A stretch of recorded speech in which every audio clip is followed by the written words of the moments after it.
Ladies and gentlemen, we are live for the after show of the podcast. I want to welcome Cade here. Cade, you're absurdly fast at finding these links. Missed us already. We're back. Great to be chatting with you guys. Mark is commenting on how fast Cade is. And yeah, Eddie, we've got some news on Verizon. Kind of a hot take. We'll see what's going on. Eddie's thinking it might switch to AT&T. I respect that. It's Cade saying it's Verizon. Why is this so shocking to people? That's kind of a good point. Eduardo wants us to talk about the OnePlus Nord 2, so we're going to have to check that out later in the stream.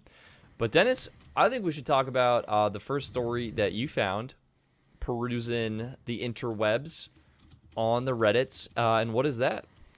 So Verizon FiOS just raised the cost of their internet plans on their mix and match plans. Yeah, so this is FiOS, so not Verizon cell phone plans, which we normally cover, but I think this is still a very important topic, especially as Dennis and I have been advocating for more and more affordable internet. This is going in the opposite direction of that. So Dennis, what's happening? Yeah, so basically, back maybe like about 18 months ago, Verizon did something that was pretty insane, Un-carrier almost, in the home internet space. They came out these mix and match plans where there was no service agreement, like no promotional pricing, like the price was the price and you didn't have to bundle to get the price. And the pricing for internet only used to go $39.99, $59.99, and $79.99 with 200 megabits, 400 megabits, and gigabit respectively. However, Verizon, just out the blue, has decided to increase the price of their internet services across the board. So now, 200 meg is still $39.99, but their 400 meg is now $65, and then their gig is now $90. Now, I think this kind of stinks because the things that they're adding here really aren't all that great. Like, let's look at the plans and perks real quick here. So, on the middle tier, the 400 meg, they're giving you a Galaxy Tab A7 Lite. That's a joke. That is immediately a joke. Right. And on the gigabit tier, they're giving you a Chromebook. Well, it's a Chromebook 4. I mean, still, I would rather have my internet be $75 than have a Chromebook. Yeah, you're definitely right. And then they're giving you a whole home Wi-Fi router plus one Wi-Fi extender. That's pretty good. I mean, what's interesting, Dennis, is I noticed that the equipment is extra with the 400 meg $65 plan, and it's included in the gigabit plan. That is correct. As far as this promo goes, that is correct. Yep. The 2 terabytes of Verizon cloud storage, you already know how I feel about cloud-based storage with your ISP. That is a hard no. Hard no. But the biggest change here is they've increased the amount of discounts you get when you bundle your cell phone service with them. Oh, wow. Yeah, it used to only be $15 if I remember correctly. Now it's $40 off. That's huge. But I think it sucks. Yeah. I think it stinks. Because overall, the plan price increased, and yeah, like the plan price increased $15 compared to what I was paying, and with the $15 discount that I would have had if I got Verizon service, we're only talking about the difference of $10 savings if I was a Verizon customer. But since I'm not a Verizon wireless customer and never will be, it's just a $15 increase. yeah. Now, I don't know if this is going to affect existing customers yet. I'm looking at my bill closely. It's been happening to some, but not others. I'll be curious to see what happens. Because I don't have a contract with them, but I kind of got price guaranteed for 2 years, so we'll see how that goes. Yeah. Mark, I like this comment. Friends, don't let friends do cloud storage with their wireless carrier. That is correct. That is correct. But yeah, I mean, Stetson, I wanted to get your opinion on this. Like, do you think $90 is unreasonable? I mean, it's a top tier plan, so I think 90 is probably okay for what they're offering. Fiber, you're getting great download, great upload, and I think we're paying $70 a month right now, so $10 extra isn't That's that $20 big. extra. Oh shoot, $90, you're right. I mean, look, there are more expensive plans out there, as you yourself know, Dennis, considering like what you were paying. True, but let's think about who FiOS is competing with and is definitely available pretty much everywhere they are, and that's Comcast. This is true. Comcast is still offering gigabit at $79.99, and like I told you about when I moved to my neighborhood, oftentimes has people doing special offers where they'll sometimes offer it for $70. That's really good. Mm-hmm. I don't know. I think I see this more as a play of trying to get people to bundle it with their wireless plan, more than anything else. I don't know. But I think I don't hate it. That's the truth. I mean, look, I don't think the pricing's actually that bad per se.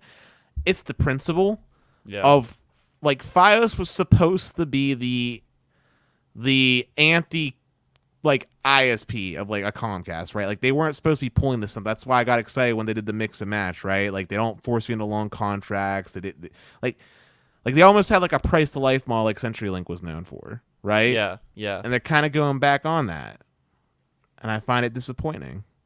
It's definitely disappointing. Yeah, I mean, I know why they're doing it. It's because they want to get more revenue growth. Yep. But like, it just feels disappointing because it's not like they gave me anything extra for that money, right? It's like, true. You're not really getting much extra. I mean, a lot of these perks, like you need the home router, like that should be included in all plans. Basically, the Chromebook's a joke, and the terabyte cloud storage is a joke. And I don't even use their whole home router. I got my own stuff. So Yeah, exactly. So all those perks mean nothing to me. Like the Chromebook, why would I want that? I got a desktop. Yeah. The cloud storage, thank you, Stetson. I have unlimited Google Cloud storage. And then the home router, I wouldn't even use it. So all those perks are garbage. Yeah, and Chain, the router is still included with that gig plan. So. But their TV is where it's even worse. The fees are ridiculous. Like we're looking at pre-tax cost here. But FiOS jacked up like their TV cost by a solid like $15, $20 across the board with their tax and fees. Wow. Yeah, TV got expensive. I know no one really cares. I definitely wouldn't want to use FiOS as TV. I think it's absolutely garbage. I'd probably just buy YouTube TV right there. Yeah. But yeah, that was another thing. Verizon's increasing their costs. I mean, Verizon's getting more expensive. Not too surprising, as some people have commented. I just think it is, though. I mean, the industry has been going down in cost, right? Like, I told you how Comcast was offering like a $30 plan, right? Yeah. Yeah. I mean, I don't know. I think my parents were paying $90 for 200 megabits per second. That's terrible. You should call in for them and get them on a mix and match plan for that $39.99 rate. I'll see about that. Yeah. Try and reduce their bill. I think part of the problem is they're leasing the modem. So even at $55, it's better. Yeah, I guess you're right. Because it's $39 for the plan, $15 to rent the modem. But honestly, it's actually a router. And dude, buy them a router. Dude, give them your old router and buy yourself a new one. Well, the old router is my roommate, so I can't really do that. I'll check with them because something about our plan. Like sometimes these are intro offers, but it seems like this should be. Then if it's I think you can switch to it, but if you can't switch to it for one reason or another, just switch them over to Comcast for like 3 months. That way you could be a new customer again when you switch back. Get like a no contract offer to Comcast for like 3 months, right? Yeah. And then just cancel your Comcast and re-sign up for FiOS. It's not like a tech will need to come out. All right, I'll talk with them about it. See if we can get their rate down. But yeah, that's the update with Verizon. Let's hit the chat, Dennis. I feel like people are. Yeah, I want to hear their opinions. Like, do they think this is pretty bogus? Like I do. Like I don't know. Maybe I'm more sensitive to that kind of thing. But what do you guys think? Do you think Verizon has any reason to be justified in raising their costs? Comcast, Ryan saying Comcast gave him 800 gigabits per second. That's probably meant to be megabits per second for $60 a month. So that's way better. That's way better value. And we already seen with over provision, he's probably getting like 940. Yeah. Cades, who'd want 400 plus channels? Yeah. Mark is saying the truth. 400 channels and watch like 6 of them. I mean, if you give them to me for free, I'll take them. Is FiOS only East Coast? Yeah. Yeah, I think it is. They used to be out in other places, but they sold those parts of the business off to Frontier. Yep. $55 a month for fiber with Optimum. That's really good. What speed? What speed are you getting with the Optimum for that price? Oh, that's a good. Yeah, so fiber is different.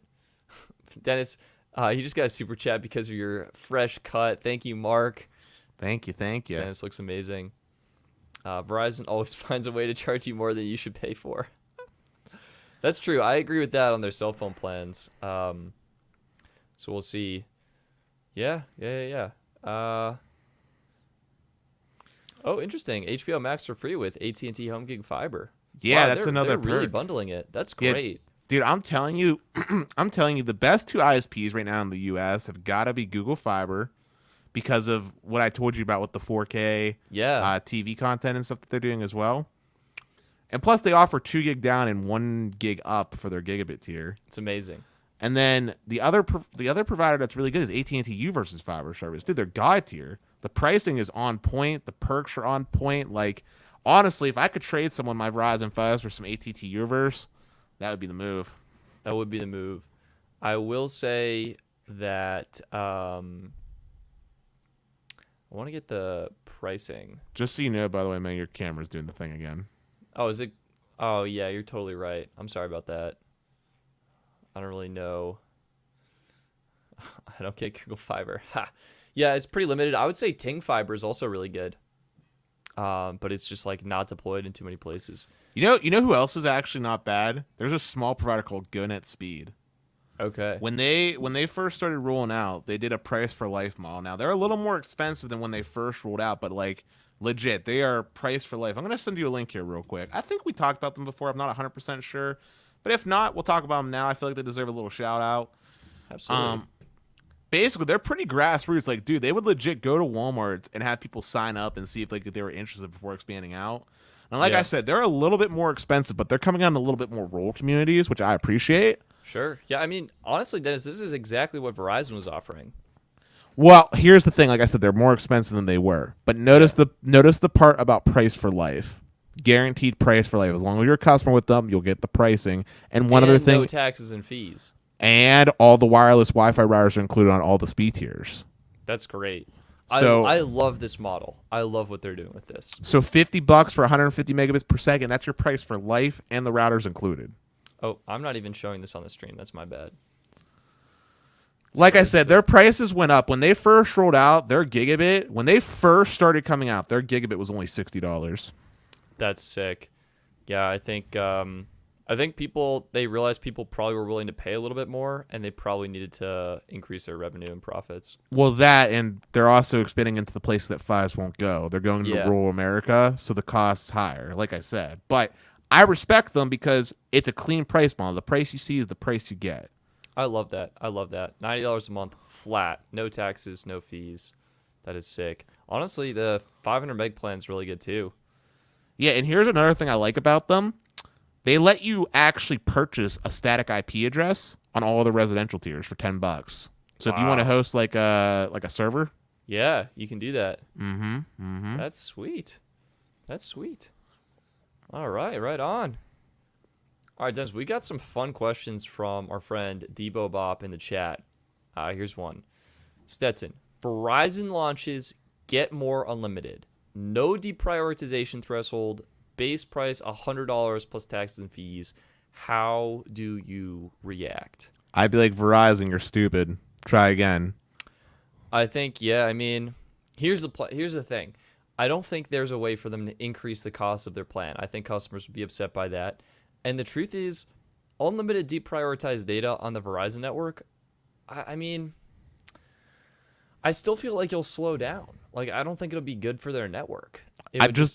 Just the price increase alone just makes it a no-go. Like, why? Why would I pick that when AT&T is giving it to me for $85 and I get HBO Max? Well, right? I mean, Verizon, you get a bunch of perks too. You get Disney Plus, Disney Plus, ESPN Plus. Yeah, but as Hulu. you always tell me, Stetson, for the $15 that I'm saving per month, I can buy the Hulu Disney Plus bundle and get my HBO Max and get a better network. That's true. You also get Apple Music. I mean, they're really loading it with perks. I don't know. I think ultimately it's not worth it. I don't think that plan is worth it. Nah, I think what Verizon needs to do and we talked about this before, but Verizon basically needs to make their go beyond more unlimited super 5G plus plan, whatever they want to call it at this point, have a higher priority data cap. It doesn't have to be unlimited, maybe 100 gigs. 100 gigs. I think they need to do that. Yeah, 100 gigs. Unlimited D priority would be cool, but 100 gigs minimum.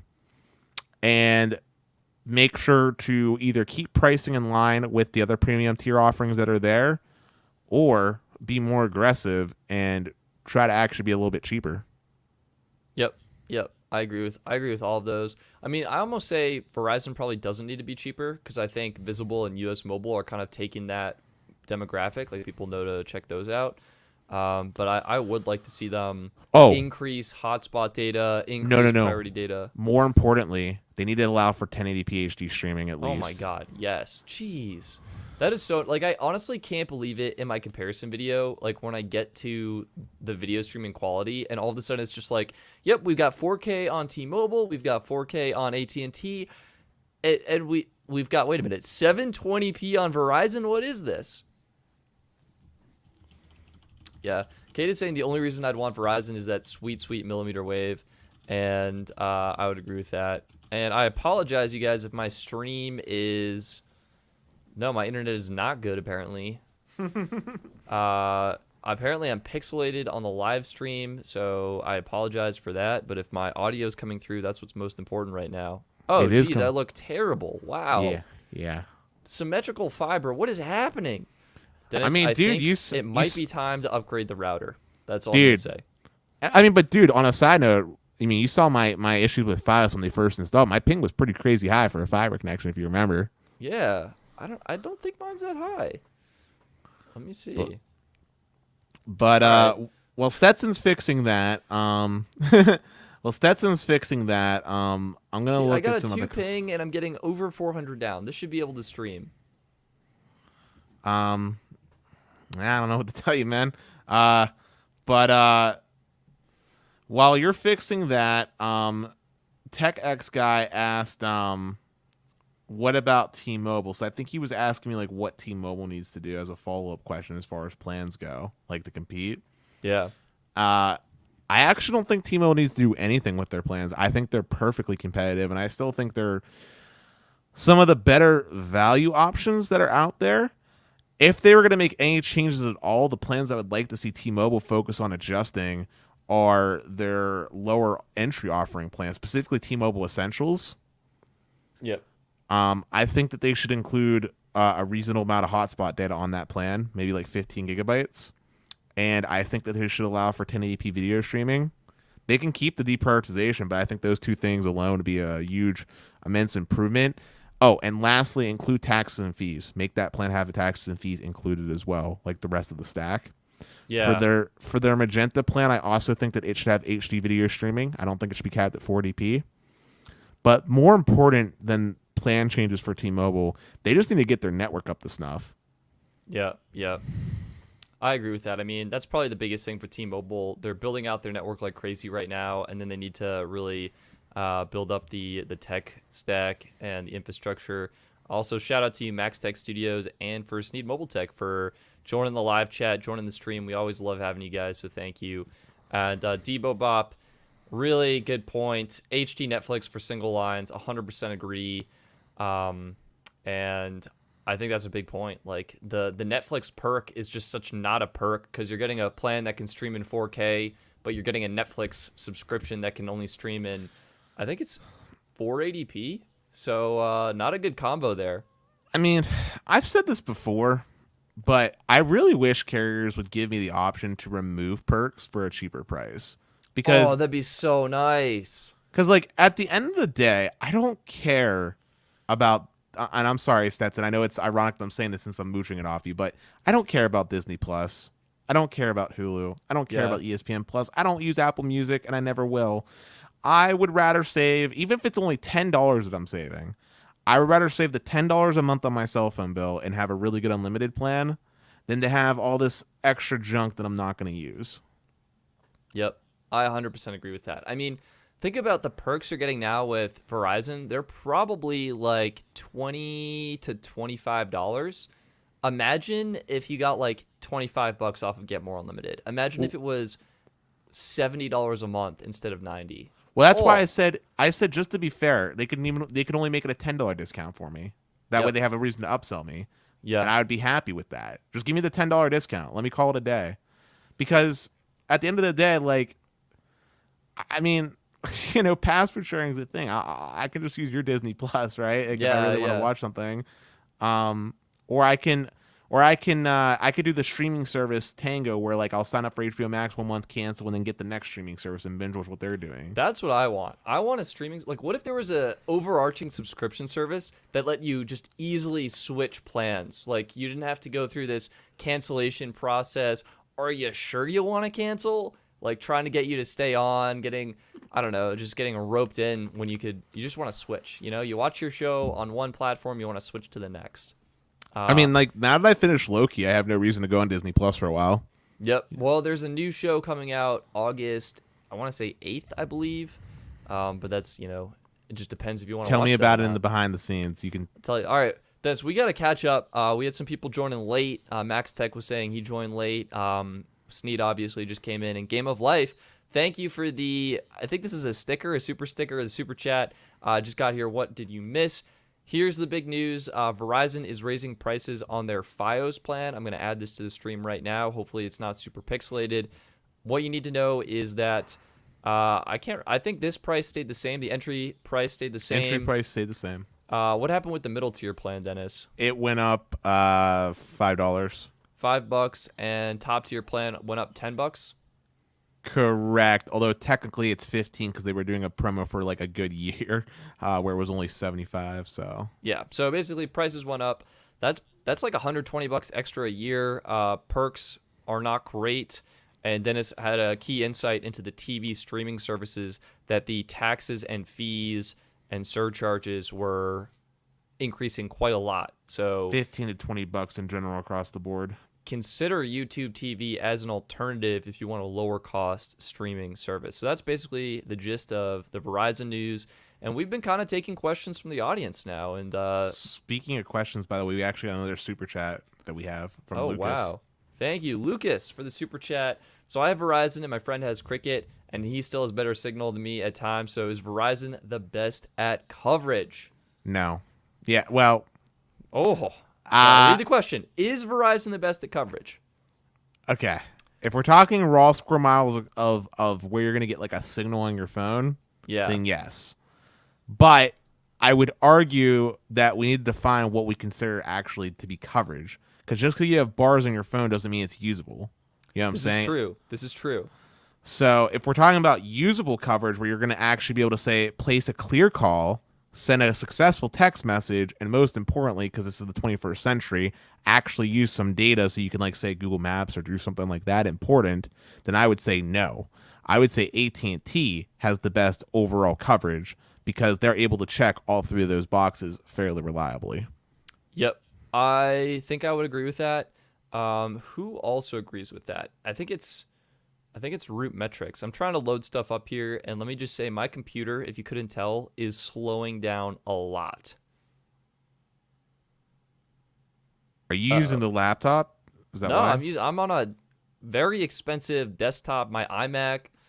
All right, here we go. It's back. So let's pull this onto the stream so we can get a look. So this is Tutela. They are an independent third party, and they do research, analysis, data collection on telecom networks. And what they're saying in their State of Mobile Experience report, and this might be a longer here. I can put this in the chat. You guys are getting some nice details. I would disagree with what Dennis is saying to some degree, but Tutela agrees. So they're saying that Verizon and T-Mobile have better, excellent core consistency, okay? And that is specifically HD video calling, HD streaming, gaming, things like that. But when we look at core consistent quality, AT&T just blankets the United States, okay? And this quality is specifically, as Dennis said, placing phone calls, streaming 480p video, using Google Maps, being able to actually use your phone. So Tutela is giving AT&T the win here in that regard. But I think in overall network footprint, I think Verizon is still probably bigger. It's just that AT&T, like Verizon has coverage in more places, but you might not always be able to use your phone even though you have bars. AT&T, when you're connected, you're way more likely to be able to actually use your phone. The best way to put it like this, look, it's like this. If I was yelling at you and there was a jet going on, you could tell I'm probably yelling, but you wouldn't be able to make out the words, right? Yep. Whereas AT&T, when you're getting coverage, you can clearly hear what I'm saying, and it's a good conversation that we can have. Yep. I will say, though, Root Metrics is giving, I think it's, let's see. Verizon gets the #1 mark in a lot of markets still. Yeah, they're getting network accessibility and reliability and overall performance. But if you zoom in, it's literally the difference of 0.4. Yeah. Oh, yeah, I see what you're saying. Which, I don't know. I mean, I know what I'm saying isn't true across the whole U.S. I know there are markets where Verizon still does really well. Sneed, if you're still in the chat, I know Verizon performs quite well in your market because they have really good tower spacing and they got a lot of millimeter wave sites going up. But that's just personally how I look at the situation. Like, if I had to take one carrier across this country, I would probably pick AT&T. I would probably agree on a network standpoint, though it does. I think to kind of round this out, like Lucas, it really just depends on your location. Like, as Dennis and I are talking about, broader scale, AT&T probably has some of the best usable coverage right now, but it really comes down to your market. Like in my market, I'm actually not getting AT&T service indoors when I'm shopping for groceries, and I'm getting way better T-Mobile coverage. So in your market, it may be different. It sounds like Cricket is doing well, so maybe AT&T is really good. But in some markets, like Verizon is better. So really, it depends. And Sneed's chiming in very uniform capacity. I think that's a great kind of summary of AT&T right now. Now, let's see. There's a lot of questions coming in. We got to answer some of these. Let's scroll back up. Everybody's talking about Ryan right now. What's going on? Too many Ryans in chat. Did I miss something?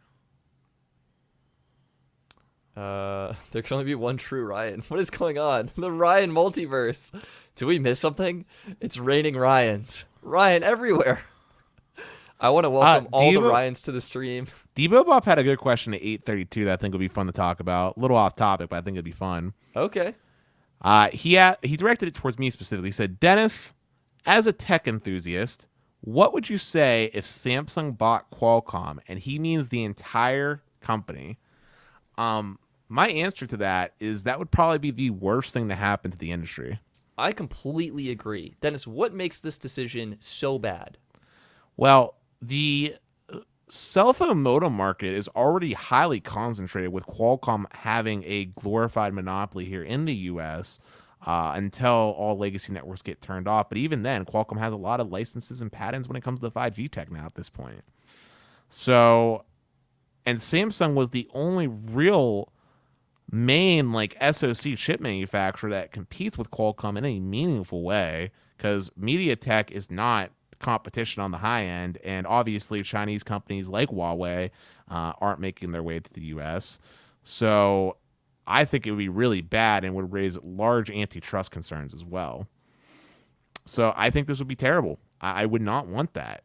I agree. And I think also Samsung is working on their own Xenos chips, and Qualcomm is serving a broader industry. I would be concerned that if Samsung were to acquire Qualcomm, they wouldn't be as willing to work with other members participating in the industry. So I wouldn't necessarily be concerned with that per se, because money is money, and Samsung does have fabs for various different things, such as their storage, such as their screens, such as many other things. I would just be concerned by the fact that there is a lack of choice. Like if it's a year where Xenos chips have problems like overheating or whatever, there's not going to be an alternative option to pick.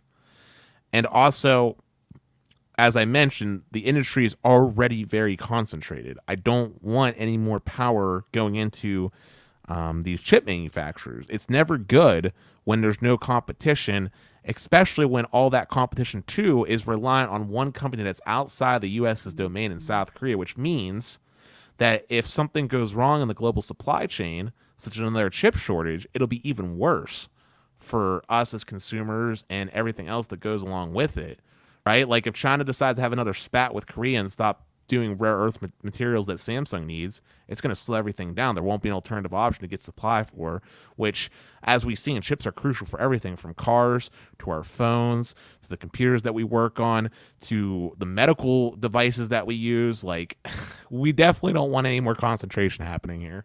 I completely agree. I think competition is good and healthy, so definitely a big nope to that. Here's another related question. Qualcomm says they can make a chip better than the M1. Do you guys believe that? I can believe it. I believe yes. It might be a few years out, though. No, I don't think it's that far out. I think they'll make a chip that's better than the M1, like probably this year. You think so? But what will happen is Apple's going to come out with their M1X or whatever they call it, and it's going to be better than that chipset. I agree with that. I agree. I think Apple, they've been working on this for so long, and they basically just scaled up their mobile chip design to a more of a desktop class or a laptop class processor. So I think, I don't know. I think they're kind of leading right now in that sense when it comes to power efficiency and stuff. But I do believe that Qualcomm, a chip maker, they can do something great too. Let's see. Wow. How about Mint Mobile or US Mobile? This is pretty easy right now for me. It comes down to coverage. T-Mobile coverage, I'd probably still go Mint Mobile. If you have Verizon coverage, you want Verizon coverage, I'd go US Mobile. If you're feeling concerned about Mint Mobile not having two-factor authentication right now, I would probably go Tello. They do have a proper 4-digit account PIN, which helps make your account more secure. And I think you're probably going to enjoy their service as well. I'm surprised you think it's as easy as that. I think it's a lot more challenging because Mint Mobile sells plans in bulk. Like the first thing I thought about was bulk buying versus month to month. Okay, that's fair. And the second thing I was thinking about was what devices do you want to use? Because US Mobile supports more things than Mint can at the moment, right? US Mobile allows for tablets, don't they? This is true, yeah. My understanding is you can use a tablet on one of their plans and be good to go. That's not true with Mint. And then also is the fact that US Mobile does give you the flexibility to go from the Verizon network to T-Mobile or vice versa. This is true. I don't know. I guess, I don't know. For me, it was easy. It was just coverage. I think Mint has the better value plans on the T-Mobile network, which is why I would go for them. And that $25 though for unlimited everything. Well, I guess if you're going family, it just depends. Yeah, I mean family. I mean $45 for unlimited everything, real unlimited versus the $35 for the fake unlimited. Yeah, man. I think it's a great deal in my eyes. I don't know. I mean, ultimately, I still like Mint. Mint is really cool. They are really good about supporting all the features. Wi-Fi calling is still an important thing that hasn't came out yet. They've eSIM too. eSIM, yeah, that makes it even easier. I would probably pick Mint. I'd probably pick Mint if T-Mobile was good because I still really like them and I know they'll improve their security concerns. And maybe US Mobile once they get Wi-Fi calling implemented. I think that's a really important feature that people underrate because it does come in handy. Yeah. US Mobile could be the best. I mean, yeah, it really just depends. Some people are saying US Mobile. Cade's saying US Mobile considering Mint's recent breach. I mean, I think it just depends. What's great is if you wanted to start out with US Mobile and see if T-Mobile's good in your area. If it is, and then you see Mint adds in two-factor authentication, boom, you can jump on one of the annual plans to potentially save even more money. Or you could just do the Mint Mobile eSIM trial. Or, Mint Mobile eSIM or T-Mobile free trial. There you go. Great options. Max is saying he has a Mint review in the works, so check him out if you're interested in learning more, or you can check out the Mint review I made last year. Here's an easier comparison: US Mobile versus Visible. Oh, that's easy. US Mobile. Yeah. So the reason here is simply because of ping time. All right, we've talked about this before, but Visible's got 2 servers, one in Colorado, one in New Jersey. And your data connection has to travel to one of those 2 servers. That adds a lot of latency to your data, and that that means that when you're trying to load up and interact with websites or online content, sometimes it can feel slower even if you're getting fast speeds. That, and plus, US Mobile gives more of a premium experience despite being more cost affordable. Yeah, yeah. Like, their app is just better, their support is better. Yeah. It's just a better experience all around. Sure. Dennis, what do you think the Dish agreement means for AT&T MVNOs? Like, should they be concerned, or No, I don't think they should be concerned at all. you I think it's going to fine? be status quo. Yeah.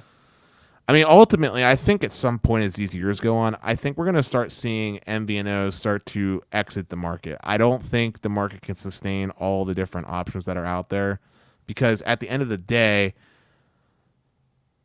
we talk about all these carriers, right? But like at the end of the day, they're all using the same three networks, and then it comes down to pricing. But like, I don't know. I mean, if we're talking about price between one person and another at $15, right? The one that has the better customer service wins. The other one's going to lose. They'll eventually have to go out of business, and the other one will fill that niche and take that place and grow stronger, so to speak, right? Yeah. Raj is saying not really. Dish is a little too late in the game. I would agree with that. All the other AT&T MVNOs have been more established, and I think that that helps them with they have existing customer bases and pretty good support. What has me deeply perplexed is what happened with Boom Blue. I don't know if you were following this, but Boom Mobile used to resell AT&T plans. Business plans, specifically. AT&T, yeah, I think it was AT&T Business. But it sounded like they had like a proper agreement in place to some degree, and I'm pretty sure it's just gone. Like if we go to the Boom website here and we load it up on my lagging computer, we only have black, purple, and red. So black, I'm not actually sure what black is. Multi-network access. Wow. Looks like those are internet plans. And we got Bloom Purple. I think I said Bloom. Boom Purple. That's T-Mobile. And then red is Verizon. So AT&T completely gone. Completely gone. Yeah, I just don't know what's going on. I mean, ultimately, none of the MVNOs are out there really do compete with AT&T's prepaid offering directly. Yeah, I mean, I think it's kind of a close. If you want like something super affordable, like sometimes the lower tier plans can work. Like Red Pockets plans can be pretty cheap. They also offer some nice annual discounts. But if you're looking for that premium experience, right now I think AT&T prepaid is some of the best you can get. I mean, if you want something affordable, you go with that $25 Walmart plan with like 8 gigs of data. And if you want unlimited, you go with that $50 plan. It's really that cut and dry. Yeah, I mean, it is, yeah. I mean, like legit, like you don't go to AT&T necessarily for affordability, right? You want affordability, you go to a T-Mobile MVNO like a Mint. You want good experience as far as I'm talking about network experience, not necessarily customer experience. Yep. You go with an AT&T. Yeah. I would say their online experience, their account management and dashboard, terrible. But the network is fantastic. Right, which at the end of the day, if everything's working, hopefully you're not actually needing to contact them. Yeah. I mean, I've been trying to. Should I tell you my Stream Saver story? Yeah, I've been hit trying me. to turn this off for like basically months at this point, and not like super hard, but Austin and I signed up for AT&T Elite. Shout out to Austin if you're still watching in the chat. But we signed up, and first month in, I had a couple weeks. Austin's like, hey, can you turn off Stream Saver? I was like, sure, no problem. And get the AT&T app. I'm like poking around. It's slow. It's hard to navigate. I'm like, where is this setting? I probably spend maybe like 15, 20 minutes on it and can't find it anywhere. Austin, I'll get back to it. Then I was like, all right, I'm going to make a video, right, on how to turn off Stream Saver. I think this will be super helpful. Help all of you watching on AT&T. Make sure you're getting 4K video streaming and you're not missing out on an awesome perk that you're paying for. I go to make the video. Literally no option in my account. There is no option. I follow the instructions exactly. No option. It's like, okay, no worries. Time to just chat with AT&T. So I decided to do an online chat on the website because I was logged into my account and had the little support option there. Start a chat. I chat with an AT&T rep for an hour, and they transfer me to 3 different representatives. in order for them to turn StreamSaver off. And you know what? It was still on. And it was like, all right, whatever. The next day, we have the new Elite plan coming out. This has StreamSaver off by default. Should be good to go. It's still on. And so I go to an AT&T store. Finally, get a rep. She goes in the account. She turns it off. Good to go. And the next day, it's back on. Dennis, I still have StreamSaver turned on my AT&T plan. I don't know what to say. It's a broken system. I actually saw it on Twitter, but on a side note, I don't want to forget about this. I can't remember who wanted us to look at it, but I was reading an article about the OnePlus Nord 2 5G. Oh, yeah. That's such a great call. I think we should talk about that. I'm sending you the link right now so you can pull it up real quick. Awesome. Let me quit some of the applications I have open because I think it would benefit my computer. You know what? If you want, man, I can just share it for us. Hang on. We got this.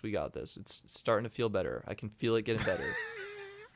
If I leave the stream, that means I accidentally quit Chrome. But no. There we go. Here we go. Now we're talking. Just download more RAM, Stetson. Okay, guys, just give me a moment. Downloading more RAM right now. Now let's get this in the stream. This is it. This is OnePlus Nord 2 5G. OnePlus Nord 2. Wow. So this is so they made a $240 N200. Wasn't all that great, but it was $240. Max, I think you had a Nord phone, right? So we'll see if he's able to chime in. Nord 2 5G. It's not destined for the US. So why even bother looking at it at this point? But it's 399 euros. No, that's the previous one. That's the previous one. That's the Nord 2 regular. The Nord 2 plus the Nord 2 5G is going to actually cost a little bit more. Oh, I see what you're saying. I see. Yeah, you'll scroll down a little bit. It'll tell you. Got it. Can I give some specs? Yeah. I think it was coming in at like maybe scroll up a little bit. Stop. Let's see. It's Nord. You'll probably like its sequel. It's $458. Nord 2 is slightly more premium style than the more similar, but more premium style that's more similar to the expensive relatives like the 720 and OnePlus 9. Yeah, it's talking about the Nord 2. Oh, sorry. It said Nord 2 5G and then Nord 2. I thought there was two different ones. I think he's implying it's the same one. Gotcha. Anyway, yeah, I mean, I was looking at it. One of the things that I thought specifically worth mentioning is that they're actually making a switch from Qualcomm to MediaTek in this phone for the chipset. Oh, wow. Yeah, wow. Custom designed MediaTek. It's like a couple paragraphs. Whoa, you're going way too fast, man. Sorry.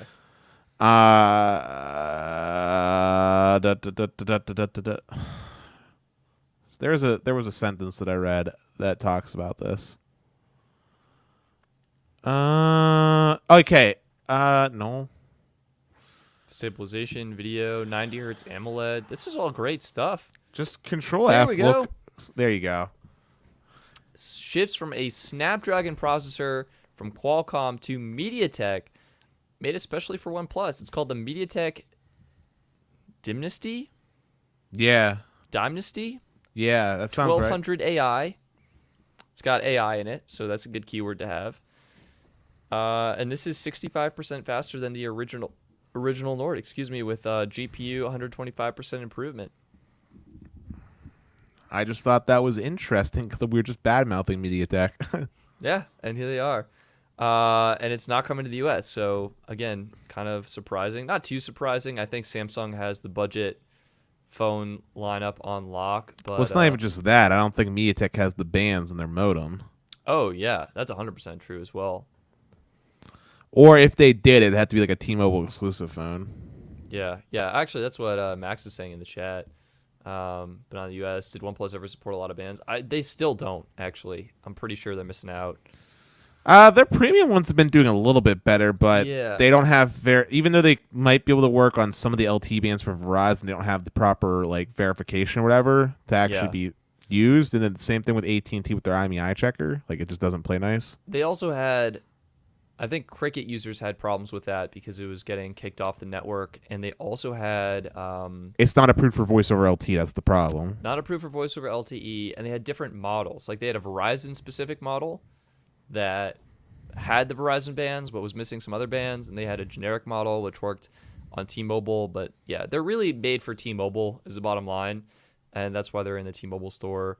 OnePlus 9 just misses band 14, so that's pretty good. But yeah, with that Verizon certification, you need to get that. Whoever, I don't remember who it was that asked me about the phone, but I mean, since it's not coming to the U.S., my thoughts are is it doesn't matter. Like, I mean, I know that sounds real like, but if I can't buy it and use it here, then it doesn't matter. I mean, I think it's a cool phone. I think the budget range is exciting. I think there's better options in the mid-range that are better served. Stetson pointed out Samsung has been kind of getting that locked down here in the U.S. since LG exited the market. However, if we really want to talk about truly competitive phones in that price range, it's Chinese companies that have been taking on the mantle of what OnePlus used to be known for, like the Poco phone. Do you remember the Poco phone, Stetson? Oh, 100%. Yeah, that was a budget king. I don't know. The phone I'm still excited about, Dennis, the Snapdragon phone. Yeah, Snapdragon Insiders. I've seen so many people on Twitter bashing this phone, being against it for the high price tag and what they're calling kind of lack of features. But as you pointed out, Dennis, 512 gigs of internal storage. It's right in line with iPhone pricing. And the band compatibility with dual physical SIM card slots is insane. It is tasty. Yeah. I'm being dead ass serious, Stetson. We need to buy one of these. Like, I'm being so serious. Like, I feel like we got to do the fans justice. This would be the ultimate tester phone. Yeah. Oh man. Because I'm willing to bet you money that if you go into the service mode on that phone, you'll actually be able to see the bands are connecting on like you're on your iPhone. Oh, that'd be so sick. But okay. We checked out that phone. That was pretty cool. There was a ton of other questions that are just coming in. Guys, you guys are awesome tonight. You guys are really coming up with some great questions. Let's see here. Debo had a question. He asked us if either of us could survive off of LTE/5G for a week in our area with any carrier. I could do. And I think he means for all of our internet, if I had to guess. I'm guessing he means like no home internet at all is my guess. That's a really good. Yeah, I could definitely do T-Mobile. They literally just deployed band N41 like right across the street from me. So I'm getting. Should I do a speed test? You can, but I did a speed test earlier today. I was connected to N41, 80 megahertz. I only got 100 megabits per second. All right, we're gonna see what kind of speeds we get. Let me pop off my Wi-Fi. Let the phone switch on over. So this is gonna be on Mint Mobile 5G, connected to T-Mobile because that's what Mint Mobile uses for coverage. And we'll do this speed test here, and I'll drop the brightness down so we can see what kind of speeds we get, and hopefully the camera focuses or not. You know, that's cool too. Whatever. Oh, there it is. Dude, look at that. Over 400. This is faster than my home Wi-Fi right now. Well, Stetson, it's good that I don't have to rely on T-Mobile because here's me. Yeah, what are you getting? Like 1 point? Oh, Dennis. So yeah, Dennis and I are just in different markets, and this is a great example of how coverage varies so much. And 106 ping with 8 milliseconds of jitter. 78 ping, 16 milliseconds of jitter. But here's the thing, Stetson. When I was at the barber shop, I was connected to N41, 80 megahertz with there was 15 megahertz of band 66. Yeah. I only got 100 megabits per second. That's weird. I mean, dude, maybe it's not weird. Maybe it's normal. I'm telling you, dude. T-Mobile is not investing in the backhaul. That's the reason. Well, I wonder when that'll come. Like, where do you see that's playing into their strategy? Do you think they'll build up? I think they're building tower sites now, and they're gonna come back to it, or T-Mobile's a joke in Pittsburgh. They're never gonna. I don't think they're ever gonna be good in my market. Like, they were I'm surprised they even exist at all as far as coverage in my market because they did not exist even like 3 years ago. And every tower site I see, man, they just cut corners. Like, they're just not good here. Like, but anyway, if I had to pick a carrier to use, it's obvious I'd pick AT&T, specifically Los Mobile, unlimited hotspot. Yeah, you'd be set. And if I couldn't have AT&T, if someone like slapped my hand and really wanted to make it hard on me, I'd pick Verizon. Like, yeah, at least Verizon. You had bad coverage, but it was consistent, right? It was consistently bad, but I mean, by consistently bad, I was also deprioritized. I'd have to imagine I would at least be able to pull like a consistent 10 meg. I imagine, right? Like if I can get a consistent 10 megabits per second, yeah, I want to hurt myself, but I could do it. Actually, you know what I just thought about? I couldn't do it. I work from home. Yep. I Yep. actually couldn't. I literally couldn't. I need a hardwired connection for my VPN / Aruba that we use. Yeah. So no, I That makes couldn't sense. survive. I couldn't survive. I'd be fired. Dennis is located in Pittsburgh, Yep. Pennsylvania Pittsburgh, area. Pennsylvania. And we have a super chat from Rob. Rob, thank you so much for your super chat. This is jumping back to the Mint Mobile saga. Sorry for changing subjects. Since last stream, I've seen more posts on Mint Reddit about their accounts getting hacked and SIM swapped. Regret renewing. Well, Rob, if it makes you feel better, I'm in there with you. I'm on Mint Mobile. Fingers crossed. I will mention that on Reddit, it can be helpful to hear other people's experiences, but typically it is a vocal minority. So you're going to get people, like the people on Reddit are the people who are more into this and who are going to be commenting about it. So that is something to keep in mind. But yeah, I mean, I'm definitely, if you're feeling unsafe or kind of bummed about that, I'm sorry. I know it's definitely disappointing to see that happen. I'm optimistic Mint will come out with two-factor authentication or something to help lock down their accounts soon.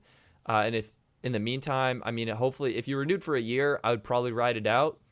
But if you wanted to, again, you could switch to you could switch to US Mobile for a couple of months or consider doing a deal on Tello.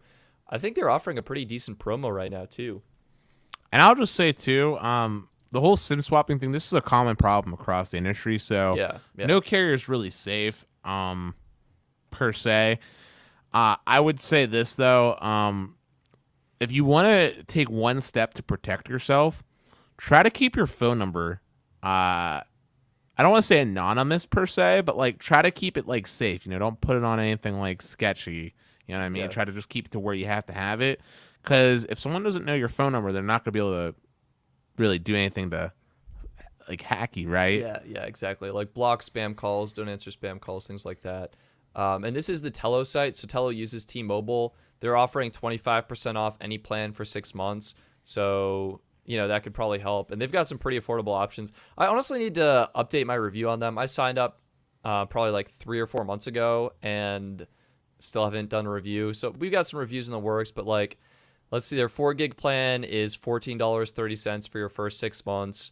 So it's pretty good. Like it's reasonably affordable. That's actually right on par with Mint. You could even do 6 gigs for $18 a month. And if you don't need all that minutes, you can drop down 300 minutes or you can, so $12.80. So anyway, Tello, I would consider them if you're looking for something month to month that's low cost and has a little bit more account security. But yeah, I mean, I'm on Mint too. I've really enjoyed the service, and it's just kind of a bummer that, as Dennis mentioned, like people were subject to this kind of experience. Yeah, rip crypto users who use their phone number for authentication. Yeah, honestly, if you can avoid it, don't use your phone number for authenticating anything. Try to use a third-party authentication app like Authy or Google Authenticator.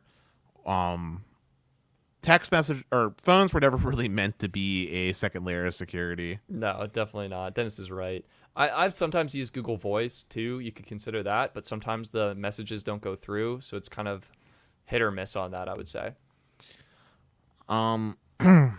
But do you? I mean, I know we're kind of deep into this, but do you still want to talk about the quarterly earning reports?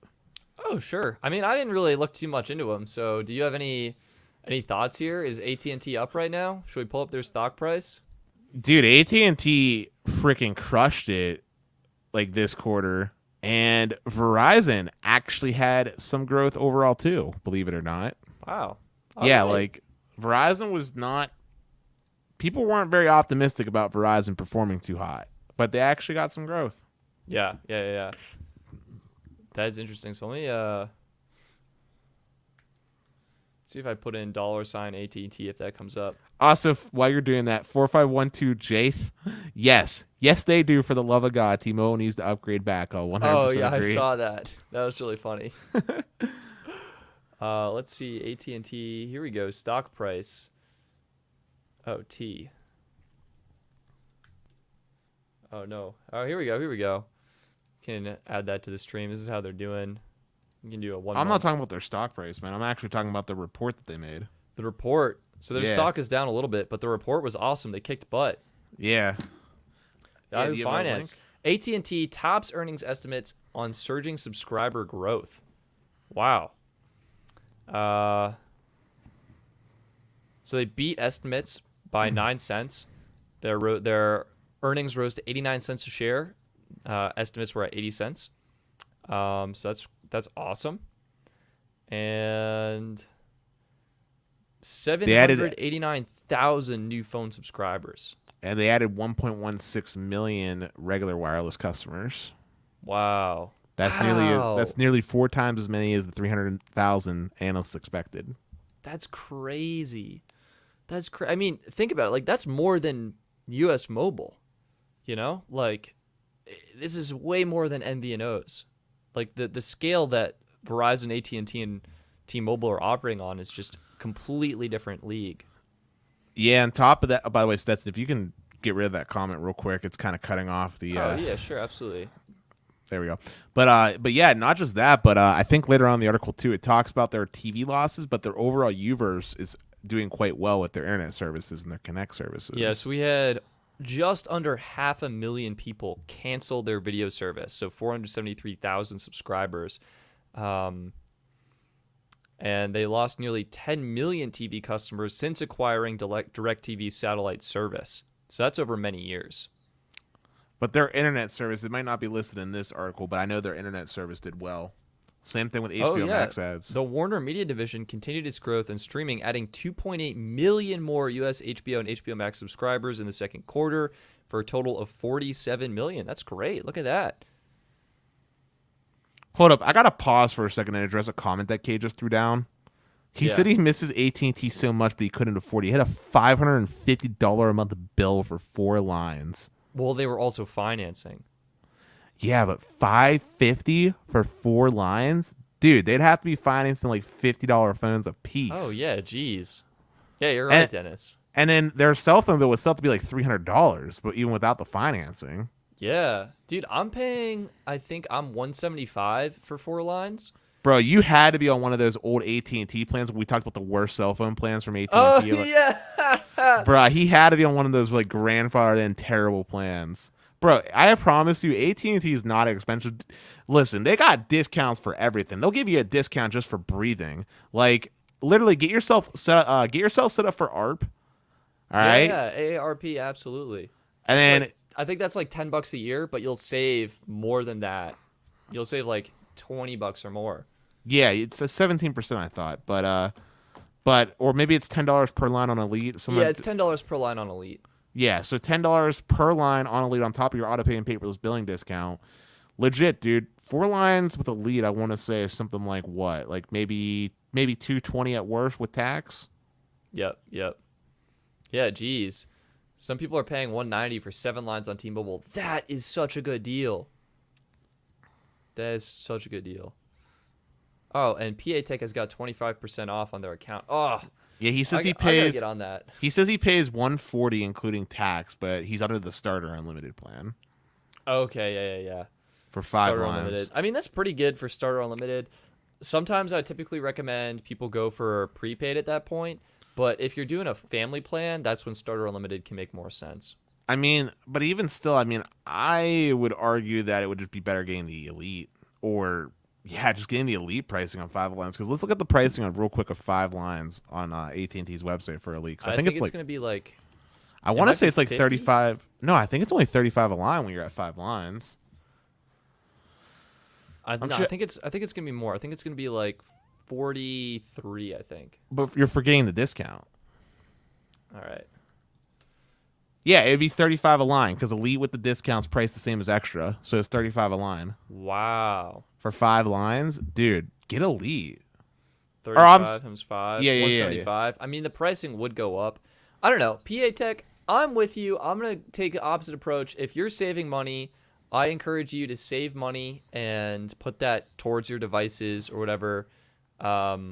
If you get benefit from Elite, obviously you're getting an amazing deal on it, but I'm with you. Save money, my friend. Save money, my friend. I don't know. I just I couldn't live with the standard definition streaming and the lack of like. Dude, I'm not. I can't even turn on HD streaming on my freaking Elite plan. Well, let me finish. I couldn't live with the standard definition streaming, but also I'm not saying I use hotspot that often, but it's nice to have a little bit of hotspot on my phone. Yeah, sure. I can agree with that. This might be a surprise and it might be a total curveball. I would consider Cricket. To really cheap it out, because 5 lines on their top tier plan, it's full speed data, unlimited, 15 gigs of hotspot data, $32 per line. Yeah, that's more expensive than the 140 he said he's paying. Oh shoot, that's my bad. It's because you got that discount, PA Tech, living that frugal lifestyle. I love it. But hey, we got another super chat from Ruben. Thank you, Ruben. He said he left Verizon after 10 years for AT&T because Verizon would not offer current customers best deals. And he told us great content, amigos, and hello from Arizona. Hello, Ruben. Thank you so much for your super chat. We really appreciate it. And yeah, you're right. AT&T is doing a great job. They're offering current customers the same promos as new customers, which people are loving. Dennis, I have a feeling this is going to continue this year for the new iPhone season, for even next year into the new Galaxy season. My gut instinct is AT&T wants as many people as possible on 36-month financing agreements. Yeah, I think this holiday season is going to be very interesting. In fact, I'm willing to bet that some of the most aggressive deals actually come out of the cable companies. Ooh, Dennis, that is a hot take, and you might be right. I'm thinking the cable companies are going to try to snag up some subscribers here with all the chaos going on. And I'm willing to bet you're going to see flyers all over the place talking about it. And I'm sure there'll be free iPhones galore. In fact, actually, on this topic, let me look up something real quick here. I'm just Google searching our good friend Xfinity Mobile, which I can't talk about the conversation we've been having with Xfinity, can we? Nope. Okay. But let's see here. All right, well, you're looking that up. I got it here. Yeah, Xfinity's already doing a free iPhone on us deal right now. That's sick. Yeah, they're still doing that. They're still doing a free iPhone. Well, it's an iPhone SE, but still, it's free. Doesn't require a trade-in, right? Just have to port your number. Yeah. And they're doing $200 off right now on all the other iPhones, and they're giving. Yeah, so like if you wanted to, man, like legit, you could get let's just say you didn't want the iPhone SE because X, Y, or Z reason. You could get like an iPhone 11, like a normal 11, $16.66 a month. You pay for that over 24 months. You're basically getting the phone for $300. Which, what does the iPhone 11 go for on Swappa? Oh, that's a great question. iPhone 11. It might actually be really close to that, not gonna lie. Yeah, but new versus used. It is going for $379. So yeah, I think you're actually getting a better deal. Yeah, getting a better deal. And remember, it's new. And it's new. Yeah, that's awesome. And also, it actually says $425 on the top corner. Yeah, I think it's let's go unlocked and see what that's going for. That's really what we got to do. Unlocked says $420 to $689. Yeah, so you're getting a better deal from Xfinity. There you go. But okay. There was another super chat. Thank you, Rob, for being so generous. He's saying, thank you, Stetson. He changed all of his passwords. Just worried about my Chase. It doesn't support two-factor via OTP. Maybe do a video like best secure carrier. I like that idea. Stetson, should I do a mini segment right now? Yeah, go ahead, man. I have to remember the carrier. Yeah, I know you mentioned one, but I'll just say this while you're doing that, Stetson. Yeah. Out of the normal carriers that are out there, Verizon actually does a pretty good job as far as security goes. I think T-Mobile added like a port stop, but they're still somehow like their network, I feel like, is being hacked the most. It's definitely the worst, and it comes down to poor training of agents, I feel like. Yeah. All right, Rob, we got the answer for you. And I would say this is 2 parts. I'm going to hide your comment just so we can pull up big screen. This is Afani, America's most secure mobile service, they're basically taking Verizon's, I can't remember what plan it is, but they're taking a Verizon plan. They're upselling you, so it is $100 a month, but they're adding in some great security and encryption with $5 million of insurance coverage. If you do suffer financial losses from a SIM hack. But honestly, I think Dennis is right. Like, odds are you probably don't need this and will be fine as a proper postpaid Verizon customer. Yeah, postpaid Verizon. Like, literally, this is the order of operations as far as who I trust the most with my number. Despite me not liking them, Verizon does a lot of the right things when it comes to handling customers as far as security. So Verizon number one, kudos to you. I wish everybody would actually emulate you on the security side. Then AT&T, T-Mobile was the worst. Yeah. I think even when I went into the store to turn off Stream Saver, I got ID'd. They were like, "Hey, just need to see your ID before I do that." Mm-hmm. And I was like, and okay, did they ask you sweet. for your PIN as well? They should ask you for your 4-digit PIN, I think, too. I honestly can't remember for that. I think I needed it when I was chatting online, but I can't remember for the in-store experience. Yeah, you probably told them. Like, they usually ask you for your PIN, then they ID you and making sure that you're an authorized user on the account. Yeah. And I really appreciate that. The fact that they actually ID me every time is a very reassuring thing. People might think it's an inconvenience, but for me, that builds confidence and trust. Yep, absolutely, absolutely. Rob, you're very welcome. Hope that's helpful. Something to keep in mind. Yeah. I Tweety asked if Xfinity phone is a good option. Yeah, I think Xfinity. I mean, we actually really like Xfinity, and the reason is, let's pull up the plans here.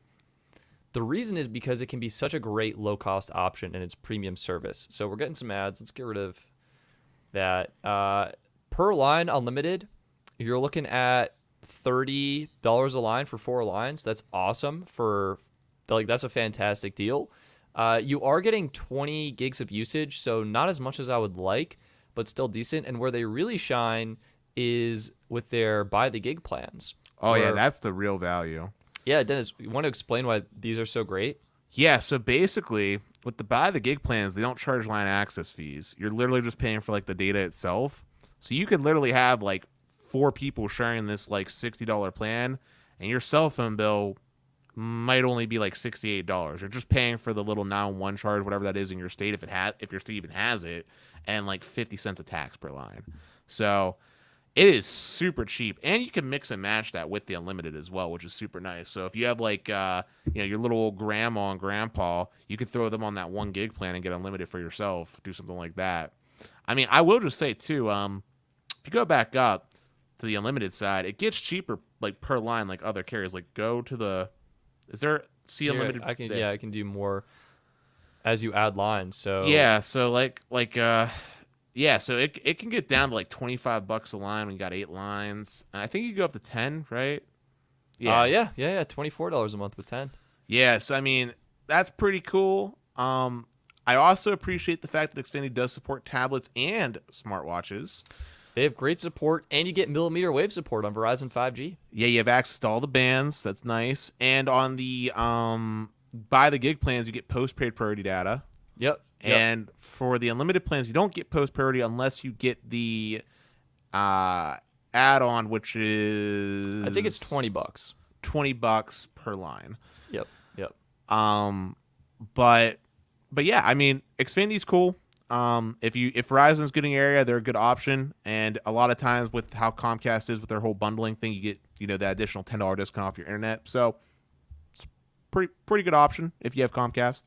Yep. We got another super chat from our friend Green. Also, Green, I saw your email. For anyone who's curious, Green has used over 1 terabyte of data on Magenta Max this month. So he broke the terabyte barrier. That is huge. Green is asking, do you think that AT&T and T-Mobile give a marketing advantage over Verizon because they don't have a plan with unlimited priority data? Wait. I think because they do have a plan with unlimited priority data is a question. Or no, the question is like, do AT&T and T-Mobile have a marketing advantage over Verizon because Verizon doesn't have a plan with unlimited priority data? I think that's what the question is. No, because 99.99% of consumers don't know what that means. Yep, that's exactly what I was going to say. And they don't need it, and they want coverage. And at the end of the day, they care about the price. Yeah. So if they're on AT&T and they can get unlimited priority data, but for whatever reason they don't get good AT&T coverage in their area, it's not going to matter. They'll switch to T-Mobile, they'll switch to Verizon. If they're T-Mobile and they're not getting good T-Mobile coverage, which happens to a good number of people, I would say, they're just going to switch out. They're going to go to Verizon. Doesn't matter to them. They care about price and they care about getting the phone they want for free or whatever. Realistically speaking, the vast majority of people I talk to on a day-to-day basis typically have like Verizon starter or like AT&T unlimited starter. Like they're not even buying that premium plan. Yeah.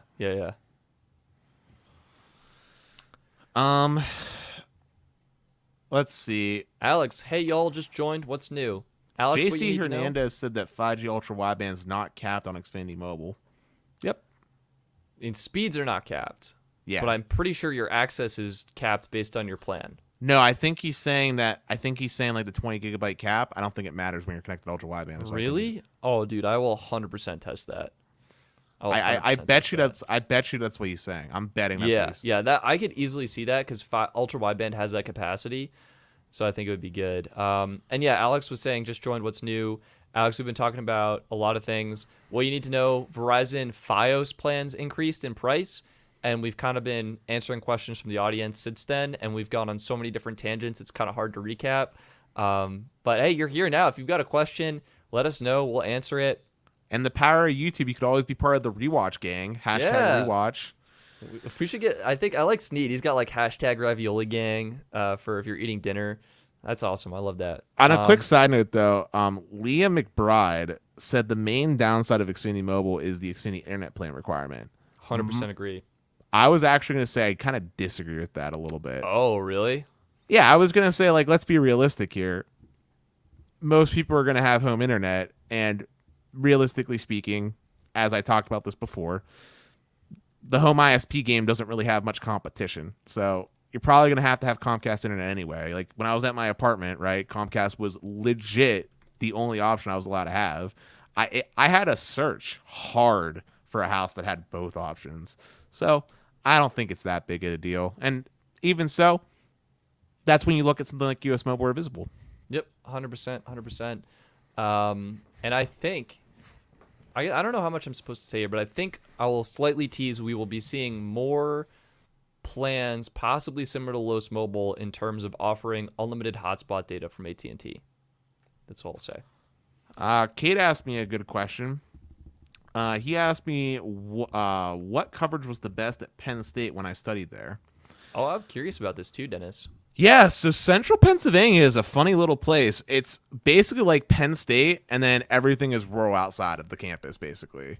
So if we're talking on campus, though, all the carriers performed quite well, even T-Mobile. Although I will just say, if I'm being honest to myself, even though I enjoyed my experience with T-Mobile and didn't have any problems, I would actually say that I think Verizon actually had the best coverage at Penn State, to be honest. PA Verizon. Tech, who I hope would know PA, is saying Central PA is Verizon only. Yeah, I agree with Central PA. Verizon was really good. AT&T, like, very close second, but Verizon was the pretty much best, especially once the further you basically the further you got away from campus, the more it mattered that you had Verizon, basically, or AT&T. In fact, T-Mobile actually roams on AT&T out in Central PA and parts of the highway. So, yeah. Dude, Dennis, you want this?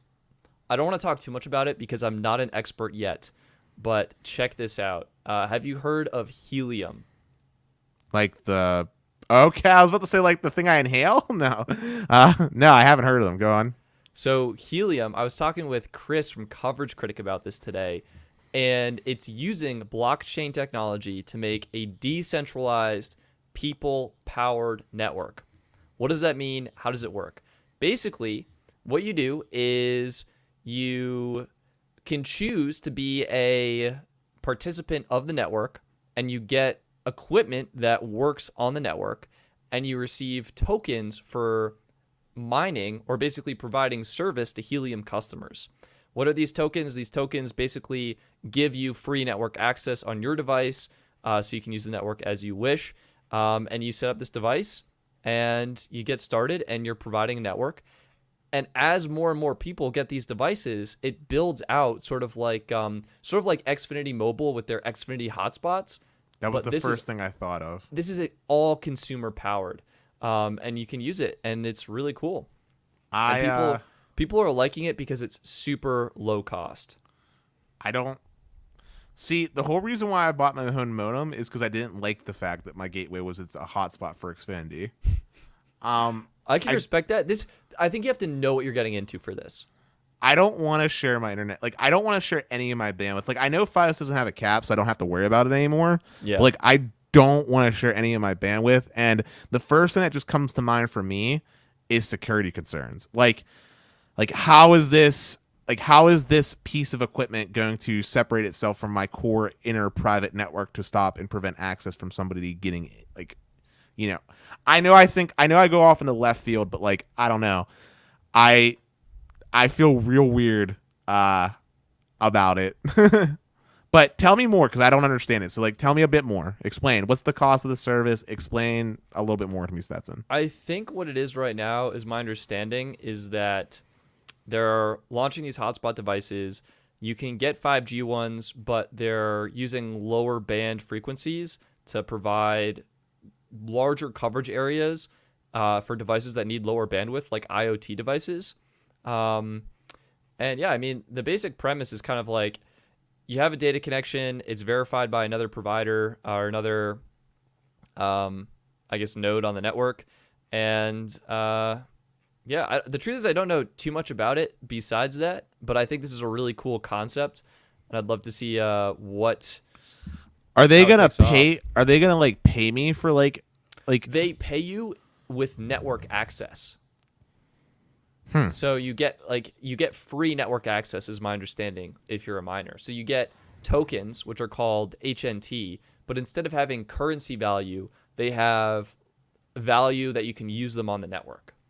And for the network, like, is it only these hotspots that I can connect to, or is there a redundant backup with like macro cells on, like, say, Verizon? I think it's just this right now. They might be working on roaming partnerships, but my current understanding is it's just this. Because I can basically say that if that's the case, this is not going to work anywhere except for an urban environment. Oh, that could be very true. But we'll see. I think it's something I want to learn more on, and I think it'd be fun to have like a dedicated podcast about once we understand and learn more. But I would need to read it. Yeah, we'd have to sit down and read this, Dennis. But they're being used by Salesforce, Lime, Digit Matter, like Conserve, like some cool companies. So anyway, I think it's neat. I wanted to bring it up because I thought it was fun and it was top of mind. Oh, here it is. $10 per line for tablet, $10 per line. Wait, $10 per month, data not included. This is Xfinity. Oh, sorry. I closed the tab and I. Can you send the link to me in the Discord? Yeah, absolutely. Here, I'll just open it back up. But I think it's cool. Like, I mean, it's a cool idea. I don't know enough about it. I'd really need to read it, and I need to talk. I would want to talk to someone too about it, like, because like for me, the ultimate use case for this would be enterprise. Yeah, I think that's what they're targeting. Like, because you could put it up in like warehouses and facilities, like you were talking about Internet of Things devices, right? Yeah, and that way you're not paying for data off Verizon. It's a cost-saving measure for you, but I don't see how this fits into the consumer, like the regular consumer. It may not, Dennis. It may not. Yeah, it's interesting. And I also don't understand where blockchain comes in on this. Like, where does blockchain fit in this whole? I think they're using it to like verify the network, and I don't really know 100% myself right now. Yeah, but still, cool. More competition, creative ideas. You know what? It might not be my cup of tea at the moment, but if anybody wants to take a crack at something new, I'm all for it. Yeah. Also, Alex, yes, the Discord is for Patreon members only. Sweet. Wow. 2 super chats coming in hot. Holy Colito. Verizon FiOS is only in the Northwest. I'm in Manhattan. I have 4 ISPs available in my apartment building. Lucky that's great. dog. Yeah, you can choose whatever works best and what's lowest cost and meets your needs. What are the 4 ISPs? If you can throw that in, I want to know what they are. And then Green also super chat. He said if I was Verizon, they would have shut my wait. If I was Verizon, they would have shut my service. Also, I found when I got deprioritized on Magenta Max, even though even though I was not supposed to after 950 gigabytes. Lol. Oh, that is so interesting. How could you tell you were deprioritized? Did you have like a Yeah, rooted phone? That's my question. How did you tell you were deprioritized? What were you experiencing? What were you noticing? How is that going on? I think that's really fascinating. And I will just say that realistically speaking, a terabyte is not bad for all intents and purposes of unlimited, if that's how it goes. Cade also had a follow-up to the Penn State talk. He said, do I think that Penn State and other university has millimeter wave deployed around the campus? I haven't been up at main campus for a good, oh my God, you're making me feel old. 3 years at this point. So I can't speak on that because right now I'm doing World Campus to get my master's, so that's all online schooling. So I'm not sure, but I'm sure it'll be one of the first places to do so. Actually, I don't think it would matter because at Penn State, they actually have Wi-Fi, like literally all over the campus, like legit in the light poles. Like when you're just chilling outside, there is widely accessible, free, fantastic, symmetrical speed Wi-Fi being provided to Penn State to the students. And even when you go off campus, legit, all the businesses down there have Wi-Fi as well. So honestly, I don't even know if it matters, to be honest. Undecided with a follow super chat. My man, thank you so much. Thank you. High fives. He has FiOS, Spectrum, RCN, and Optimum. So you have 3. Dude, you could cycle between those and just take advantage of promo after promo after promo. But dude, he has 3 cable providers. That's unheard of. That's New York. No, New York. Hold up. There's plenty of parts of New York that just have Spectrum or just have Cox. So that's not true. Wherever you are, man, you are like the 0.0001% of lucky Americans that have so many choices. Like, holy crap, dude, that's awesome, man. I'm wondering what the prices are then for your market. Like, are they offering like super low like price deals, like some like $10 internet for you or something crazy to compete? Like, and you don't have to super chat as a follow up to that, just so you know. But thank you. But we appreciate it. It's not required. We are reading the chat. But if you do want to, I always appreciate the support. Well, I promise you, it goes towards the podcast and improving it. There was a question about Cade Part 2. Do you think that Penn State and other universities will have millimeter wave deployed around campus? I hit that already. I told him I haven't been there for 3 years. All right. Well, I would say I'm actually going to go no on this. I think what's happening right now, Dennis, is I think Verizon, AT&T have tapped the brakes on millimeter wave and are getting ready to go 110% on C-band. So I think it'll be a while before. I think we're more likely to see C-band deployed on universities and campuses than we are millimeter wave. And I touched on that too, and I talked about how the university had Wi-Fi already covering for all the students. Yeah. So you're probably. I mean, some universities it's definitely the Wi-Fi isn't great. Like I went to Ithaca College and it was terrible. To be honest, like even Penn inside State, it was terrible. Penn State has symmetrical. Like they're literally their own ISP. They literally have their own IP address that they assign. So like. Yeah, they're good. Like they're gonna be fine. And same thing with like Carnegie Mellon University and other colleges like that. Oh my God, we got another person that has 4 options. Jay's Animation says he has AT&T Fiber, Xfinity, CenturyLink Fiber, and wow, so he has 2 fiber to the home providers and 2 cable providers. My God. I should have bought a house where you're at, my man. Well, Jesus, that is some. Those are really great options. Yeah. Everything except for WoW is a good option. PA Tech, Dennis. Look at those options. Comcast, and Comcast. Now that's real competition right there. Yeah. Wow. Oh man. CenturyLink is allergic to the word fiber. Oh, dude, I know. But, dude, honestly, Frontier is even worse. The only place they have fiber is the place they got it off of FiOS. Everywhere else, they're bankrupt and not doing jack diddly with maintaining their network. Wow.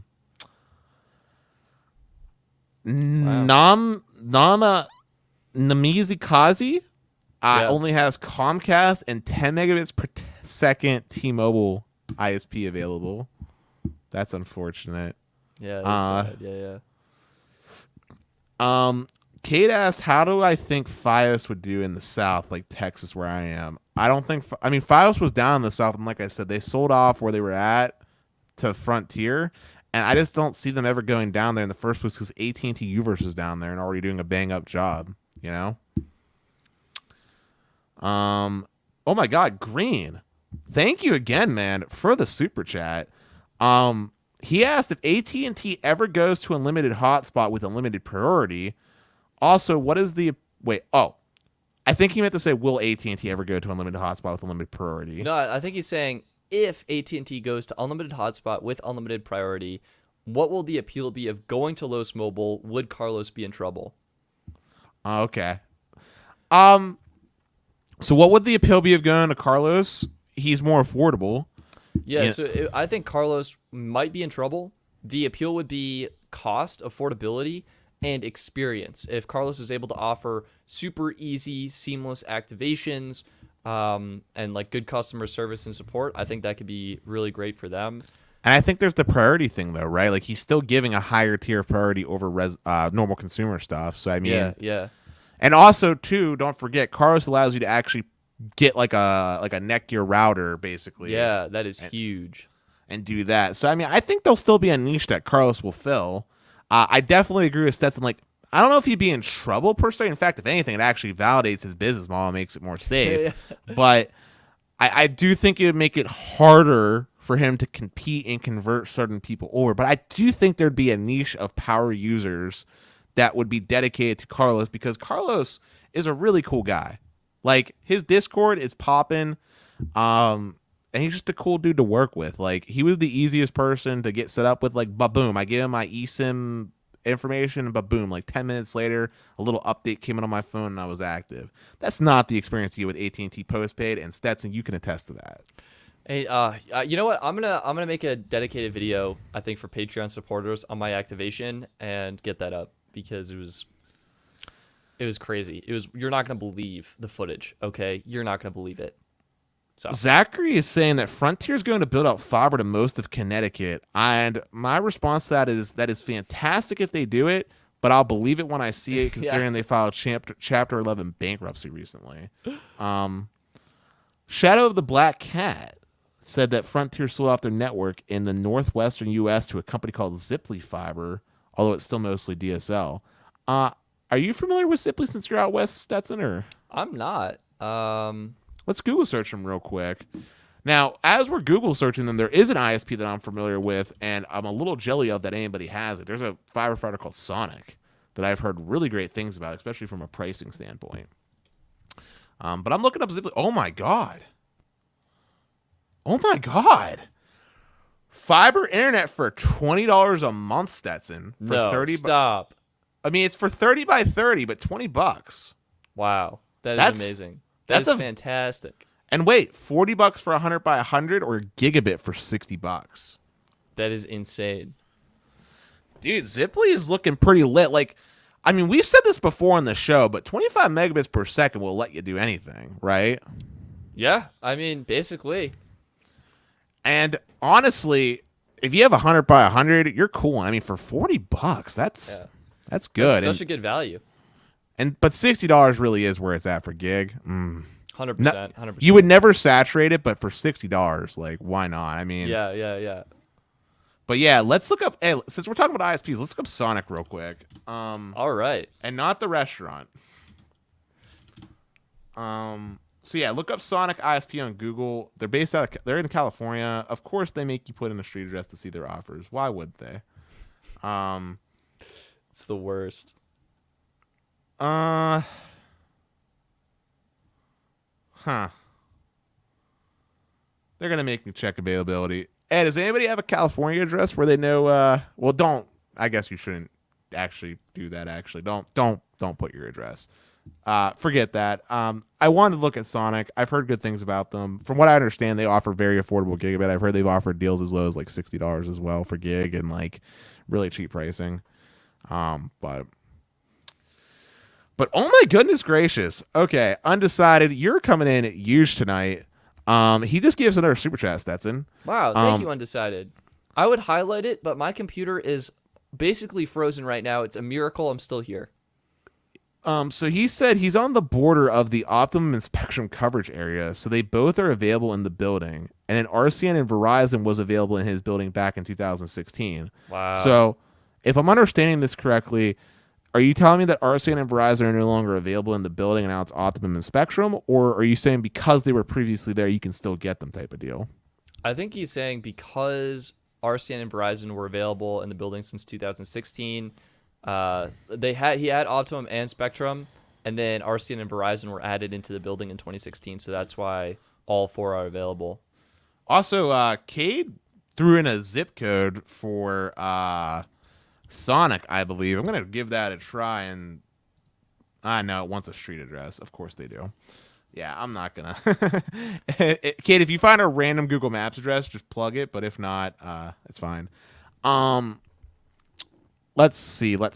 So Zach was saying Sonic is an insane ISP option where they have fiber, but they also have DSL and fixed wireless. Yeah, that's a thing. Liam said that there's a city near him that set up their own ISP called Cedar Falls Utilities, and it's among the fastest in the area. Wow, that's awesome, Liam.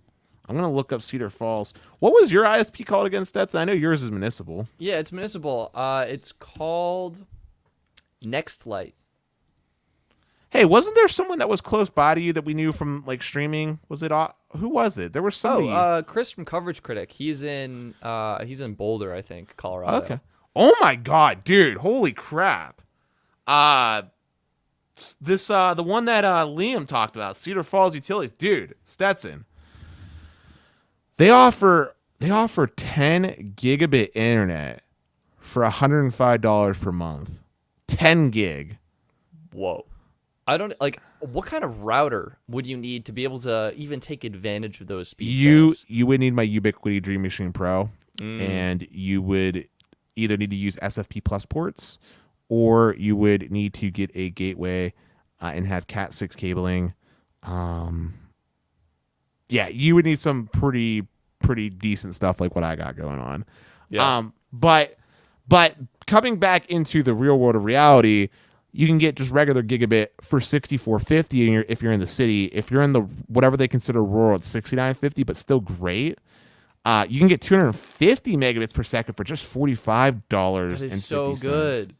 And also, you can add on FiberNet TV for just $12 if you want to get some TV.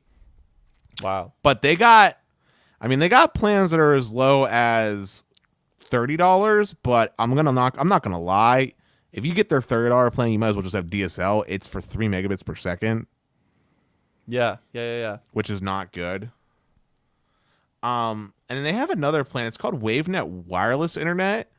It's $56 for 9 megabits per second down and 1 up, or $75 for 18 down and 2 up. I don't know why you would want to get that when you could get the fiber stuff. Like, that doesn't make no sense. But yeah, they look cool. The 10 gig is what really impressed me. It's amazing. I didn't even know that was an option for consumers. Oh yeah, there's actually an ISP out in Oklahoma, I want to say, that does, they're like a municipal fiber, and they do 10 gig and stuff like that too. In fact, I even think they offer 40 gig if you're like a business. Wow, that is so cool. But dude, we just got another super chat from Green, I think. Yeah. Green. Would you rather have millimeter wave right outside your home, or fiber for your internet connection? Also, is millimeter wave faster than fiber internet?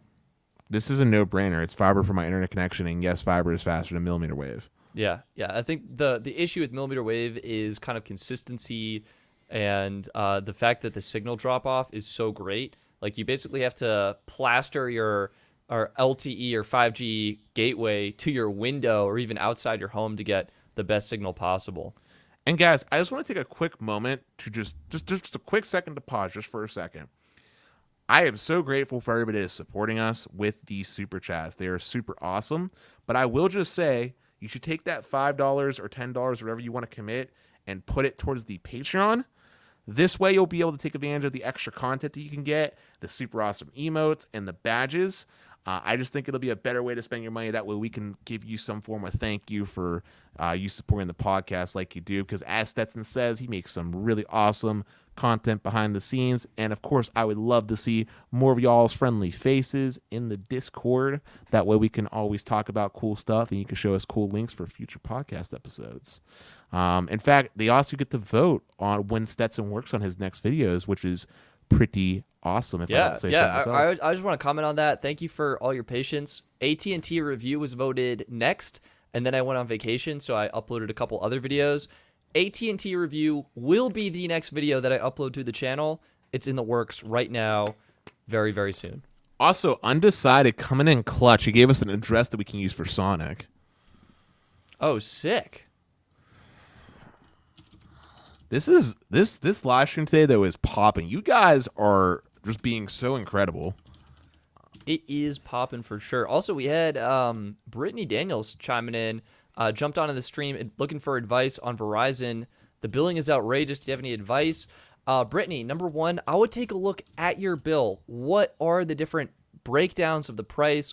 What is your plan cost?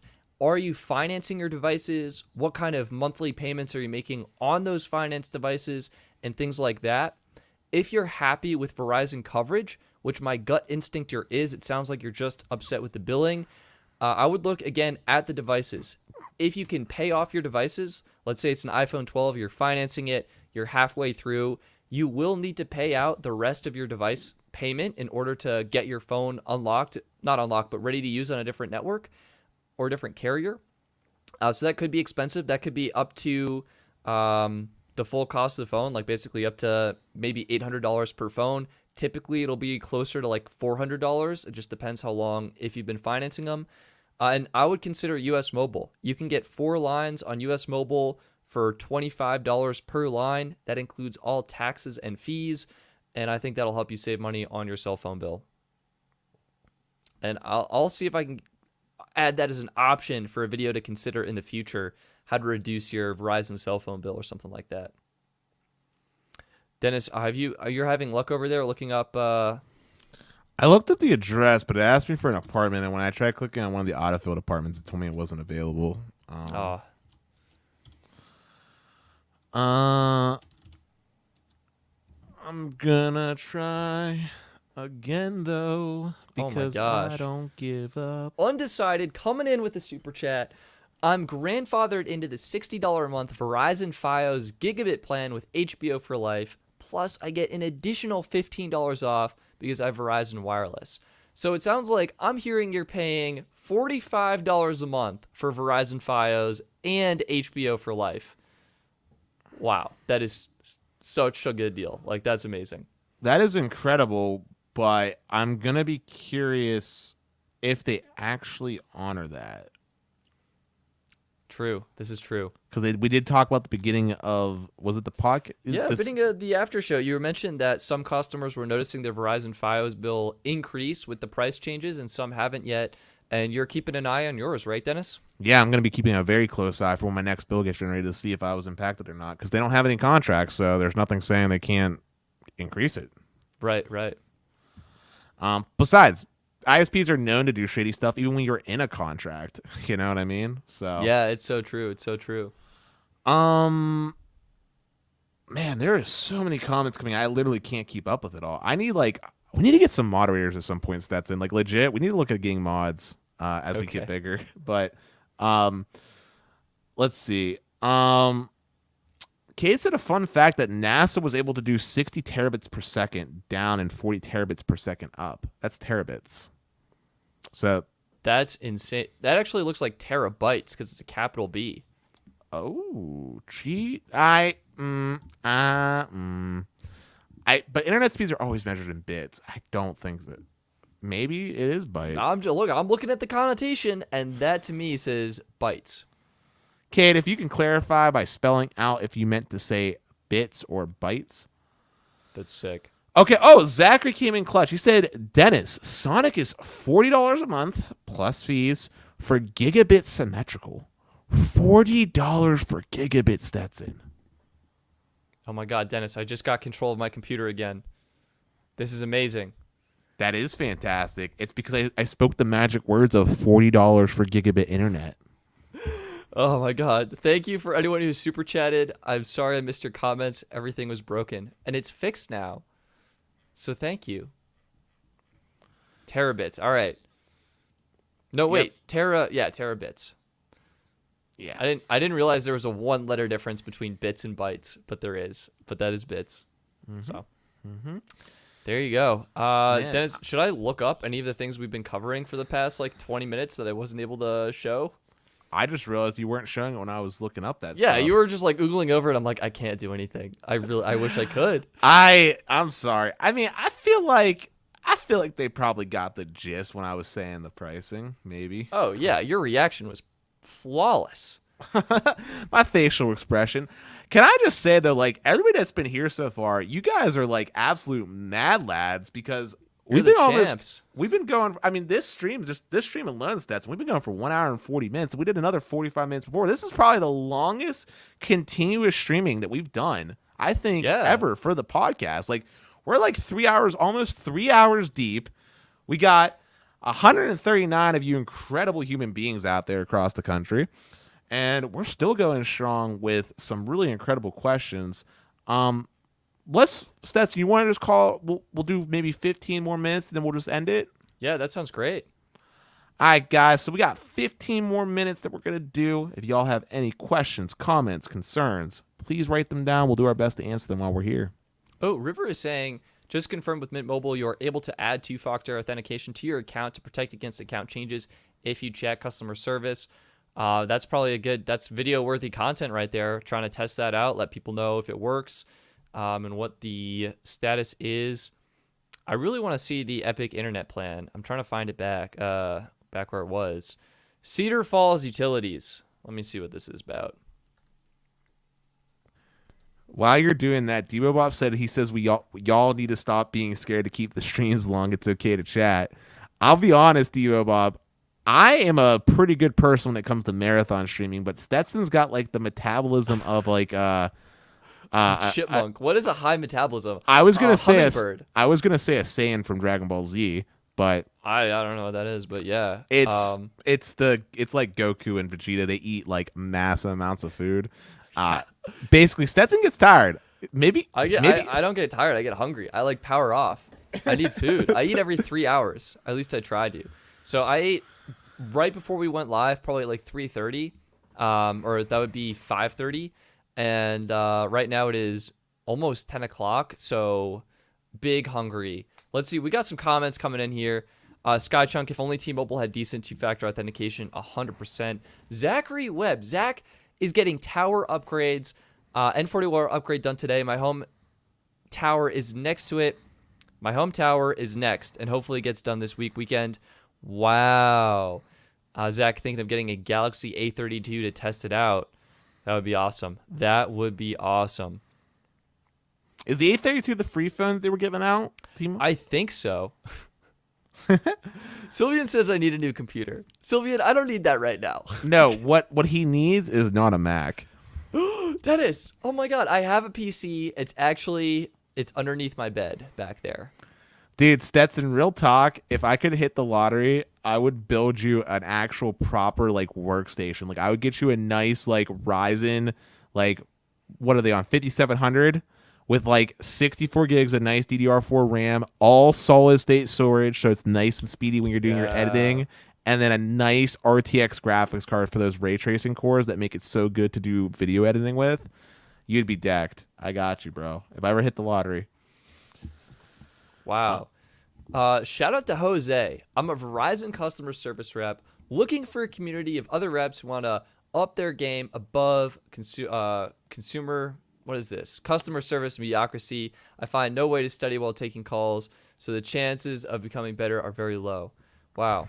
I had no idea it was such a challenge, but I want to say, Jose, we really appreciate everything you're doing in the customer service space. And for helping answer our questions and get people activated and anything else that comes your way. Yeah, it's a thankless job, but dude, we really do appreciate you. In fact, if it's possible, and please get into the Discord. I would love to chat with you more behind the scenes, hear a little bit about I want to hear about the insider perspective, like what it's like working with Verizon. Whenever you're able to share, without getting in trouble, like I would love to hear a bit about, the day-to-day behind the scenes. You know what I mean? Like maybe you could tell us a bit about how billing works. Like why is Verizon and AT&T so wonky when it comes to showing customer their bills, for example? You know what I mean? Or maybe it's something like talking about how legacy plans go. Like when people lose their legacy plans, like why does that happen? And maybe you can give us insight on that and talk about what they train you on. Like when they trained you, like did they focus all on sales? Like were they just focusing on you meeting some weird metric like sell first, worry about customer later, or did they take like a more customer centric approach where they're like, address the customer's issues, make sure they're happy and that kind of thing? I'd be curious to hear about all that kind of stuff.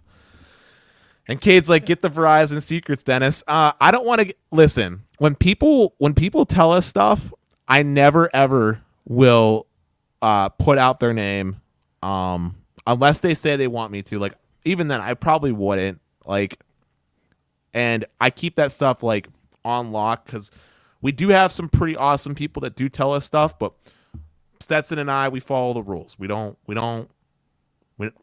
Loose lips get you in trouble, and then no one will want to work with you like that again. It's about trust. Yeah. You got to have trust with the person. We always confirm that it's okay to share information before we do so.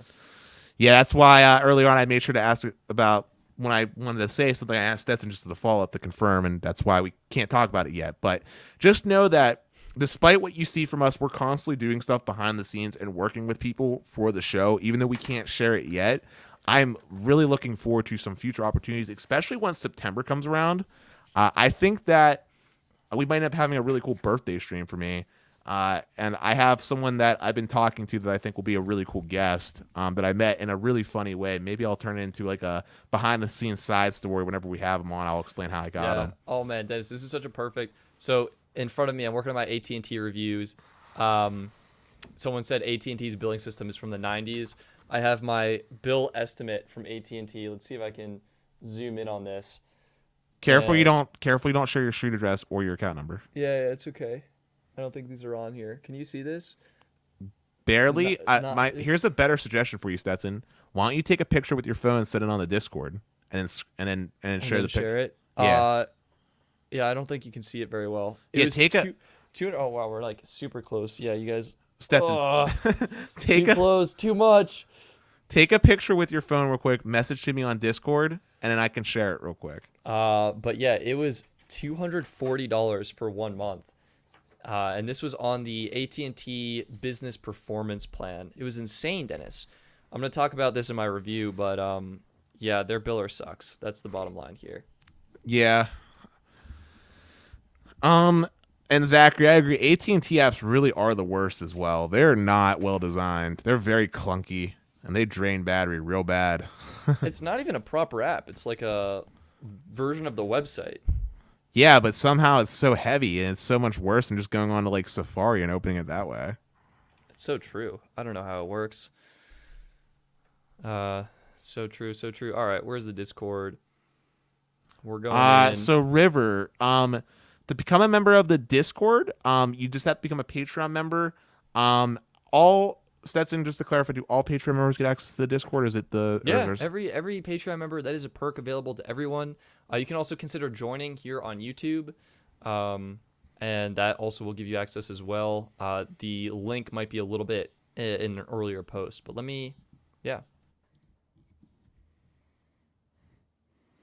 But let's see. Krill asked, "Will there ever be an AT&T app for AT&T prepaid?" I'll be honest. Oh, they just updated the postpaid app, so you can now sign in. That's actually a huge update. Yeah. The app got the update, so you can now do it. Cade, if you have if it's just the emoji membership, that unfortunately doesn't include it because the emoji is like a separate perk, but all of the other ones do. And there's a link that was posted, like it's one of the first links, I think. So if you need it, I will post it again and make sure you get that. But yeah. And then the last thing I wanted to do is the biller. Yeah. Let me see. Sorry, I got distracted. That So person. many chats like rolling in. So I kind of want to open original. Here we go. Slap this over here. Also, So guys, while he's doing that, if you've been here and you're still here, don't forget to slap a like on this. I only see 72 likes right now, which means there's some people in here that still haven't smashed that like button. And also, it's worth mentioning, this is totally free to do, but if you love our content, you should hit subscribe and make sure you hit that bell notification so you get alerted anytime Stetson posts an update on his videos. That way you're up to date on the most recent news. Yeah, so check this out, Dennis. I signed up for AT&T Unlimited Performance. It's a $75 plan. Same thing as extra. First bill estimate was $240. Recurring bill was $135. That's just not right. Okay. Is that because of proration or something? Or I'm like really confused. Oh, wait, you're on Business Unlimited. Yeah, so this is Business Unlimited Performance, okay? And the computer might have just froze on me. And it's a $75 plan though. So I don't know what happened, but this was really expensive. If someone does know, I'd love to learn. And then the other thing is my bill estimate. This is really funny too. My bill estimate for the current plan I signed up for was $167 or $162 a month, $167 for the first bill. That actually sounded pretty right to me. My first bill was over $200. Holy cow, we got another super chat from Green Stetson. My goodness, my man. But he's telling us that my grandma and uncle share a 600 megabit or megabyte plan on AT&T. It's like $90. What would we recommend as an alternative that would be good for them? So Green, what I would recommend doing, since they're such low data users, is look into something like Consumer Cellular. Like they're pretty. I would consider doing US Mobile's pooled plans. Well, right? I assume they want to stay on AT&T. If you want to stay on AT&T, I would almost go Red Pocket. Red Pocket could be good too, yeah. Yeah, I think they've got a super low cost, like $15, and they have some eBay promos as well. But Consumer Cellular is also cheap too. I think they have a plan that's. So you can find the cheapest plans. Go, Dennis. We're in a race to help you out right now, Green. Yeah, 2 lines of shared data. You can get 2 lines with 3 gigabytes of shared data at $22.50. Wait. Oh, I'm sorry. Is this on a per line basis? Yeah. Oh, crap. Okay, never mind. Oh, we go. I got it. Green, check this out. This might lag the stream again, but this is Red Pocket. This is an annual plan. $8.25 a month. It's got 1,000 minutes, unlimited text, and 1 gig of data every 30 days, $100 for a year. That's probably the best low-cost option. And if we don't have to be on AT&T, I do got one honorable mention. We talked about this earlier on, but if they have Xfinity, dude, Xfinity Mobile, 1 gig shared data, $15. Yeah, I would do that, or US Mobile family plans, or the pooled plans rather. So if you have 2 lines, and let's say you grab a gig of data, you're looking at $20 a month, $21 a month, basically, all taxes and fees included for 2 lines, 1 gig of data. Yeah, that's pretty stellar too. That's pretty stellar. Yeah. Also, hi Nick. If you're new to the stream, it is so good to have you. There is a lot that we've been discussing right now. We're basically just doing some Q&A with everybody. So if you got any questions or concerns that you want to ask us, we'll be more than happy to answer them for you. Also, don't forget while you're here to make sure you slap that like button. Definitely helps out. And then, let's see here. Someone asked us how much data we should use on. Okay, yeah, you found it. How many gigs would you recommend on Mint Mobile? All right, so Joshua, I have a little bit of a hot take here. First, you can check your data usage in your phone settings or on your current wireless bill. That's going to help you determine what your average usage is. I'll get a plan that meets your needs. A lot of people, like myself, are fine with the 4 gig plan. I would say probably 90% of people, or maybe like 80% of people, are going to be fine with the 20 gig, or excuse me, the 12 gig plan, 15. So it's 15 4, gigs? 10, and 15. I would say, yeah, 15 is probably safe. Or if you wanted to get the unlimited plan, this is actually a 35 gig plan. After your first 3 months of service, Mint Mobile will actually email you what your average usage was per month and then recommend a cheaper plan based on that. So my personal opinion, I think the 10 gig plan is the sweet spot. I think that's probably good. That's probably a good call. I will also comment though, you can upgrade plans at any time, but you can't downgrade at any time. So it might make more sense to start 4 gig. If you hit that limit, upgrade to 10 gig, which is what Dennis is recommending. And if you hit that, then you can go to the 15 gig or the 35 gig. I mean, I'll be honest, you can standard 4 gigs pretty easily, like if you're on Wi-Fi a lot. Only reason why I said 10 gig though is because there's going to be those one-off scenarios where you really do need the more data. Yeah. And for the $5 difference, I feel like it's worth getting legitimately over double the data. And it's enough data that I think you can comfortably not have to worry about your usage. Like you can kind of do whatever you want on your phone. And for the most part, I mean, outside of like binge watching YouTube or something, like you can pretty much. Yeah, it's so true. It's so true. Joey Peters 1234. I want to give a huge shout out, and thank you to you for supporting the channel. We really appreciate it. We're happy to help answer questions. We're trying to help consumers save money on their cell phone bill, find an affordable plan that meets their needs, and explore the telecom industry. So we're happy to be doing that, and we're grateful for your support and for everyone's support who's watching us right now. Thoughts on the TracFone and Verizon merger? This is actually an acquisition, which was pointed out by Zachary. I think we reacted to this a while ago. I mean, right now, I would say Verizon needs a better presence in the prepaid space. Hopefully, TracFone helps with that. It's a bummer seeing the consolidation on the industry, so you're getting less choice. I hope it ends up turning out well, though. I mean, we'll have to wait and see. On the topic, by the way, of touching on old topics, Mo commented, he said, Stetson and Dennis, going back to the stream that we did where we talked about Optimum slowing upload speeds after July 12th, it doesn't seem to have taken effect on customers that had Optimum from the beginning. Huh. I would keep an eye on that. I know that whenever speed changes happen, ISPs typically take a little bit of time. Like whenever Comcast increased speeds, it took a bit till my personal gateway got the new boot file provisioned. Yeah. It might be an issue of like just actually like if you ever power cycle your modem, like it downloads the new boot file and you're just like SOL. So I would keep an eye on that. But if that's the case, that would be surprisingly chivalrous of that ISP.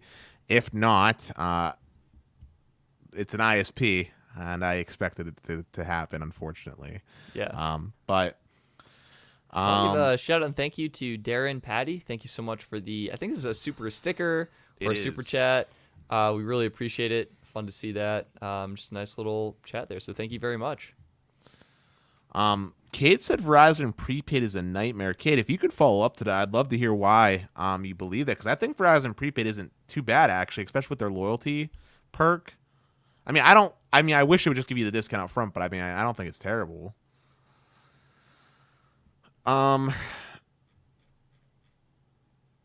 Shame Feed said he's having a terrible experience with Circled In. 6 booking a meeting, nobody is calling him, and they didn't give me the Verizon rebate for my BYOD promo, and they don't reply/answer to me.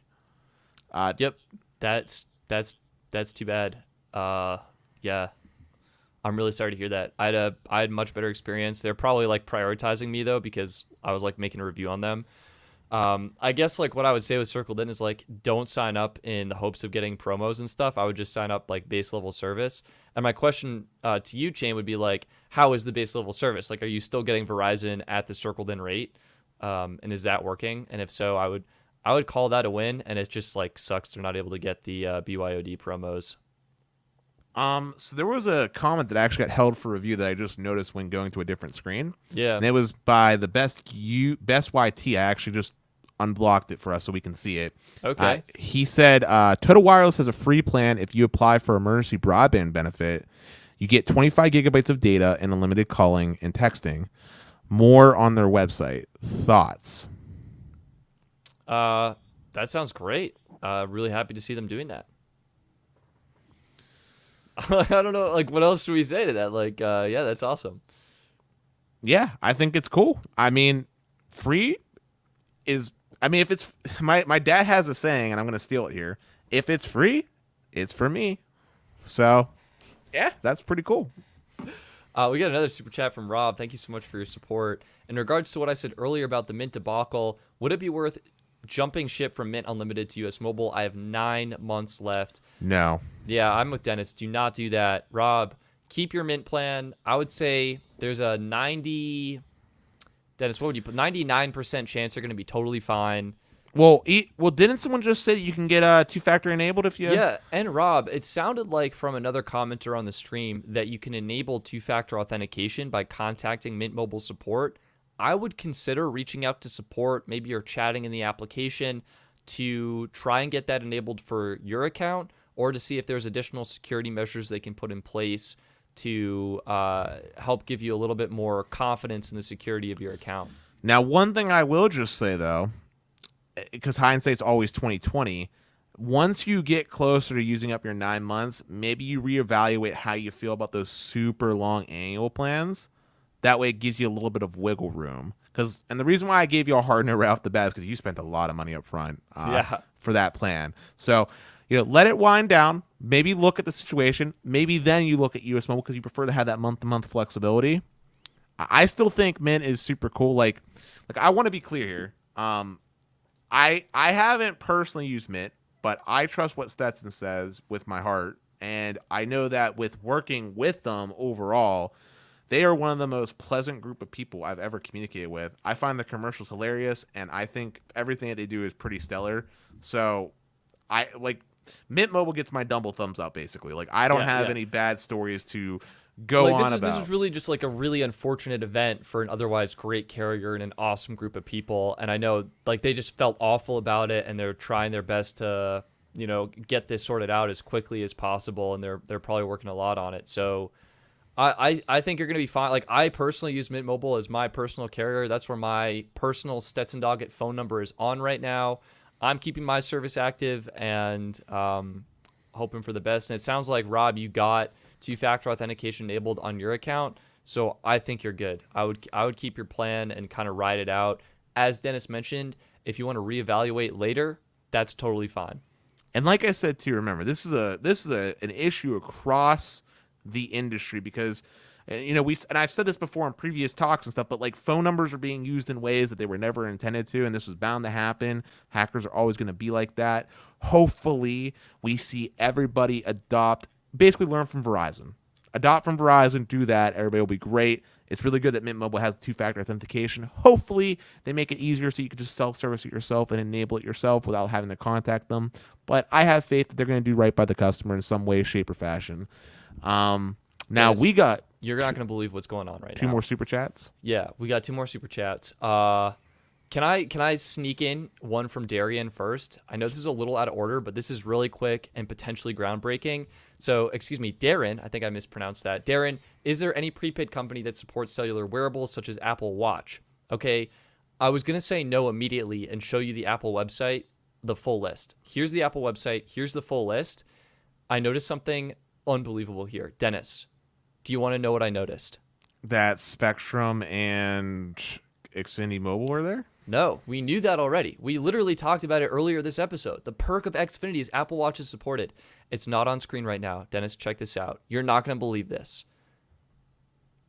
Visible Wireless is listed as a supported Apple Watch carrier. What? This is insane. This is insane. So that's your answer. Darren, these are the available carriers right now. Bluegrass, Carolina West Wireless, Cellcom, C Spire, Spectrum, T-Mobile, US Cellular, Verizon, Xfinity, and AT&T is up here at the top. Forgive me if I'm mistaken, but wasn't Verizon acquiring Bluegrass? Maybe. I'm not 100% sure. But Visible is huge. I'll 100% be looking into that because that is unreal. All right, let's get the other super chat, too, from Kevin Gorge. Thank you as well, my man. He said Verizon's data services turned to crap like almost 2 years ago. He's on Xfinity Mobile now, and it's been great. Is Verizon really raising prices again? Lot to unpack there. First, I will just say that I'm sorry that your cell service got worse in experience. Ironically enough, Xfinity Mobile actually uses Verizon. Yeah, so Kevin, you went from Verizon to Verizon. Like, you're still on the Verizon network. Although, in his defense, it's possible he might be connected to those Xfinity Mobile Wi-Fi hotspots. That's such a great point. It is possible you could be connected to Xfinity Mobile's Xfinity hotspots, and that could be alleviating some of the congestion issues on the network. Yeah, like basically you're not connected to the macro, so you're getting that. I guess you can call it like extra layer of coverage from Comcast. Yeah. And then lastly, he asked, is Verizon really raising prices again? So at the beginning of the stream, the price increases that we talked about were in regards to Verizon's FiOS service. Very long story short, they increased prices, but depending on what we talked about, between $5 and $20, depending on what we talked about, on their like home-based services, like their gigabit internet going from $75 to $90, and a couple different things like that. As far as wireless goes, Verizon Wireless, nothing that I'm aware of has been talked about as far as raise costs on that side of things go. Yep. And actually, another interesting point that Peter brought up is that Xfinity is a business level of Verizon. So back to Kevin's comment, it is possible that if you went from Verizon Start Unlimited, that is a deprioritized plan, and you switched to a data bucket plan or a by the gig plan on Xfinity Mobile, then you went from deprioritized to prioritized, which could have impacted your quality of service. Also, we almost missed this comment from Green, Dennis. How big did T-Mobile Un-carrier movement affect the wireless industry? Was it good or bad? What are your thoughts on it? I think that the Un-carrier movement from T-Mobile was absolutely pivotal to getting us to where we are today, with unlimited plans being back the way they are. Yeah, I give it a double thumbs up. Yeah, and I also think that movement also highlighted the importance of customer service, because despite all of the rants and raves and red-faced Dennis moments that you have seen, I can tell you with a straight face that customer service is a lot better across the board from all the companies, okay? Like, a lot better.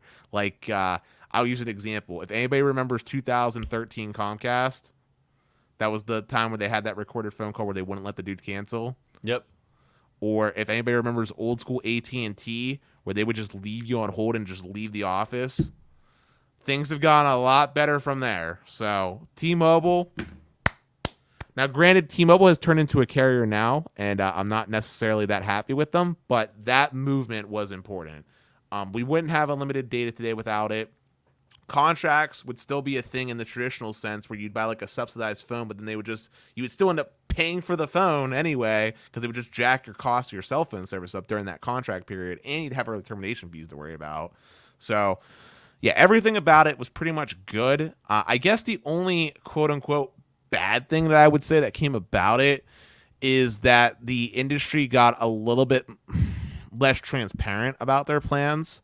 And to a certain extent, like, everything's unlimited now, and you really got to read the fine print to understand the differences of unlimited, which is really not how that works, in my personal opinion. I also think that I guess there's some other. I mean, I guess there is some other downsides in the fact that, you know, phones are more expensive now; they're not being subsidized at all. I guess that could be considered a downside. Ultimately, I still think it's better this way, but for some, that might be a downside. I mean, is there any downsides you could think of, Stetson? Because I really can't think of it, really. No, I think it was all upside. I think the phone contract model was just a bad model. I think device financing makes a whole lot more sense, because you can literally just buy out your device anytime you want. And I think it's still giving people that lower monthly option. We got unlimited plans and got rid of the stupid... I want to say it got rid of the stupid data bucket plans, but the fact is they're still here and they're still terrible. But otherwise, I think it was a great move. I think T-Mobile really shook the industry up. It's what we needed to see. I think Verizon and AT&T were too scared of giving people unlimited. Oh, I thought of one downside. Okay. Binge on. That was like unlimited streaming. Yeah. Well, no, that was like their stream saver, basically. Like, the 480p cap, like the throttling of the video. I think that was the worst thing that came about from that movement, though. And here is the reason why I specifically don't like binge on, is because I'm a firm believer in the principle of net neutrality, which I know has been long and dead thanks to the good old Trump administration's Ajit Pai. But basically, you showed favoritism. You gave 0 rating data to specific companies that work with you, like Netflix, like Spotify, whoever that was part of that program. And I think that's just not okay. Because then you get into a situation where, if AT&T wanted to, they could have if AT&T wanted to be real mean, and let's just say the industry, we just turned the clock a little bit, went back to like tiered plans, they could have like a 10 gig cap plan, but say HBO Max isn't counting against the data at all. And that's just an unfair competitive advantage. Yeah. Not even competitive advantage. It's just not the way things should go. And I wish binge on never happened. I mean, I kind of agree with what Peter was saying. He was saying that binge on wasn't too bad. It was actually pretty great when they had data caps because it gave you unlimited video and music streaming on your data bucket plan. But ultimately, what we want is the 4K streaming, the uncapped streaming. Well, it's not about plans. it's not the part about reducing the streaming that made me upset. It's the fact that there was winners and losers. Like Joe Schmo that just started a streaming service isn't going to be a part of that program. So their data is going to be counted against. You get what I'm saying? Yeah. If every video, period, didn't count against the data, that's fine. That's one thing. If you're selecting winners and losers, if you get to pick Netflix, okay, but I don't know, Venmo counts against your data, TikTok, okay, but Facebook video, no. Like I don't like that. That's has too much room for corruption to occur. Yeah, absolutely. But we got another super chat while I was talking. AT&T has the same touchy experience with two-factor authentication. I inserted a new SIM due to service issues, and my number is now not listed at sign-in to use my account. All right, Franco, I'm putting this in the AT&T review video. This is what I'm talking about, everybody. AT&T, they have the network, they have the product, they do not have the experience down. This is just one of many issues. By the way, since Peter's in here, if I just want to ask a quick question. When you were saying Xfinity's part of like business of Verizon, can you go a little further on that and just clarify what you meant by that? Like, I think it means that they get prioritized, like they get the same as consumer. Yeah, but like, are they business level priority? Like, are they getting like? Does Verizon have different levels for business? I don't know. That's why I'm asking Peter. I can find out. My friend has a business plan. That's why I'm asking Peter, because I know that's like Sneed's like go-to guy when it comes to that kind of thing. Yeah. All right, we gotta wrap this up, Dennis. We said we were gonna go for 15 minutes about 30 minutes ago. So any last lingering questions? We'll go to the 30. What time is it? 10:30. I feel bad because I could really keep going. And like we're back. We're actually gaining more viewers, Stetson. We're back up at 150. Are you really sure you don't want to keep this marathon train going? Yeah, Dennis, I'm gonna pass out. Stetson. Let me carry this show for a little bit. Go get yourself some food, okay? I'll carry the show. I can survive with my water. Right. I'm being dead serious. Guys, I'm giving it to Dennis. All right. I need to eat by. I know you guys requested Dennis Showtime, so it's going to be Dennis Showtime for a little bit. Hopefully you don't mind me. Maybe we can say some crazy things to make Stetson come back or something and have to rewatch this whole video. But, okay. I did get us to go longer. So, Albertizzi, you said that's how all the Mexican plans are with what, like with the binge on, or can you clarify what you meant by that? I'm sorry if I didn't catch it earlier. Zachary said this is dangerous. Well, it's not too dangerous. It's not like I have control over Stetson's PC, so I can't do nothing too nefarious at the moment. Okay, so Peter, thanks for giving me that response back. He said Xfinity manages accounts and services and data buckets, and Verizon just gives out the spectrum that is supplemented by the hotspots. Okay, that makes sense. Hey, Rob, thank you, my man. I'm always about spreading the love, especially today. I'm feeling extra confident and extra clean, as many of you told me in the podcast with the haircut. I'm feeling very refreshed and like a human again, which is very nice. Stetson feels weird to be watching his own stream now.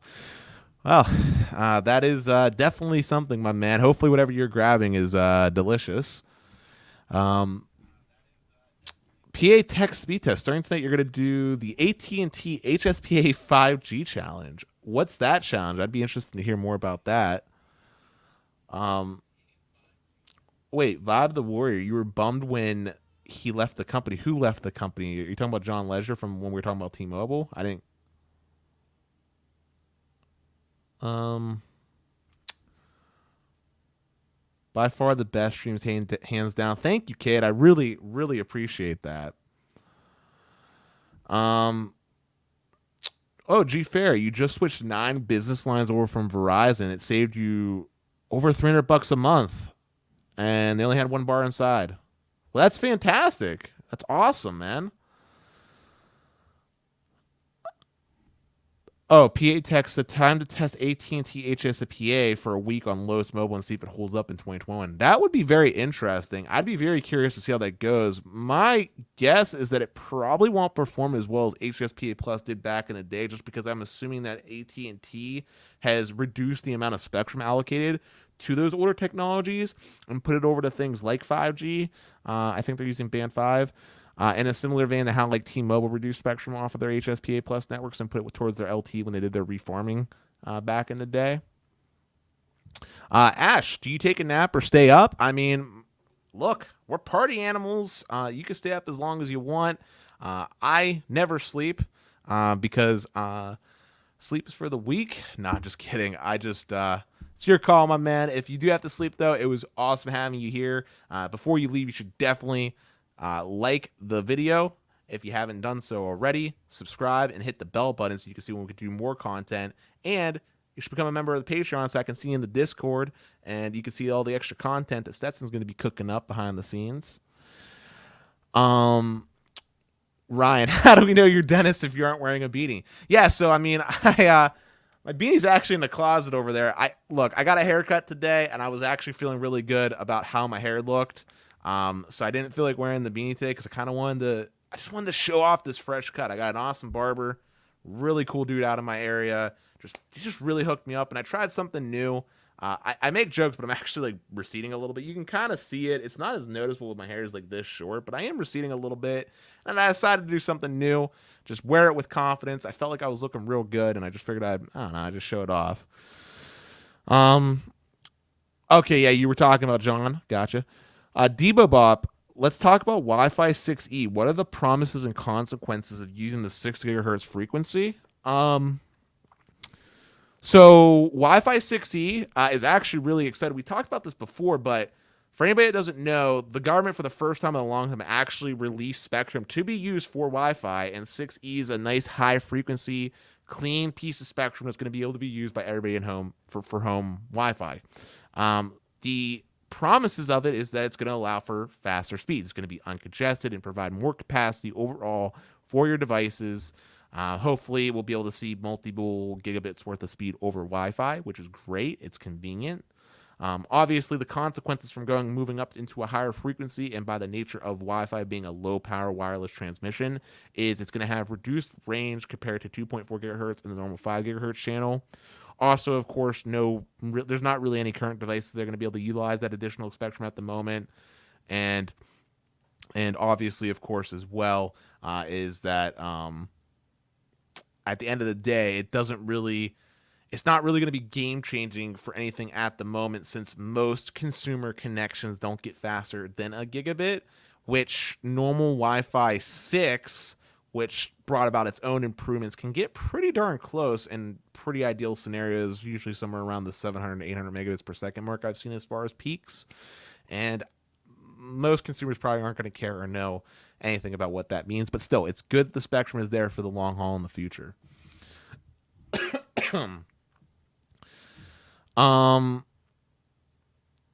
Let's see. Jamie, thank you. I do like the haircut as well. I tried to change it up a little bit.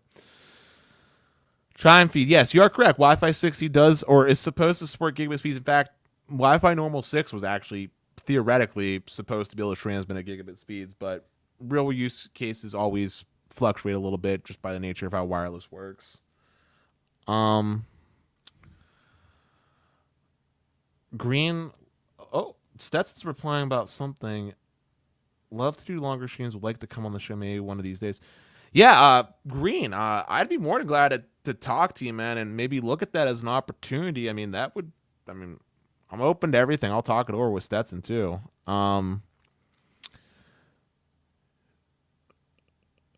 Rob, we're gaining more viewers. We're gaining more viewers because more people are getting on depending on time zone. That is a real possibility. I mean, I wonder, do we have many international viewers in here? Where are you guys all from? Everybody that's here right now. Like, are we all in the U.S. mainly right now, or do we got anybody that's like across the pond, as they say, maybe in the U.K. or anything like that? Debo bot, man, what is up with you in these crazy scenarios? If AT&T and Comcast merged, how apocalyptic would it be? I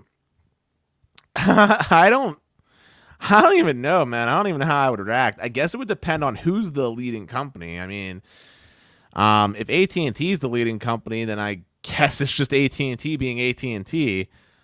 If it's Comcast the leading company, then I don't know how I would feel. I don't want it to happen. We don't need that to happen. That's for sure. Cade, right off the top of my head, what's the best router on the market? If we're talking about routers that the average consumer would probably want to have, Asus makes a really good one. I'm sorry for cheating and looking up on Google, but I don't remember the exact model number. But it's a tri-band router. I like Asus because unlike a lot of other consumer routers out there, if you decide to upgrade or replace it, it's not like the old one becomes useless. You can actually turn it into an access point, and they have support. It basically enables you to turn that old router into an access point to create like a mesh network for yourself and expand coverage and stuff like that, which is really cool. I'm a big proponent of trying to reduce e-waste when possible, and I like it when companies do things to make it so that their products have longevity as far as use and other future use cases. I'm just getting you that model number here real quick, and then I promise I will put my eyes back on the screen to answer more comments and questions. I appreciate y'all being so patient while I look into these things for you. I wish I had more eyeballs. I think no, that's the. Okay, I found it. And I was mistaken. It's dual band, but I'm a big proponent of the RT-AX88U. I will copy and paste that. I will just copy a link to it actually on Asus's website so you can see it. But I recommended it to a buddy of mine, and it did wonders for his house. I tend to stick away from normal consumer hardware. As I said, I use Ubiquiti gear, but that's more what I would call prosumer, and definitely well above and beyond the needs of the average day person. Something like that, though, is pretty sick. And Asus has decent firmware. So that's, in my opinion, the best router for the dollar spent at the moment. I think that's a pretty good one to have. Okay, I definitely missed a lot of comments. Trying to screw up to catch up here. G-Fair, Comcast will never be the leading company. Now, I wouldn't say that. Comcast is massive. They have their tentacles in so many different businesses across the globe. They acquired Sky News and other services out in Europe. They own NBC Universal. They're a massive media giant, and they are one of the largest ISPs in the U.S., I believe. Shout out from South Dakota. Most definitely, Joey Peters. Good to have you here. Eating dinner, Stetson. Okay, this is interesting. You're on your phone, Stetson. You able to hear me, bud? Yeah, I'm on my phone eating dinner. Okay, cool. Just mute yourself. I got this, bro. Okay. Okay, hey, John. Welcome to the stream. Good to have you here, my man. What's increasing in Verizon? So, at the beginning of the stream, the thing that we were talking about is that Verizon FiOS was increasing their core services ranging between $5 and $20. For example, their gigabit went from $75 to $90 per month. It was pretty wild, pretty drastic. It's definitely worth being part of the rewatch game because this has been one of the most poppin' streams I think Best Phone Plans has had. In fact, we're setting a record for the longest amount of continuous stream time. It's been so much fun. If you have any questions while you're here, John, please feel free to ask them. I'll be more than glad to answer them. Stetson's here. He just had to get eating because he's tired, and I told him I would solo carry this and turn it into the Dennis show for a little bit to keep this party going because it has been super lit and super fun. Also, don't forget to hit the like button while you're here because smashing that like button is where it's at. Let's see. Patience is the least we can do for the longer streams. Hashtag praise Dennis. I like that trend. Hashtag praise Dennis. That's making me feel pretty legit. Thank you, kid. Kirill, Netgear Wi-Fi 6E router is a beast. I will not deny Netgear does make good hardware. My main issue with Netgear is I don't like their firmware. It's very hit or miss when they roll out updates, and I just don't like their whole interface. I do have a Netgear router actually beside me, a router that was made by Netgear as far as the hardware, but the firmware and OS that's on there is actually Duma OS, and that's the reason why I picked that particular one. And that's for my Comcast connection, just a normal residential router because it does the trick. Insane Fire 10YT. Do I think Red Pocket Mobile or AT&T? Oh, I'm sorry. Do I think Red Pocket Mobile on AT&T is good? I'm looking at getting a better plan for my brother. So I think Red Pocket. I know Stetson has good thoughts on Red Pocket. I think it's decent depending on what you're looking for in particular. I am personally of the proponent that when it comes to using AT&T's network for the overall better experience, that you should go with AT&T directly with the AT&T prepaid plans. There is two that comes to mind. There's one that's sold by Walmart. It's an annual plan and it's $25 a month. I believe it gives you 8 gigs of data and unlimited calling and texting. That's a pretty good sweet spot. But if your brother's someone that absolutely has to have unlimited data, then AT&T has an absolutely delicious unlimited plan that is $50 a month right now that has postpaid priority data, same priority as extra, and it is definitely God tier. So that would be my suggestion. But if he's less data than what I mentioned, then yeah, Red Pocket could be a good option. Cade, you heard Logitech makes routers as well. Is that true? Well, if they do, I'm not super familiar with them, but the power of Google will allow us to find out.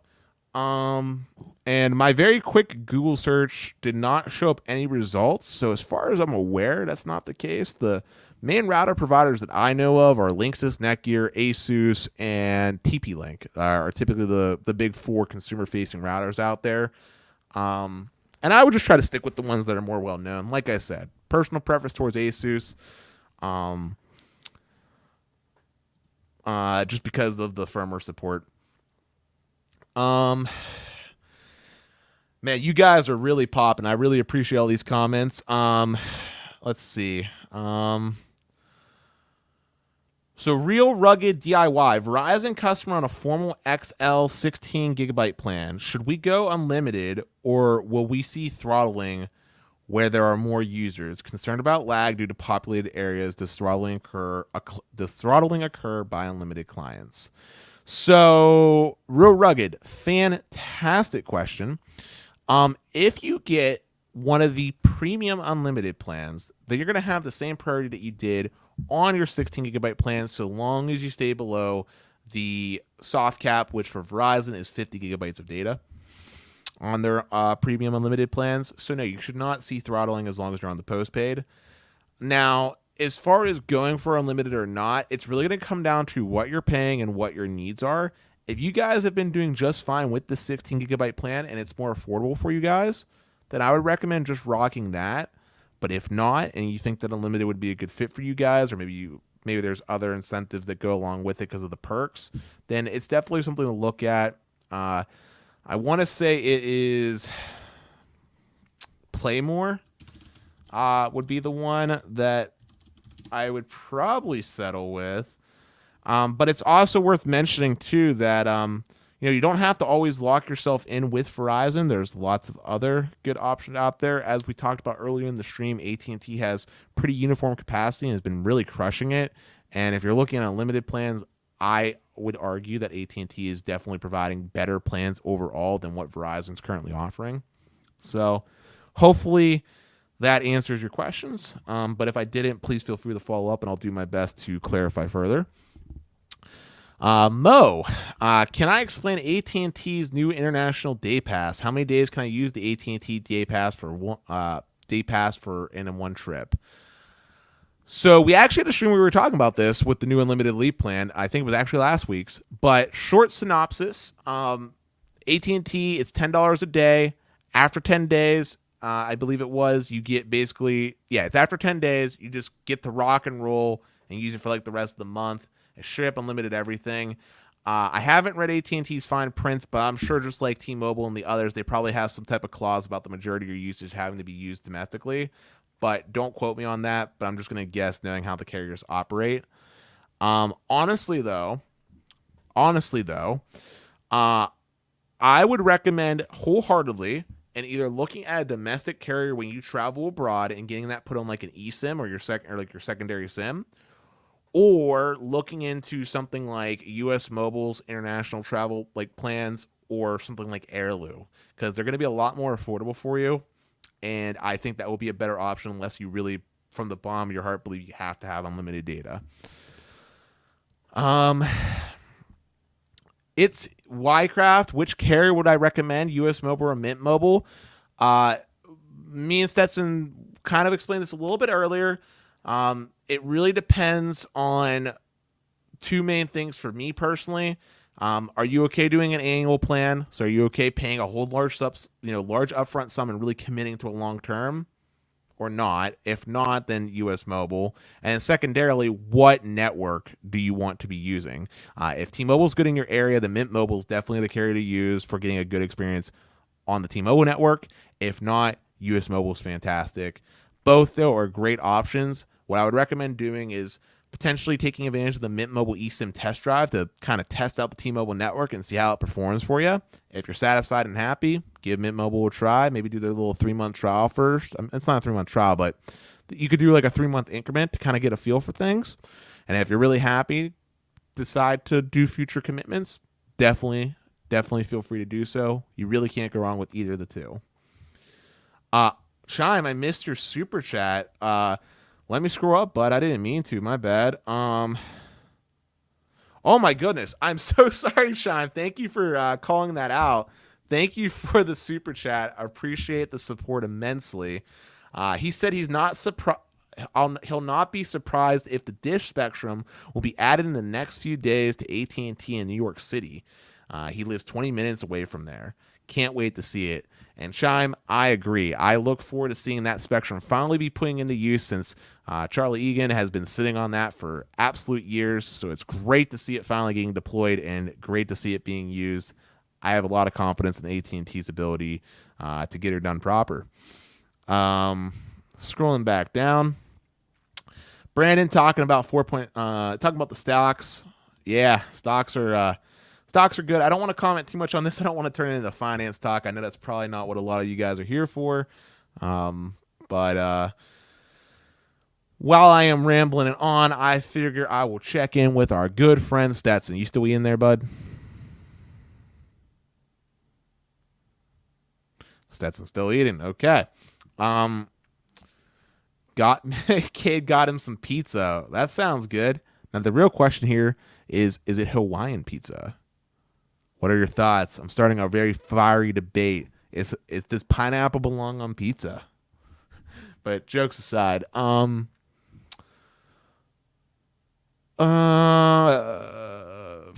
Verizon. If you ever go complete unlimited, it'll be testing your claims to use.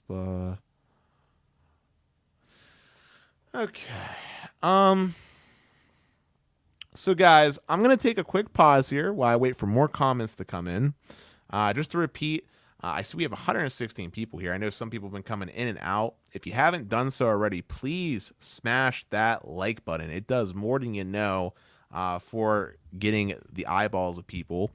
And I also just want to make mention once again, a shameless plug, but if you're not a member already of the Patreon, that's definitely where you should be putting the money at. There's so many good perks, like getting access to the Discord, access to exclusive content, being able to vote on the next video that's worked on, and of course, I'm sure you see in the chat, Lots of cool emotes and little symbols as you level up for the loyalty. So definitely become a member if you have not done so already. It is a super dope place. The Discord's super friendly. It is like a family in there, and it's really cool.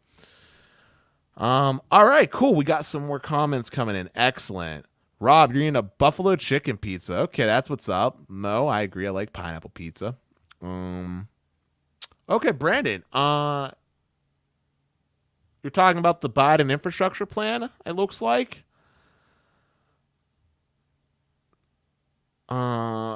Look into Verizon's plans for 5G home internet. I'm not a pumper, just generally trying to get to help people. Yeah, I think Verizon's wireless 5G is going to definitely be able to fill in some niches. I'm really hoping, though, that money gets more so focused on expanding fiber and not us laying down technologies that have been being like a dead horse like cable. Like, I really would love it more if we could just focus on expanding fiber to the home, because ultimately that is the gold standard and it'll be the future of internet connectivity. Jose Antonio, welcome. It's never too late to party. So for Verizon, are they just raising them? Are they just raising them for changing, refreshing them as a whole? So Jose, at the very beginning of the stream, long story short, we were talking about Verizon FiOS's home-based internet service or home-based services. They're making changes that are going to affect prices between $5 and $20 as far as an increase goes. Quick example is gigabits going from $75 to $90 for FiOS customers. Dennis' show is the only good show. Thank you, Cade. And Stetson is back. He didn't hear anything. That was outstanding. Oh my God, what a great stream. Who is this bloke over here? What is it? This guy is crazy. Yeah, don't tell Stetson what we talked about, guys. It's the secret between us. If he wants to find out, he'll have to rewatch the stream. He'll have to be part of the hashtag rewatch gang.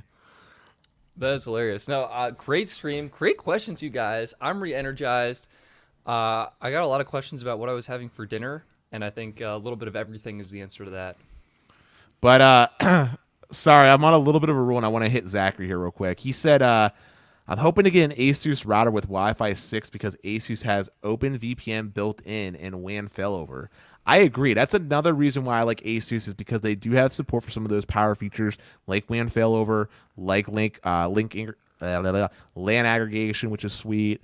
And yeah, Asus is just a really good router to go with. So you can't go wrong. Although if you want to get more into the prosumer space, like me, Ubiquiti makes some pretty cool stuff.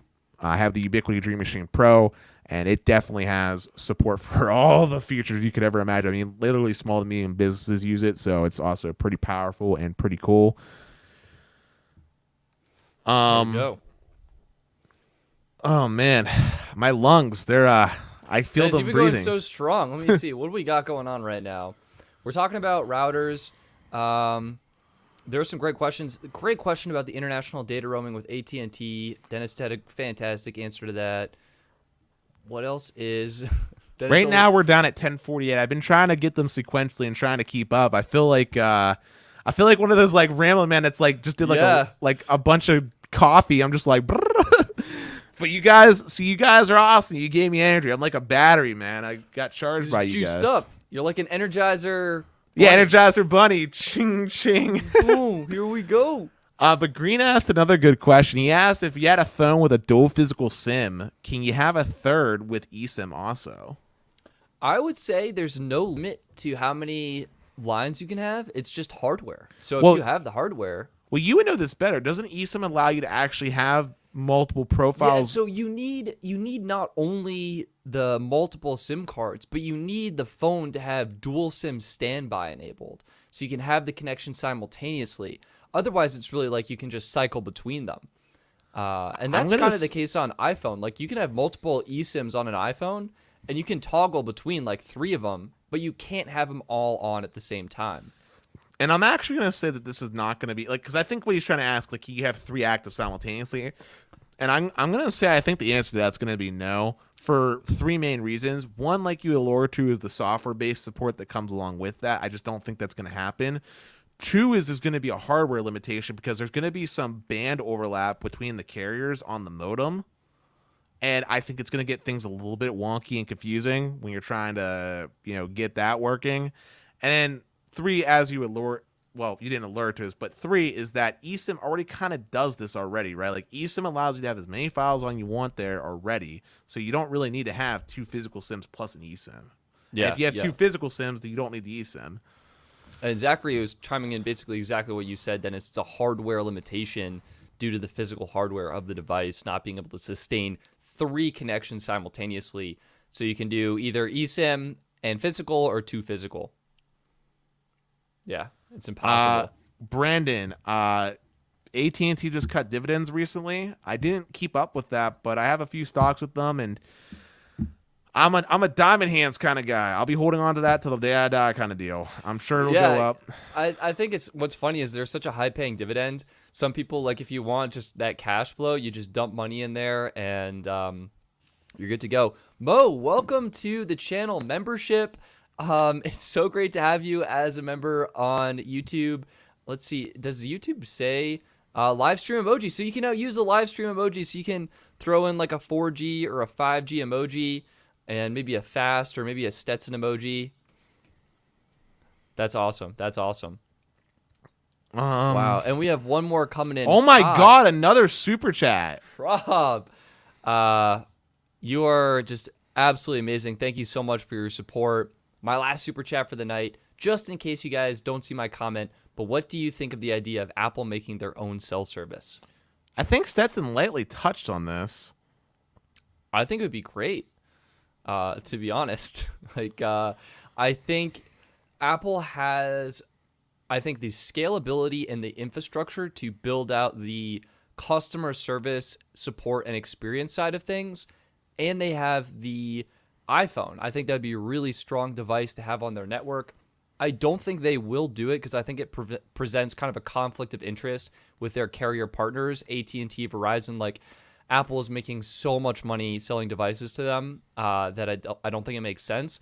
But really, what I'm getting at here is customer service is such an area that could use improvement. Whether it's, I just like using US Mobile as an example. Like, their app is clean, it's easy for me to understand. Switching plans is easy, and doing things is easy with that. So I think that's where the opportunity lies, and that's why I think it'd be cool to see Apple do it. And my biggest problem is how Apple operates. I personally would not want to see it because I know how Apple is. I could totally see them pulling some type of, I was going to say a bad word, but some type of, you know what, dick move. I could see Apple pulling a dick move, okay? Where they would do something along the lines of where they would add features that just work on iPhone. Like, just like how they have iMessage, I could see them doing some type of like custom RCS implementation that only works on iPhones. Yeah, and Android. So bad. And an Android user would be like second-class citizen of the network. Yeah, no thank you. And then also Apple, not necessarily known as being affordable, so I could totally see them charging an outrageous price point just for the fact that it's Apple cell phone service. Oh, it could easily be $90 entry and up. And someone was saying, Zach was saying antitrust issue and building network wouldn't be profitable, and Apple loves huge profit margins. So true. Cade, casual, obliterate the like button. Appreciate that, Cade. Let's see. This is interesting. Dennis, what's your take on this? Verizon, fun fact, to have Verizon 5G ultra wideband, you have to disable dual SIM functionality. My understanding is that's actually not true. I think I'm able to connect even with eSIM and physical SIM. Yeah, I'm pretty sure Apple actually fixed that with an iOS update. I want to say it was 14.5 was when they enabled I think you're correct. Yeah, dual 5G support. Because and the reason I know that my iPhone's downstairs, but AT&T and T-Mobile are both connecting to 5G now. Yeah. Although I don't have ultra wideband available in my area to test, so it might be different 4mm wave. I'm saying 90% sure you can connect to that. So I'm gonna say that's changed due to the 14.5 software update. So Zachary actually made a great comment, and I want to touch on this. He said, what if Apple would just be an MVNO and do switching between Verizon and T-Mobile and charge a monthly price as a bundle with phone financing? Wow. Ironically enough, Apple tried doing something like this with the iPads, if you remember. Yeah, you could just choose your plan right on the iPad, right? Right, and I don't know what happened with it, but I don't think it worked out well. Is it still there, actually? I'm not 100% sure, my man, but I know they experimented with the tablets on the iPads. Yeah, they were using, I want to say it was eSIM, or like they built it into the device. Yeah, it was literally an Apple SIM card. Yeah, oh my God, that's exactly what it was, Dennis. What a memory. And you would select your plan just on your iPad, and you could sign up for a new account, I think add it to an existing account. I'm not sure what happened, and... But yeah. my guess is that it wouldn't really pan out too well because the carriers like to have control. Like, even if it's the most basic thing about collecting your data for marketing purposes, and we saw when T-Mobile made those huge privacy changes, kind of went under the radar a little bit, but carriers like to be in control. I don't think they want to give any more control over to Apple. I mean, shucks. We saw how Apple had a fight to get their phones sold to a certain extent because unlike Android where they allowed the carriers to install their bloat and stuff, Apple was like, no bueno, not happening. No bueno, not happening. We're doing all our original software, which I appreciate. Like, the fact that you turn on some phones and get like a T-Mobile logo or a Verizon logo is just appalling. That should not be there. Real quick, before we touch on Green's super chat, which thank you again, Green, I want to comment on Ethan because he had a follow-up for us to answer the question. He said that there are built-in data plans you can choose via eSIM on the iPad now. So iPads have eSIM, and that's how it goes. So physical SIM gone, they just use the eSIM now. Oh, so they went from the app. Was the Apple SIM card a physical SIM card? Yeah, the original Apple SIM card was a physical SIM card when it was first Cool. initiated. Yeah. But Green, thank you again for the super chat, my man. Boom, coming You're through. living up to the name, man. Throwing those greenbacks down. But Stetson and Dennis, love the show. I love the long streams. If Verizon ever goes completely unlimited, you bet I will be using my stress testing method. Green, I love it. What is your stress testing method if you want to have as a... Dennis, I was going to ask the exact same question. Because, like, when I had Los Mobile, I was struggling to put Los Mobile to the test. Like, the one thing I could think of was just downloading Cold War, just uninstalling and downloading Cold War. I'd love to hear your stress method. Cade, update. Dennis, 52 likes so far. Definitely should do more long streams. Oh, you're right. Yeah, when you left Stetson, I got us 52 more likes. Yes, Dennis, I love it. You literally almost doubled our like count on the stream. Right? And Mo became part of the awesome YouTube community that you did, which is fantastic. I want to see more people in this awesome chat become a part of the community because I want to see your friendly faces in the Discord. Cade and everybody else that's already part of the Discord knows it is pretty lit. Stetson has some pretty funny behind-the-scenes bloopers that I rewatch all the time because Dennis, I love you laughing rewatch at them. those? Oh, no. Bruh. I showed my parents even, man. I had to show them how quirky They're you really be. funny. They're really funny. Oh, man. Zachary, I love the Death Star logo every time he restarts his G8. That is, that could not be less true.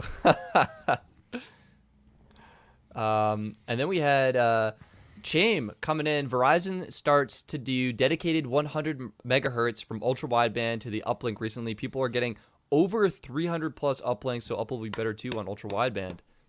That is awesome. fantastic and what I want to hear.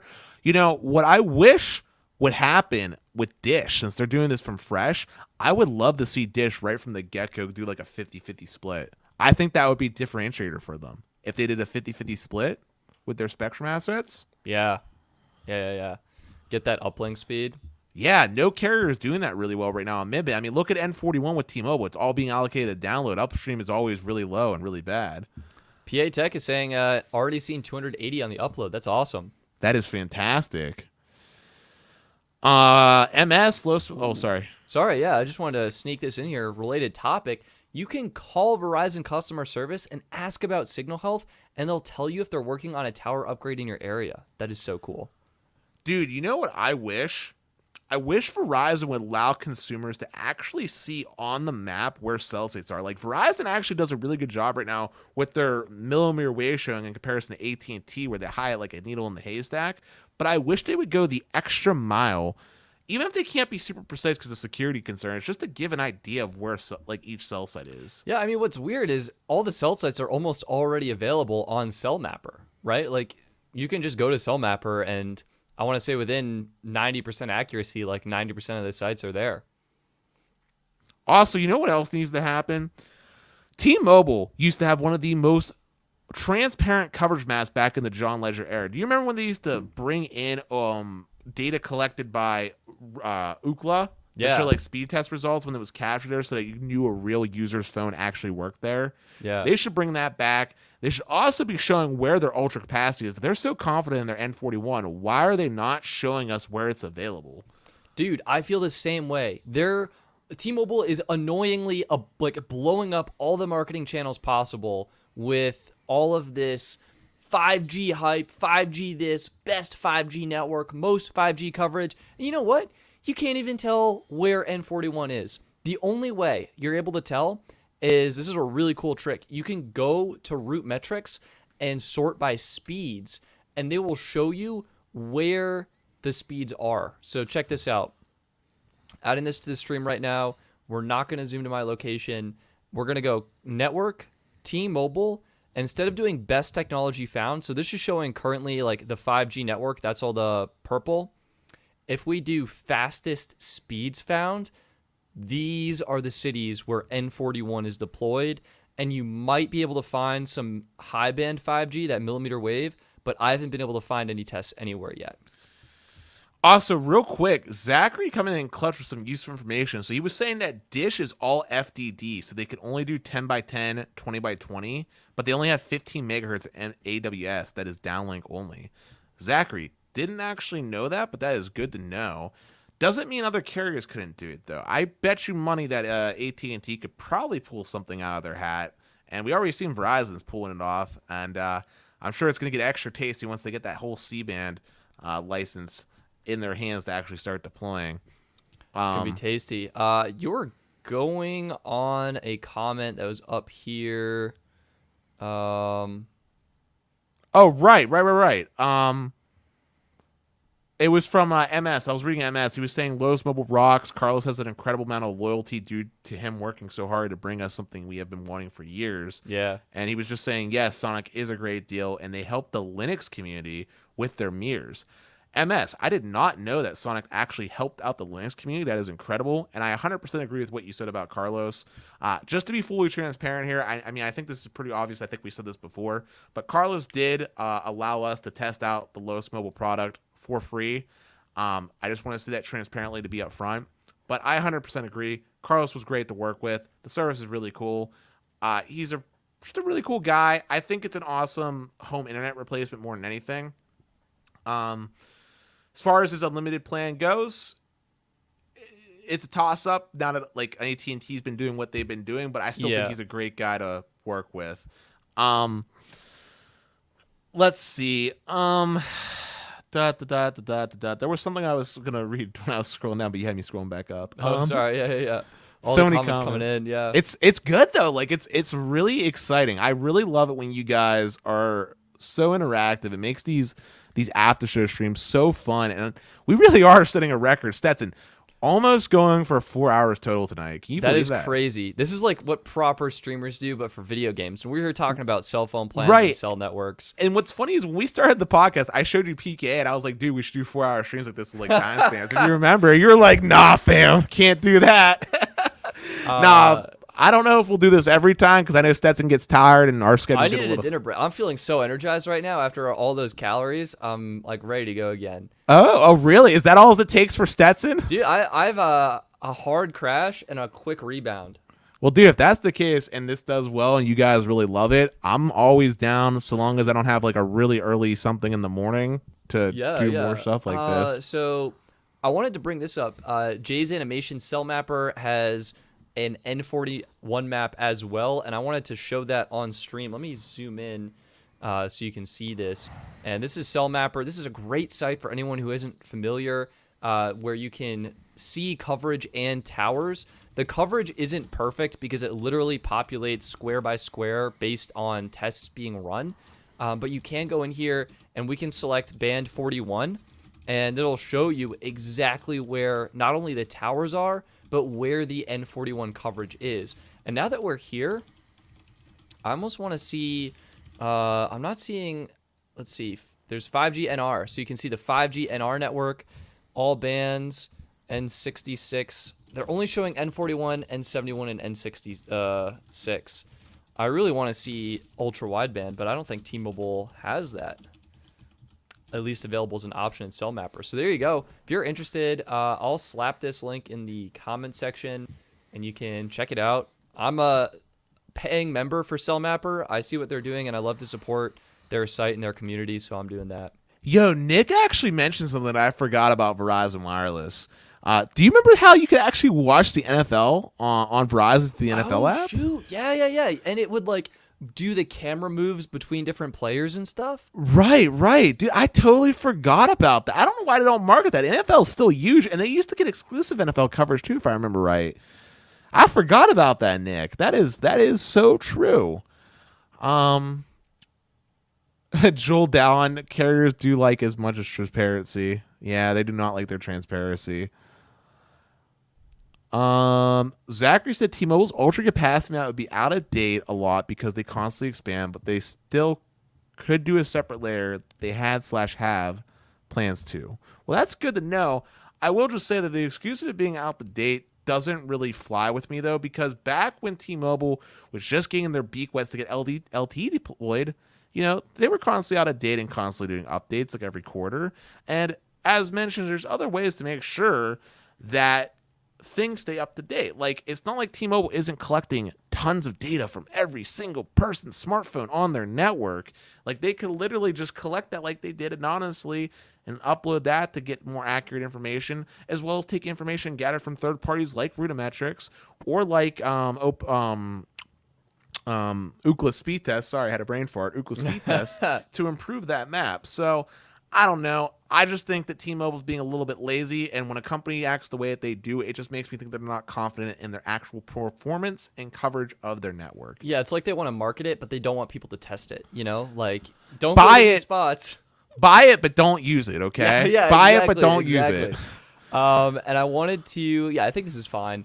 I saw some people commenting, and I really do appreciate it. Steven Smith for turning Stream Saver on and off. I just want to show you exactly what I'm seeing. This is my AT&T account right now. Careful about your account number. Careful about your account number. That's okay. I think it's fine. I don't think it'll show up. But you can't, like, first of all, on your main page, I really want to see all of the plans, right? But you don't see them here. You have to go to See My Plan, and then you've got to wait for it to load.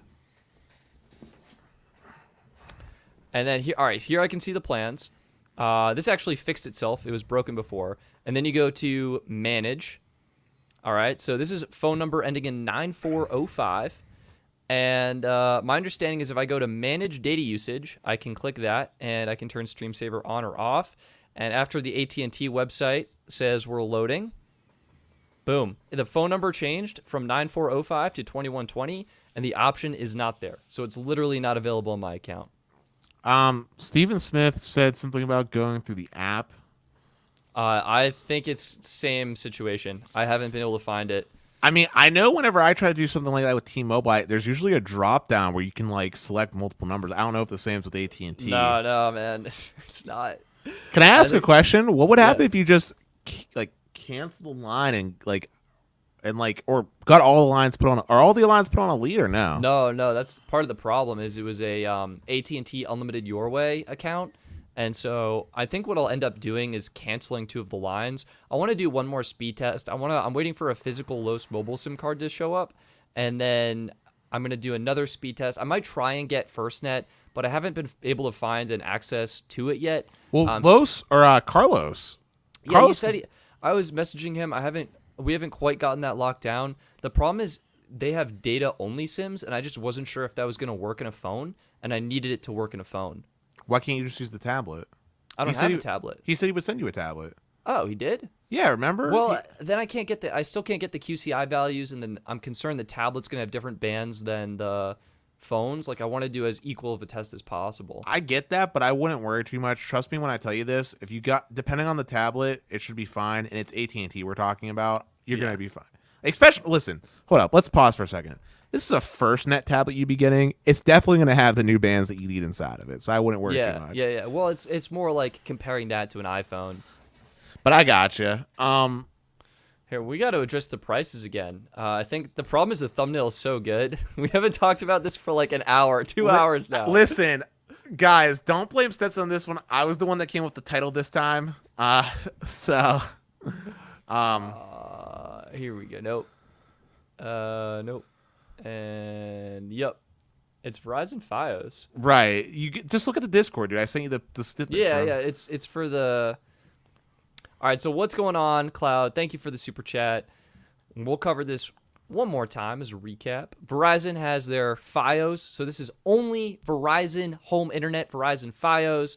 We have an annoying pop-up we're going to minimize. And what they did is they increased prices. 200 megabits per second stayed the same. 400 megabits per second increased. Dennis, would you say $5? $5, yep. Gigabit increased by $10, although kind of $15 because they offered a $5 discount before. So it went from, Dennis, you're paying $75, right? I assume I'm paying $75. I haven't got my next bill generated yet. Oh, man. So Dennis signed up at $75, and the price is now increased to $90. And to clarify, I was promised that price for 2 years. Dennis was promised that price for 2 years. We'll see what happens. He's monitoring his bill like a hawk. You better believe it. I will just say, real talk, if my bill goes up to $90, I will be downgrading my internet immediately to the 400 meg tier, because the only reason why I got the gigabit tier was because it was like such a small difference in cost that I was just like, whatever. Yeah. But I'll immediately downgrade to 400. It's funny. Ethan's saying still beats what Spectrum charges for their 940/35 plan. Not at all. I don't know Spectrum's pricing, but I know Comcast is charging like legit, like it's like legit $79.99, which is what, and it's for 1200, and it's for 1200 down and 35 up. And like I said before, they do promotions all the time. Like they sometimes offer for like $60. Dude, he's right. Oh my God. 110. If you thought that was bad, Dennis, I think I still stand by my stance that Verizon's pricing it's not that bad. Yes, it's disheartening, but when you look at Spectrum, my God. But in the same vein, though, Stetson, we got to remember something here. AT&T UVerse is who competes against Spectrum out that way. Yeah, Verizon's competing against Comcast, and it'd be like if I was saying, like, oh my God, Spectrum is fantastic. Just look at Armstrong Cable. Just look at Blue Devil. Just look at Blue Devil. Okay, actually, we were pulling up ISPs earlier. I want to pull up Blue Devil Cable. Please look up Blue Devil Cable real quick. They are the smallest ISP you will ever find. Blue Devil Cable. Boom. Yeah. Toronto, Ohio. Okay, website could need some updating, but let's do high-speed internet. All right. Zoom in real quick. Okay. All right. So, few things we need to address here. First off, they just recently updated their speeds. Believe it or not, 50 megabits per second used to be the max that you could get. Oh, nope, that's broke. It's a bad website. That's broken. Okay. But anyway, these are the new speeds. Not everybody's actually getting these yet, but that's the new speeds they're marking. You'll see it says 76.90 and 95 cents, but notice there's a 1 terabyte cap. 1 terabyte cap. Yep. Each additional gigabyte after the terabyte is 10 cents per gigabyte. 10 cents per gigabyte, Stetson. Not per 50. I'm from the cell phone standpoint, where I'm used to paying like $10 to $20 per gigabyte. This actually doesn't seem that bad. All right, Stetson, do math real quick. How much is 100 gigs? $10? 10 times 10 would be $1 times 10. Yeah, $10. That's not that. I don't think that's that bad. I don't like data caps, but continue to scroll down. I believe it's more expensive when you buy internet by itself. There was a wait. If you only need internet service, please add $10 there a month. There we go. Yep, there we go. Oh no. Yeah, get wrecked. I got wrecked. Yeah, so basically $86.95 for 400 by 10. That's what you're paying, and you got a poopy data cap. Yep. Oh yeah, that's terrible. And then in this same area, Stetson, I introduced you to Nico, right? Yeah, you met Nico. This is Nico. This is the provider Nico has out where he's at. Awesome. But there's actually one other provider out that way that's actually going to be a fiber provider, although he's being really slow to like reach out to them. But granted, the reason why is because you have to actually mail them, like in the physical mail to sign up. That's how like bad. No. Yeah, that's how bad they are. Give me 2 seconds here. I just don't remember the name right off the top. But Darren is saying that Cox is the same pricing as Xfinity when it comes to Cox. Yeah, but Internet. Cox is Cox, and as Sneed, a great man named Sneed once told me, they are apparently very bad and nothing like Xfinity. I actually don't mind their logo. Their logo? Yeah. Can you show it? Yeah, I'll add it to the stream right now. Boom. It's got like it's all undercase. I kind of like it. It's got a nice blue-green gradient. I like to make a joke that they're appropriately named because apparently everybody we talked to, whether it had been Sneed as well as oh my God, how am I forgetting her name? Dude, help me. She's from Cali. Sherry Riggs. Yeah. Yeah. They all said that Cox is terrible, and I'm liable to believe that. I have to sign in. What a garbage website. I really need to. Oh, that's what I did. Because I never finished rearranging. I put it in a folder called desktop junk. That's what I put it in. Cox reminds me of Optimum for some reason. Dude, you know, as we're talking about cable providers, apparently WOW's not so bad. They're kind of small, but apparently they're supposed to be like decent. Also, RCN is supposed to be. I've heard RCN's decent, mainly because of pricing. If you want to look up RCN real quick, while I'm doing back on the internet talk. Sorry about internet.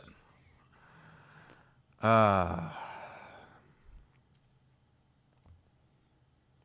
Wow, Zachary, you must be in a super remote location, my friend. Sounds like fixed wireless is more expensive. 25 megabits per second for $100 on one fixed wireless, 25 megabits per second for 80 on the other. Wow. Oh my God, I'm such an idiot. Windows rearranged my screen and put the one document I was looking for in the far left-hand corner. Oh, which is why no. I didn't see it. I was literally just looking for my buddy's zip code because I didn't remember his zip code. Or honestly, I didn't remember his address, to be honest. I'm real bad. But I have it in a little note that I keep to myself for when I want to go to his house. All right. I found the zip code, and I'm going to find the provider without actually giving you the zip code. Okay, Do it. got... Don't say anything. Yeah, I was actually the one that helped him find it. But okay, look up Hickory Telephone Company. Okay. Wow, what a wild name. We're going in the depths of the internet for this one, you guys. Yeah, he was using Verizon DSL for years until he found Blue Devil. Look at this stock photo in the background. Right, Ooh. so yeah, look at this site. Okay. Look at the pricing, too. Oh, no. That's actually not bad. For the 50 and 100, I mean, it's not great, but not too bad. When you get to the 200 to 400, it drops off. Yeah, but dude, to sign up for these guys, you can't even order online. You gotta legit mail them physically in the mail. This is unreal. Yeah. You get 5 email accounts with each account. With 25 megabytes of web space. Oh my God. And they're using HBO Max to any internet package for the cost of HBO Max. And wait. Stetson, notice the email client. It's webmail. I used that at Penn State before they merged with Microsoft and started using Office 365. Webmail is garbage. Oh my God, holy crap, we got more super chats, dude. So Green coming in hot once again. He said part of his stress testing method is streaming 8K video on the network by putting Chrome in a desktop version on YouTube on his phone. That is wild, my man. I'm surprised your phone battery does not explode and die from the heat, but keep up the good fight, my man. And then following after Chain, we got Darian S. with an awesome super chat as well. Thank you as well, Darian, for the super chat. He doesn't understand how Sonic undercuts AT&T fiber pricing in the Bay Area / California because Sonic runs their fiber through AT&T central offices. Stetson, do you have an educated guess? Because I have one that I'll say as soon as I'm done. Okay. So Sonic runs their fiber through AT&T central offices, but Sonic must own some aspect of their network that makes it more affordable for them in some way. Nope. Okay, I'm wrong. I mean, you're not wrong, but that's not the reason why I assume their cost is lower. Reason why their cost is lower is because internet is super profitable. Literally, the cost that comes from doing the internet is just the upfront cost of building it out. Afterwards, it's super low cost to maintain a fiber network. Like legit, we talk about water being like 1/1000th of a penny per gallon. Like a gigabyte of data is like 1/1 trillionth of a penny to provide you. Wow. So basically, ISPs, they're just charging you as much money as they can get. Like it's legit like 96% profit. Wow. And also, Also, it's not that uncommon to see if you think about it, because two main things. One, Sonic's really only just doing the last mile work. All the main backbone fiber, that was already done by AT&T. They're just connecting up. So that part's already done for them. And two, we see this in the cell phone space with MVNOs. How is Mint able to sell service so much cheaper than T-Mobile? They didn't have to build the network, and they're doing things in bulk, and they say they cut costs anywhere they can. Online only, none of the nonsense. That's crazy. And Zachary got it 100% correct. Yep, it's totally lower margins. That's all it comes down to. AT&T knows they can charge more, so they will charge more. And Sonic is small. It's lower margins. Plus, Sonic fiber is typically in like really urban areas, from my understanding, which it's cheaper to connect houses when it's like that, and they probably only do connections when it's within some certain distance of a fiber splice, instead of doing like custom runs out into new communities. If I had to guess, stuff like that. Yep. Also, the comment about subsidies also plays a big role from the government as well. Subsidies. Wow. Yeah. DSL isn't profitable for Frontier, essentially. Yeah, you are 100% correct. That's the same thing with Verizon DSL here out in Pennsylvania. A couple streams back, I talked about how people that had AT&T DSL had to lose their landline numbers, and in places where Verizon's servicing DSL, they're just letting it dilapidate and replacing that with like these like Verizon LTE based like landline phones. They're really interesting. Yeah. Cade commented that when he moved into his house that he lives in now, he got HughesNet, and the speed test was literally 2.5 megabits per second down and 0.5 megabits per second up. Couldn't even watch Hulu without buffering. Yeah, satellite is not great. Did I lose Stetson and become the actual solo host, truthfully, once again? Because I think that's what might have happened. Did I lose you, bud? I had to quit Chrome. It was so bad. Everything was lagging. Okay. Hey, it was question. Inevitable. Real quick side note question real fast, because I was just thinking about this. It might actually become an issue. What is our actual video length limit on StreamYard? Do we cap out at 4 hours? Like, does that when it just stops for us? Oh, yeah. You know what? We might actually hit that. Let me check the plan right now. You go ahead and answer a question, and I'll let you know. All right, cool. Well, while he's checking into that, I'm going to do a shameless plug once again to the Patreon, because we actually have a goal set. I believe it's once we hit $500 in Patreon revenue, we'll actually be able to upgrade this Patreon stream through StreamYard to get rid of that nasty looking logo, get full, beautiful 1080p HD video, and not have to worry about things like a hour limit. So if you guys love these long streams and you're not a member of the Patreon already, there's a million reasons why you should be. There's extra content that you can enjoy, like his bloopers. You get to be part of the Discord. You're helping us improve the podcast. I mean, literally, if you look back at episode 1, so much has changed. I went from having a really poor mic to this Shure, got the lights, got the better camera, and that's all thanks to you guys. And I want to make sure to thank y'all.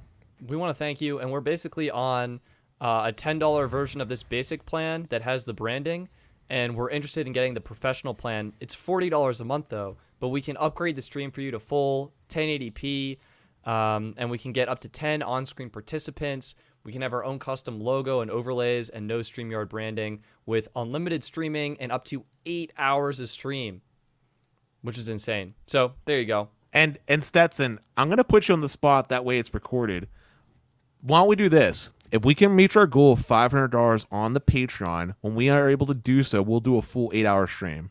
Oh my God. I'm not joking. We'll do an 8-hour stream. Come on, say it with me. Dennis is not joking. All right, guys, I'm in. When we hit $500 on Patreon, we will do an 8-hour stream answering all questions related to telecom and home ISPs, finding you the best coverage in your area, finding you the best cell phone plans, finding you the best family plans. We'll do it all for a full day. And that is now live on YouTube, so that means it has to happen. And Stetson, since I don't have access to the Patreon, you should add it as a perk on the Patreon page so they can see that here in the future when we get done with this. I will do that as well. We're about to hit, I think we just crossed over 50 Patreon supporters. So I want to thank all 50 of you and everyone watching, all 113 concurrent viewers right now. Actually, we're at 52, Stetson. I just refreshed. We're at 52. Oh my God, that's amazing. This is insane. And Cade is coming in with the update on the likes. We doubled our likes in the last hour. If you haven't done so, hit the like button. Give this video a thumbs up. Let's YouTube know that we're doing a good job here. Guys, I want to say this again. This is literally the most poppin' stream that we have ever had on the podcast. I don't know what stars align to make this happen, but you guys are awesome. We would not be here without you incredible supporters. I'm really grateful for everybody here. Literally, I'm going to say it again. Become a member of the Discord. I mean, the Patreon, so you can be part of the Discord, because I know faces and names. People see me commenting speed tests in there, and it's so much fun. And I'm just so glad that everybody that's been staying here this whole time. It's really hard to believe that you guys are really here just to listen to us, but it's so fun getting to answer your questions. But let's go. We're on a roll right now.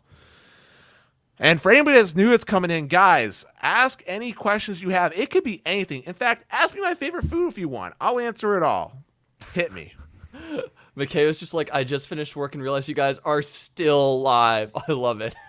Yeah, I got Stetson fed. If you end up becoming part of the hashtag rewatch squad, you'll get to see where it became the Dennis show for a little bit. It was the Dennis show. Maybe we should start a Dennis show. Dennis needs his own show. I mean, we've been talking about doing that on the Discord. I've just been trying to figure out the logistics, but it might Logistics are sneaky with that one. But it might be easier just to post it on a YouTube channel. But then I need a streamer. It gets complicated. I'm still thinking about it. Although if it does become a Dennis show, I was thinking something more chill where I did gaming or something. You're more into that. But Green, another super chat. You madman! Thank you so much. Should we have him on right now? Green, are you doing anything? You know what? You know what? Let's take a risk. Green, if you're not doing anything, please message Stetson on the Discord. We're going to have you on. Let me see. Let's see. Also, while you're doing that, I want to answer a question from MS real quick. What do I think about the Biden administration having carriers censor SMS? First off, I did not know that was a thing that was happening. That is very disheartening. And secondly, I think it's horrible. I don't think that the government should be doing that.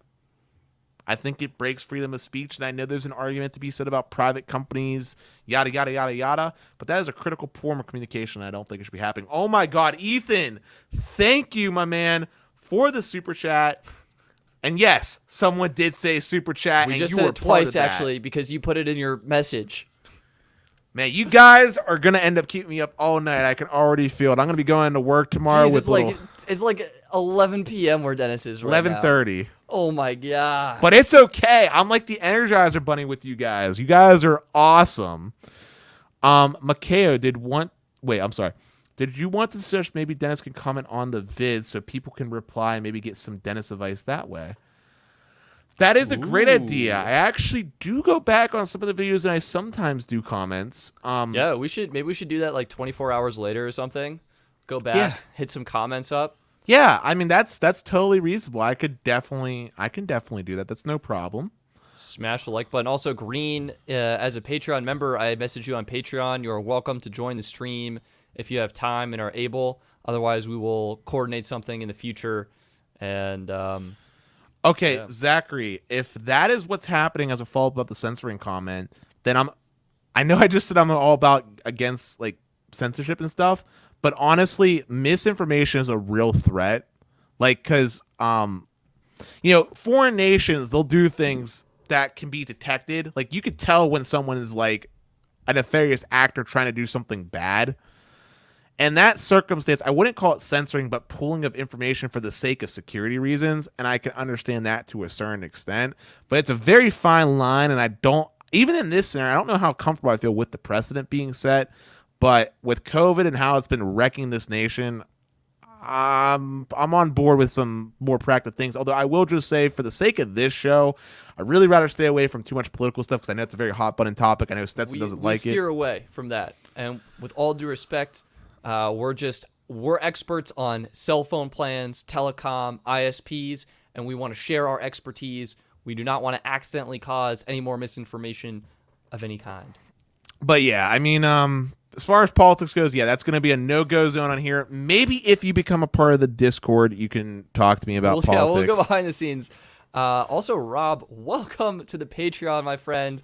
Absolutely love to have you. And as a Patreon member, you get exclusive access and lifetime access to the cell phone plan comparison chart. This lets you compare hundreds of cell phone plans from all of the major carriers. I've compiled a huge list. You can compare features, prices, cost per gig, if the plan includes taxes and fees. If I've gotten reports of the estimated total price, either from testing it out myself or from others, I'll report that in there. It's awesome. It is awesome to definitely check that out. So I don't need a channel actually made a comment 1126 that I want to bring up. He asked if we could do 1500. Could we do a live stream for 24 hours? Okay. And the simple answer here.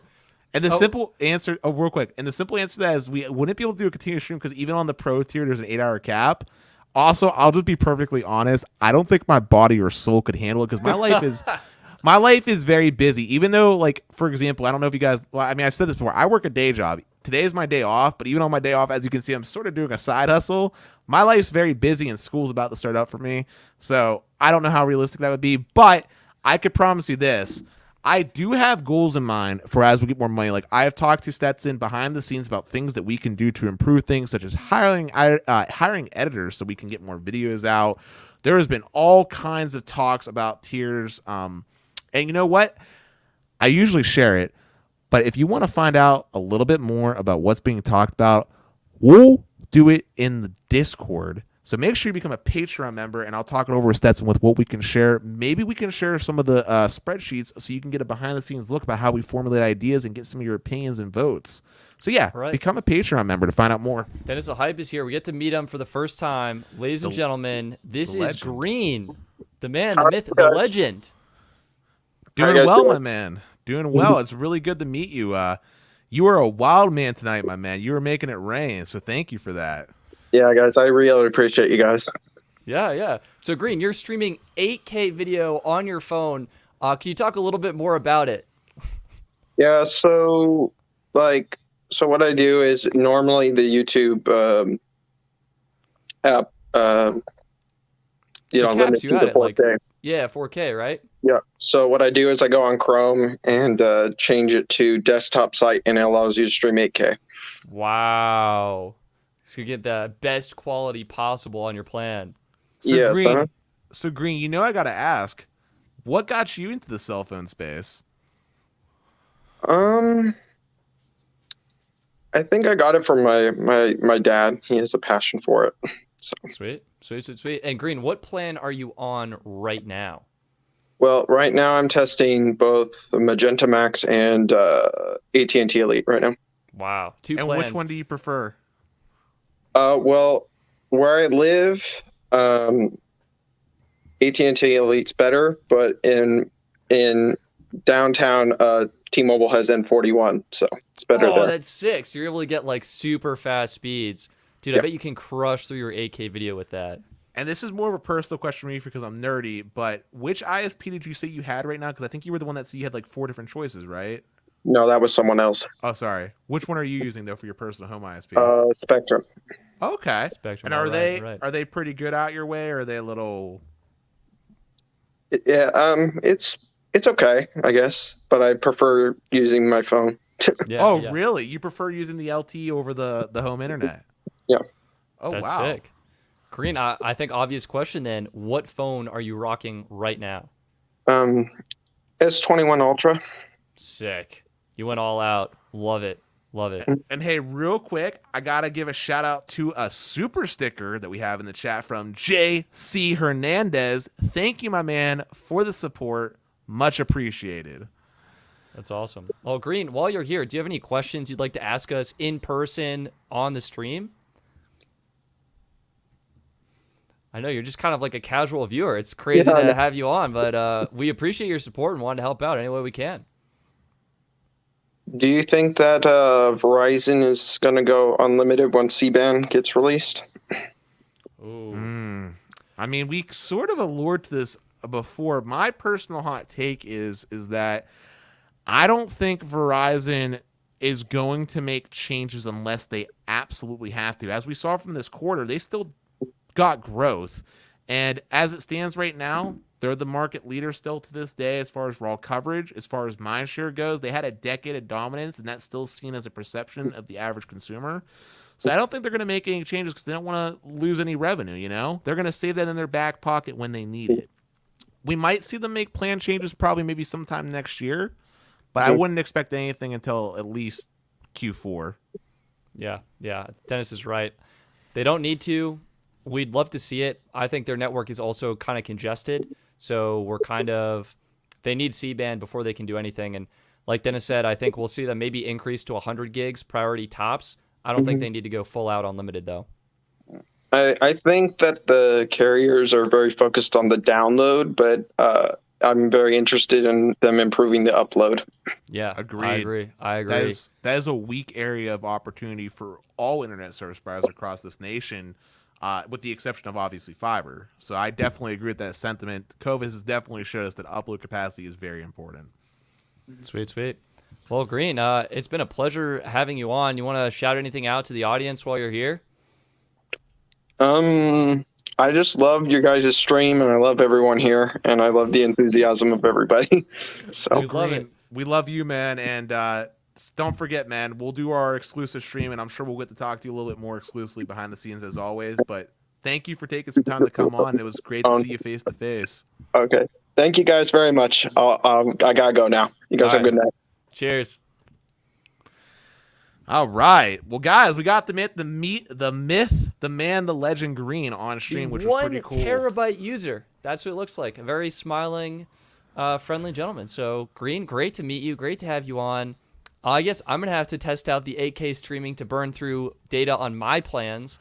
Have not been doing that enough and really put them to the test. You should do that on Xfinity Mobile, my man. When you get the ultra wideband, really put them to the test. Yeah, wow. And such a good tip, too, in going in Chrome and loading up YouTube to get that 8K stream going. But could they Jonathan mentioned that could they at least put 75 gigabytes back on the Get More? They had it. They literally had it. And then Verizon was like, yeah, do we need this? Nah, let's get rid of it. Oh, Yeah. Debo Bob is calling you out, Stetson. He said, where's that S21 video? Oh, yeah. Debo Bob, straight going to be honest with you. It's been an absolute disaster. Those videos take a long time to make because I've got to spend a day driving to all of these different locations. That one in particular involved swapping out the SIM card on the S21 with another phone, and it has to restart every time you do that and switch networks. So I'm behind. There's no getting around it. I think once I do the AT&T video, I'll put another poll up on Patreon and see what people want to see next, and we'll see what happens. But I've got some stuff filmed right now and I'm working on a lot. I'm working on too much is the bottom line. Like Dennis said, we need an editor. I think he's super right. I definitely could use an editor to help things out. Yeah, because I'll be honest, I don't have those skills. My main thing is I come up with really crazy ideas. I also push Stetson to do things that he might not otherwise be comfortable with. Like, for example, he wasn't comfortable with the idea of a Patreon goal for a long time there. Yeah.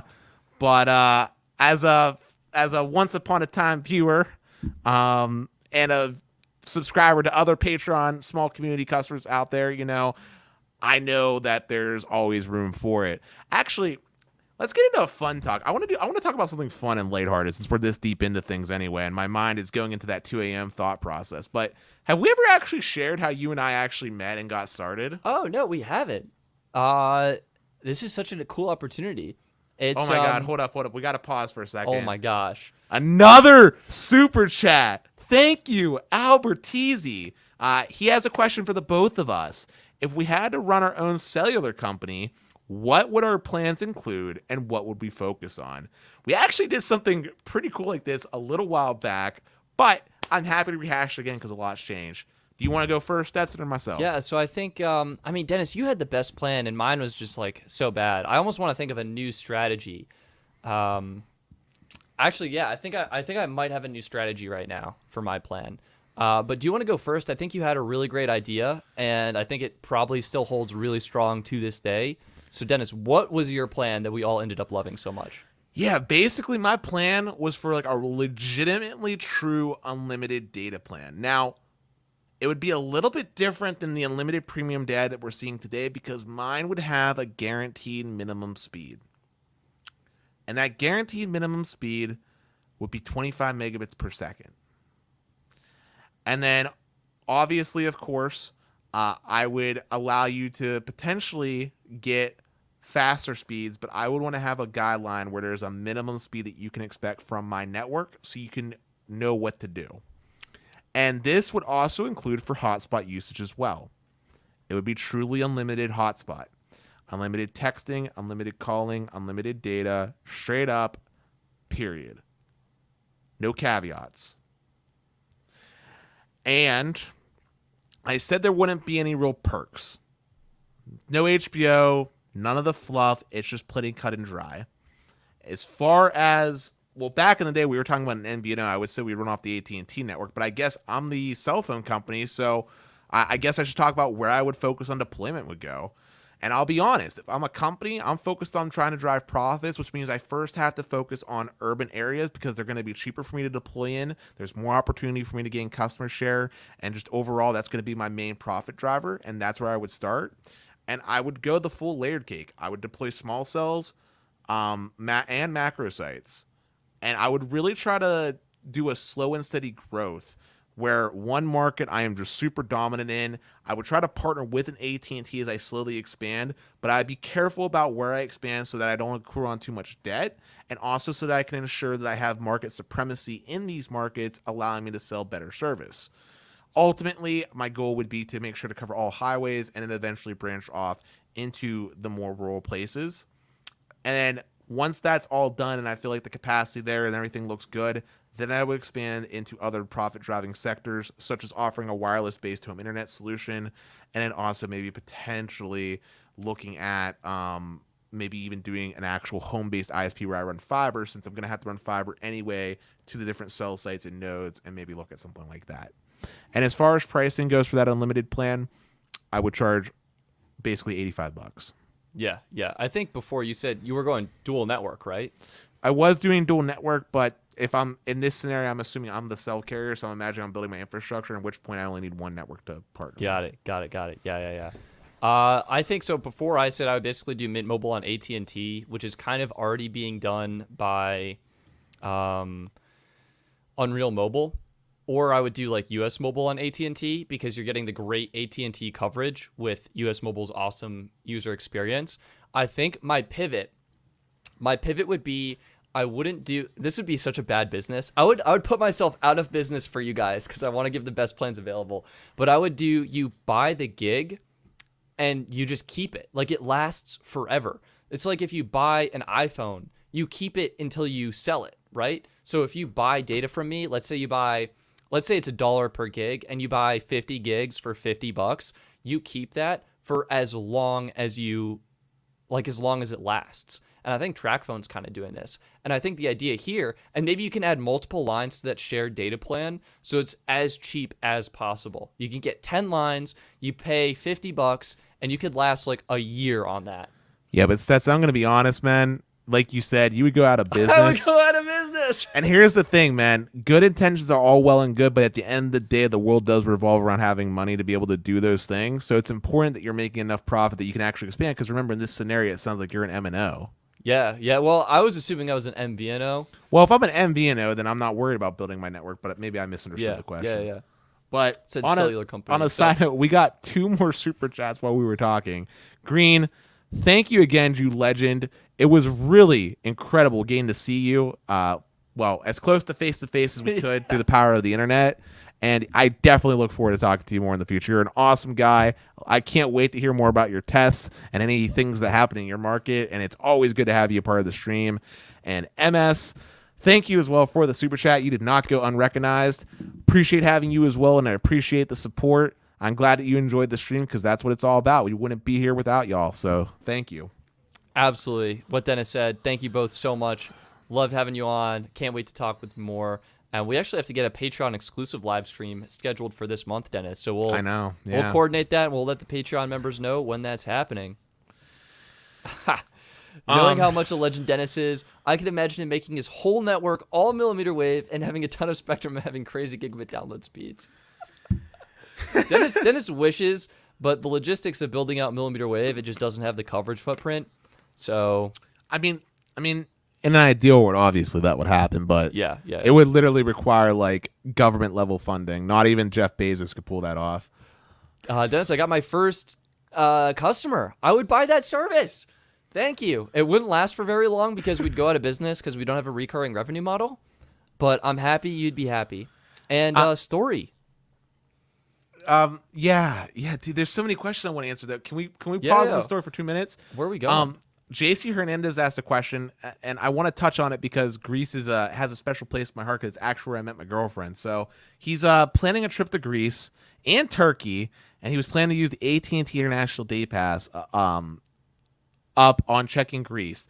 Does Greece have mid-band 5G? Do you think AT&T will roam on 5G? So when you're roaming, you're not going to be using AT&T's network. You're going to use whatever is provided in Greece.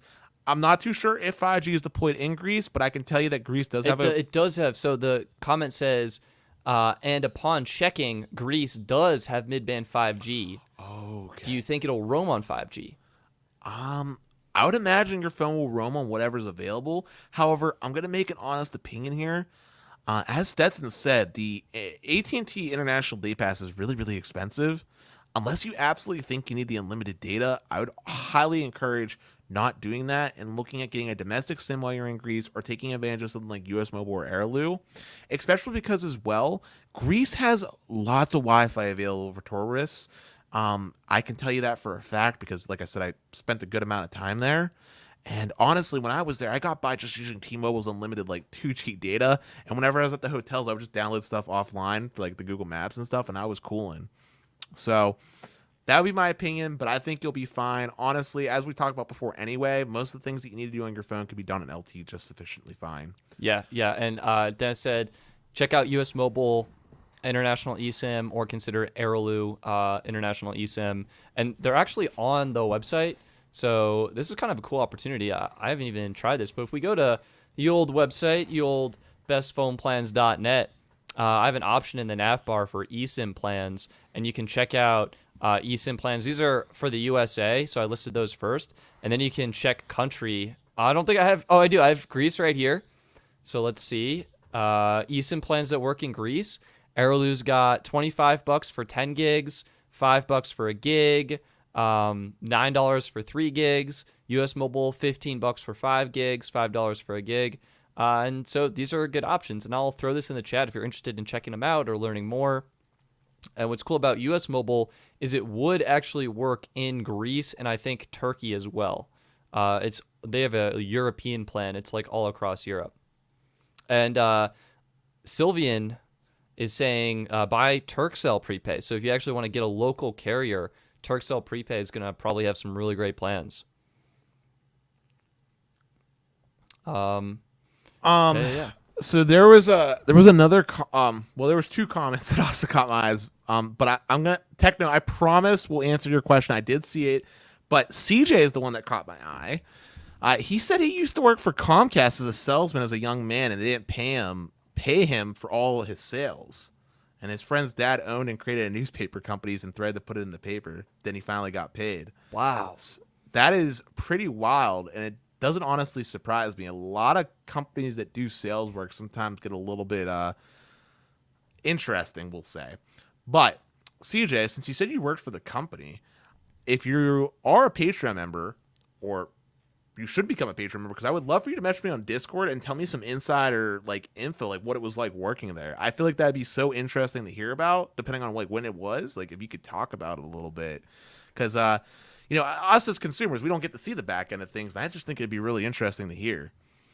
And then I'm gonna let you answer Techno's question, Stetson, because you would know better than I about Hello Mobile. Yeah. So I think Cade. No.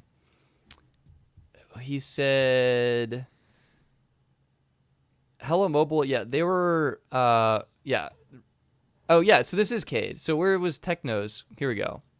Have either of you tried out Hello Mobile? I haven't heard great things, but curious. And then Cade said, Techno, Hello Mobile's head office was raided by the feds because of fraud. Try Mint Mobile.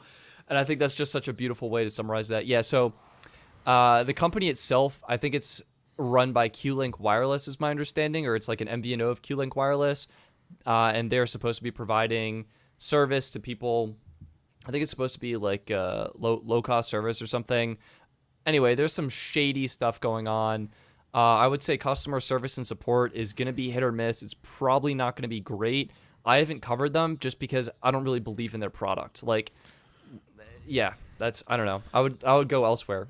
So Stetson, I just want to chime in real quick again. As we're rounding down with 20 minutes left that we can do in this stream, I want to just take a moment to say to everybody that's still here, slap that like button if you haven't done so already. Make sure you're subscribed and you hit the bell notification so you can see whenever we present content. Also, if you love these long form streams where we're answering Q&As, become a Patreon member. We have a goal set that if we get up to $500 in revenue on Patreon, we'll be able to upgrade our StreamYard, which will allow us to do longer streams than 4 hours. And we have made a promise that when that happens, Stetson and I will do an 8-hour stream. 8-hour stream. And there's a ton of behind-the-scenes content, and you'll be able to vote on future videos. So please, if you have not done so already, I want to see more faces in this Discord so we can talk more. But with that being said, let's end off the stream with the happy story about how you and I met, Stetson. Yeah, so I guess I'll start with my part of the story, and then Dennis, you can come in with your part of the story. I was on YouTube. I became a subscriber of Sneed Mobile Tech, found him making amazing content. I loved his live streams, so I decided to do one. I also noticed Sneed had a cool Patreon. I also noticed other people I was following on YouTube had their own Patreons. I was like, all right, maybe I'll try this. I'll see what happens. I can create perks for my audience. They can interact with me one-on-one, and we'll see how it goes. So, it's an experiment, as all things are. So I made the Patreon, made some tiers, made some perks. One of the perks, it's on the $4 tier that you see today. It was a monthly live stream. So I made the Patreon. First month rolls around. It's like, all right, time to make a live stream. I've got maybe like 8 total Patreon members, maybe even fewer. I wasn't sure if anyone's going to show up, but I made the link and I was going to follow through on my word. And I made it. And then Dennis, what happened? So I was the only one that showed up, and it turned into a one-on-one session of me and Stetson just talking. We were just hanging out on Discord. It was great. And I mean, it started out with like casual conversation, and I started going into businessman talk. I was like, "Hey, Stetson, I really like what you do. These are some suggestions I would make, just like on the fly. Like, I think this is how you should do some things to improve channel." Like, I was like, I took a very personal. I know this is your channel. I don't want to do anything you're not comfortable with, but I think this would be a good opportunity. And we talked about the idea of a podcast. And yeah, it was something I wanted to do. I was like, oh, I should start a podcast, but I hadn't done it yet because it would just be me talking for an hour. Like, what am I going to talk about? Am I going to have topics? Is this too much extra work? How does it play into the videos? But I had mentioned to Dennis, like, hey, I'm thinking of doing a podcast. And Dennis, what did you say? Well, first I should rephrase. You talked about your live streams and how those performed. Yeah. But then I told you, but hey, if you're going to do a podcast, you got to have a guest. And I basically offered out that I would love to be a guest on your podcast. Yeah. And Stetson, obviously, of course, took some time to think about it. We gave it a try. First episode did real well, although minus the audio quality. It's still probably one of our most viewed episodes, even with terrible audio. Ironically enough, and of course, Stetson, the man, the myth, the legend, hooked me up with this fantastic. I heard that first episode, and I was like, Dennis, we are upgrading. I am sending you a microphone right now. What is your address? I couldn't believe it. It was one of the nicest things any human being's ever done. And honest to God, I know, but basically that's how we met and that's how we got started. But honest to God, I want to say something you guys probably won't believe, but the closest people in my life I've met in the most interesting ways. I met Stetson over the internet thanks to a random Patreon chat. One of the future potential guests is like an IT consultant I want to have on. I actually met thanks to Twitch, and I'll save that for another funny story. My girlfriend I met in Greece. I mean, my goodness, my goodness gracious, my life could be a movie. It's insane. And like, if you weren't here to fact check me, like people would think I'd be making these things up, but like, I'm just so blessed. Like things just kind of work out. Like, I mean, obviously there's sad parts in my life and things happen you don't see, but honest to God, I'm so blessed to meet someone like Stetson. Like, I know we're business partners, but behind the scenes, we're like awesome friends. And if we weren't so busy, I'm sure we'd be gaming together if that was his thing. And the same goes to you guys that are in the chat that are still like legit. I know you probably don't realize this, and I know I don't talk to everybody like on a face-to-face first name basis, but like I recognize your YouTube channel names when you come in. Like I know who's been consistent, and I really appreciate your support. Like this community that we have is something really special, and if I were to die tomorrow, I can know that I've hopefully made some type of legacy where hopefully I had a positive impact on people, and that's like one of the most rewarding feelings in the world. Like you guys are so incredible. I I can't believe we did basically a 4-hour stream just about here. And man, it's just been an incredible night. Today's just been a revolutionary day, basically. It was insane. Yeah, I and thank you for the dinner break. I was watching the stream. I was like, Dennis, you were so well spoken on the live streams. And with that fresh cut, people were commenting on it. I was like, wow, Dennis should almost start his own channel, start live streaming himself, talking about ISPs. I know you can just go so much more in depth with that because you have a wealth of knowledge stored up there. I mean, you basically crimped your own cables for your apartment and got everything set up. I mean, it's a house now, but you got everything set up and you got your Ubiquity gear. And I'm sure there's a niche audience who'd be interested in that. But yeah, it was great to watch it and great to be back on. And yeah, thank you, Albertizzi. We're a great team. I mean, high five to Dennis. We make this happen. Rob, I love the idea of making a subreddit. I feel like r/no contract is simply where it's at. I love the community there. And rather than splitting it off into more things, I think keeping the Patreon super focused and tight knit is where we're at right now. Yeah, and I'll be honest, too. We just don't have the resources or the time to manage something like that. It really just comes down to that, too. And as Stetson said, the Patreon really is, like we have big dreams. Like, I'll leak another thing that we talked about on the side. When we were talking about, like, the future of the business, Stetson allured to wanting to turn this almost to, like, a Linus Tech Test where he's hiring writers. So, like, we actually have big dreams. Like, for me, this is, like, a side hobby for now. But, like, it's sort of a Hail Mary prayer. Like, if I'm lucky and I please the algorithm gods, we get successful enough and this could become like my full-time gig. You know, I love talking to you guys. Like, legit, this is one of the best things a man could ask for in life, at least for me. And I know Stetson feels the same way. Like, you guys don't see it, but he puts in so many hours doing so much research. His hustle and dedication is incredible. I wish I could commit to that level of dedication that he's doing just for the channel itself. Obviously, I'm sure you guys understand. Stetson understands. I got the whole day job because benefits, life, income. Yeah. But Dennis has got to, like, earn money, get a living. We guess that's okay. No, we want Dennis to be able to have a happy, comfortable life.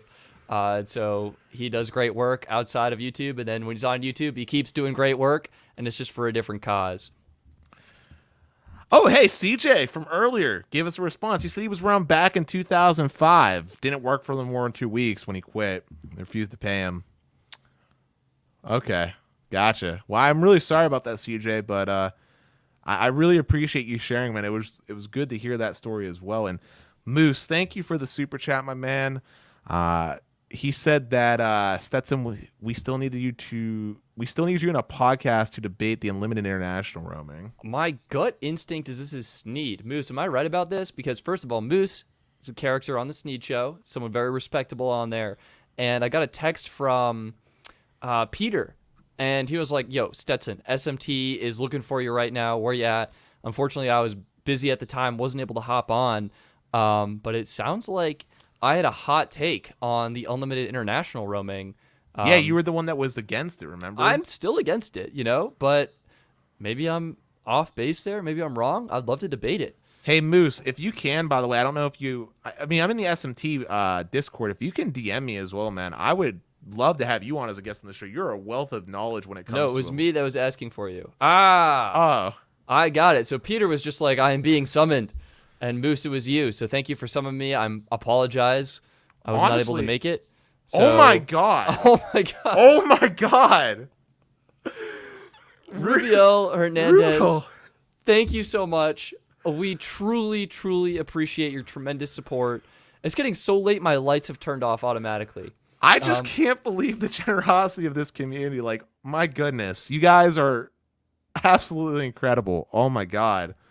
Thank you so much, Rubiel. That was amazing. But Moose, Stetson, this is another thought real quick. If we do another one of these, I was thinking about this. Every hour, we should do a rotation on guests. Maybe we could have Sneed pop in on hour 1, have Moose pop in hour 2, do something like that, or just do a big old 5-man fest. Moose, yeah, Peter. We can coordinate it. Oh man, we gotta get some topics. Oh, that would be fun. Man. We gotta find time when everyone's free.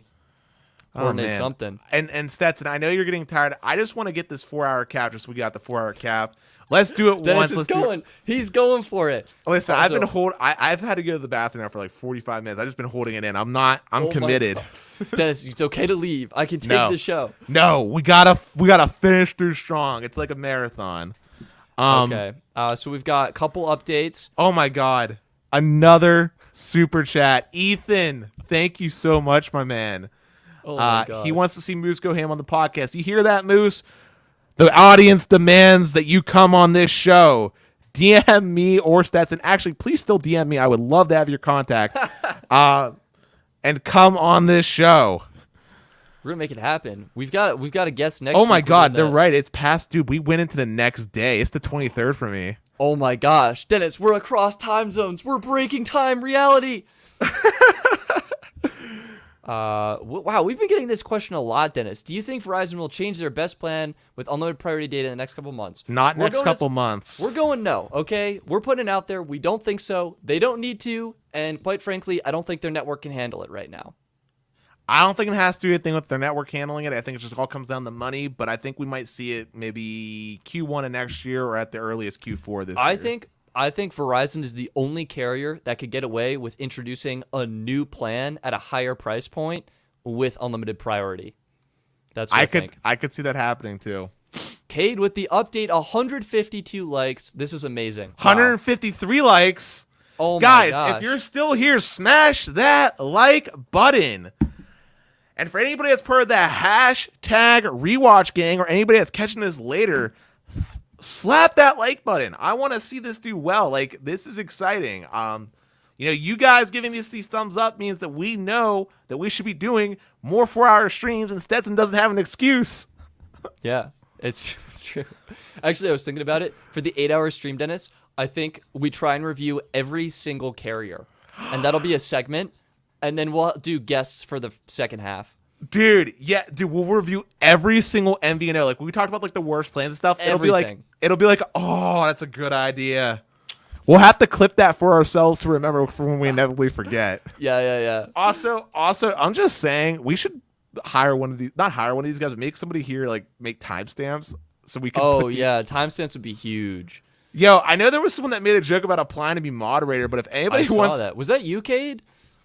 Kate, if you want to like help us make timestamps for the podcast, that would be absolutely Cade, huge. Where can you message me? I'm on Twitter if you're on Twitter, or email me. This is always risky. Also, Stetson, you goofed up. Our names aren't on here.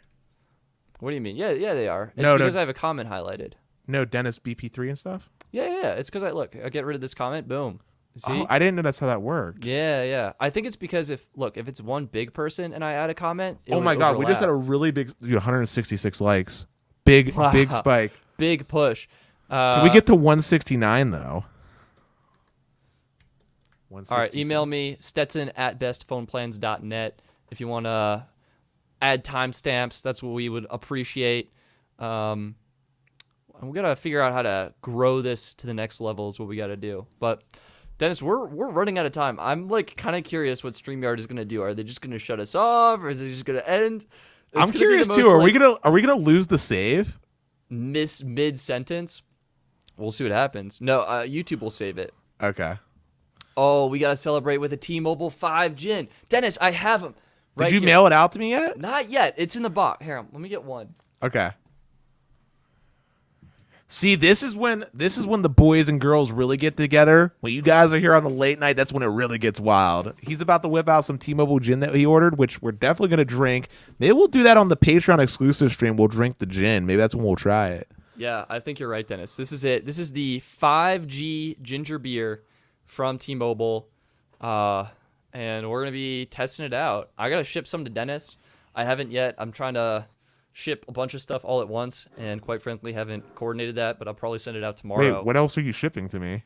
Oh, not you. I'm shipping some other stuff in general, and I want to do like one trip to the shipping store. By the way, did you get any extra mint shirts too, or was that just a me thing? Dude, that was just a you thing. Never got them.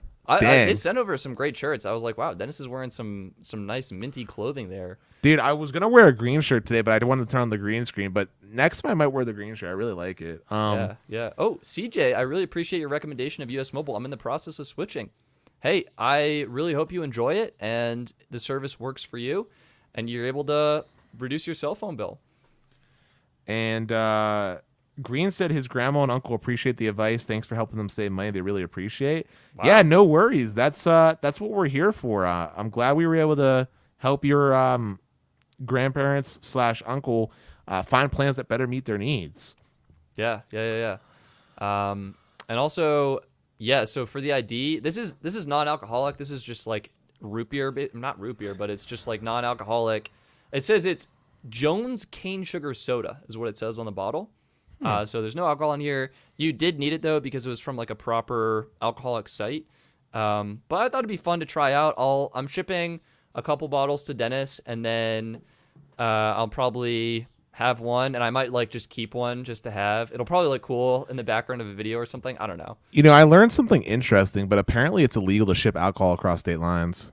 Well, it's not alcohol, so we're fine. I know, but I learned that recently. That is wild.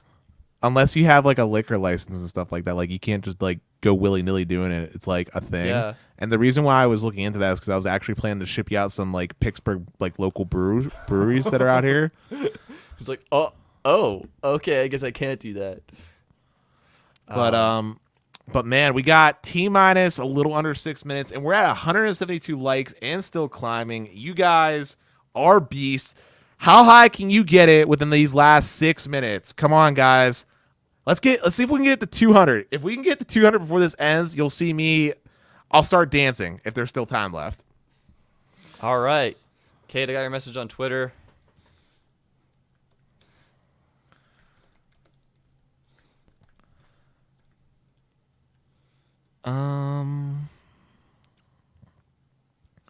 And we'll go from there. But yeah, this has been awesome. Race to 200.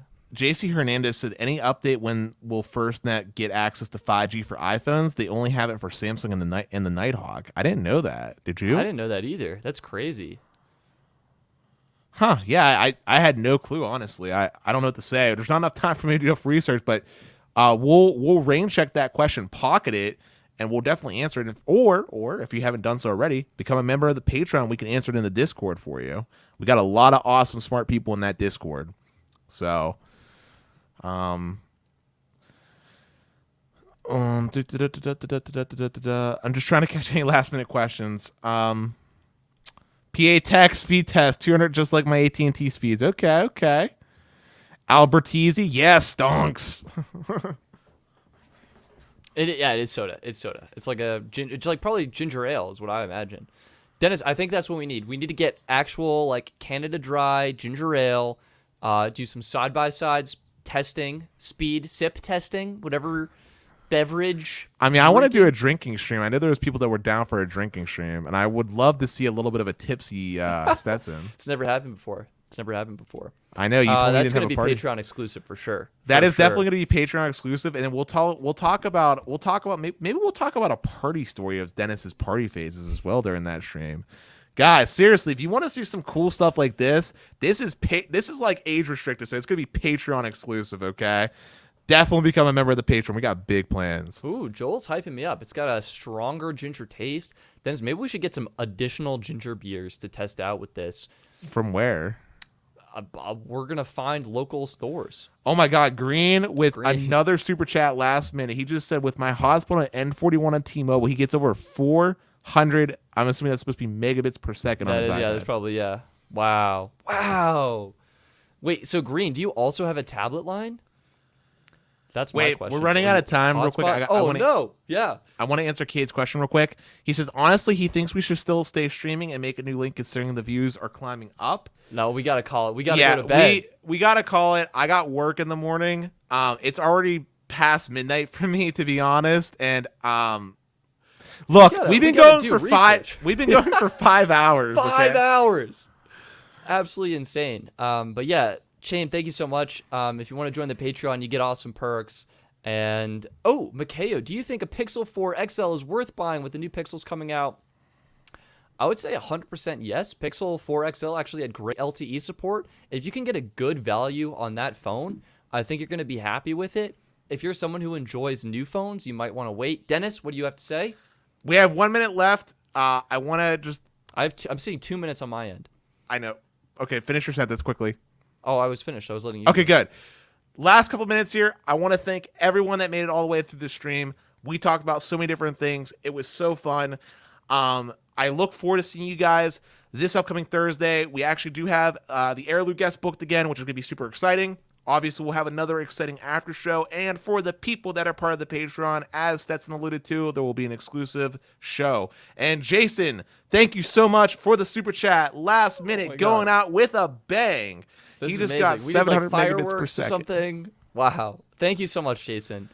Guys. 700 megabits per second. Guys, you're awesome. I love all of you. Enjoy the rest of this beautiful week. Thank you again, everyone, for coming out. And don't forget, if you're going to rewatch it, hashtag rewatchgang. Absolutely. We're still going on my end.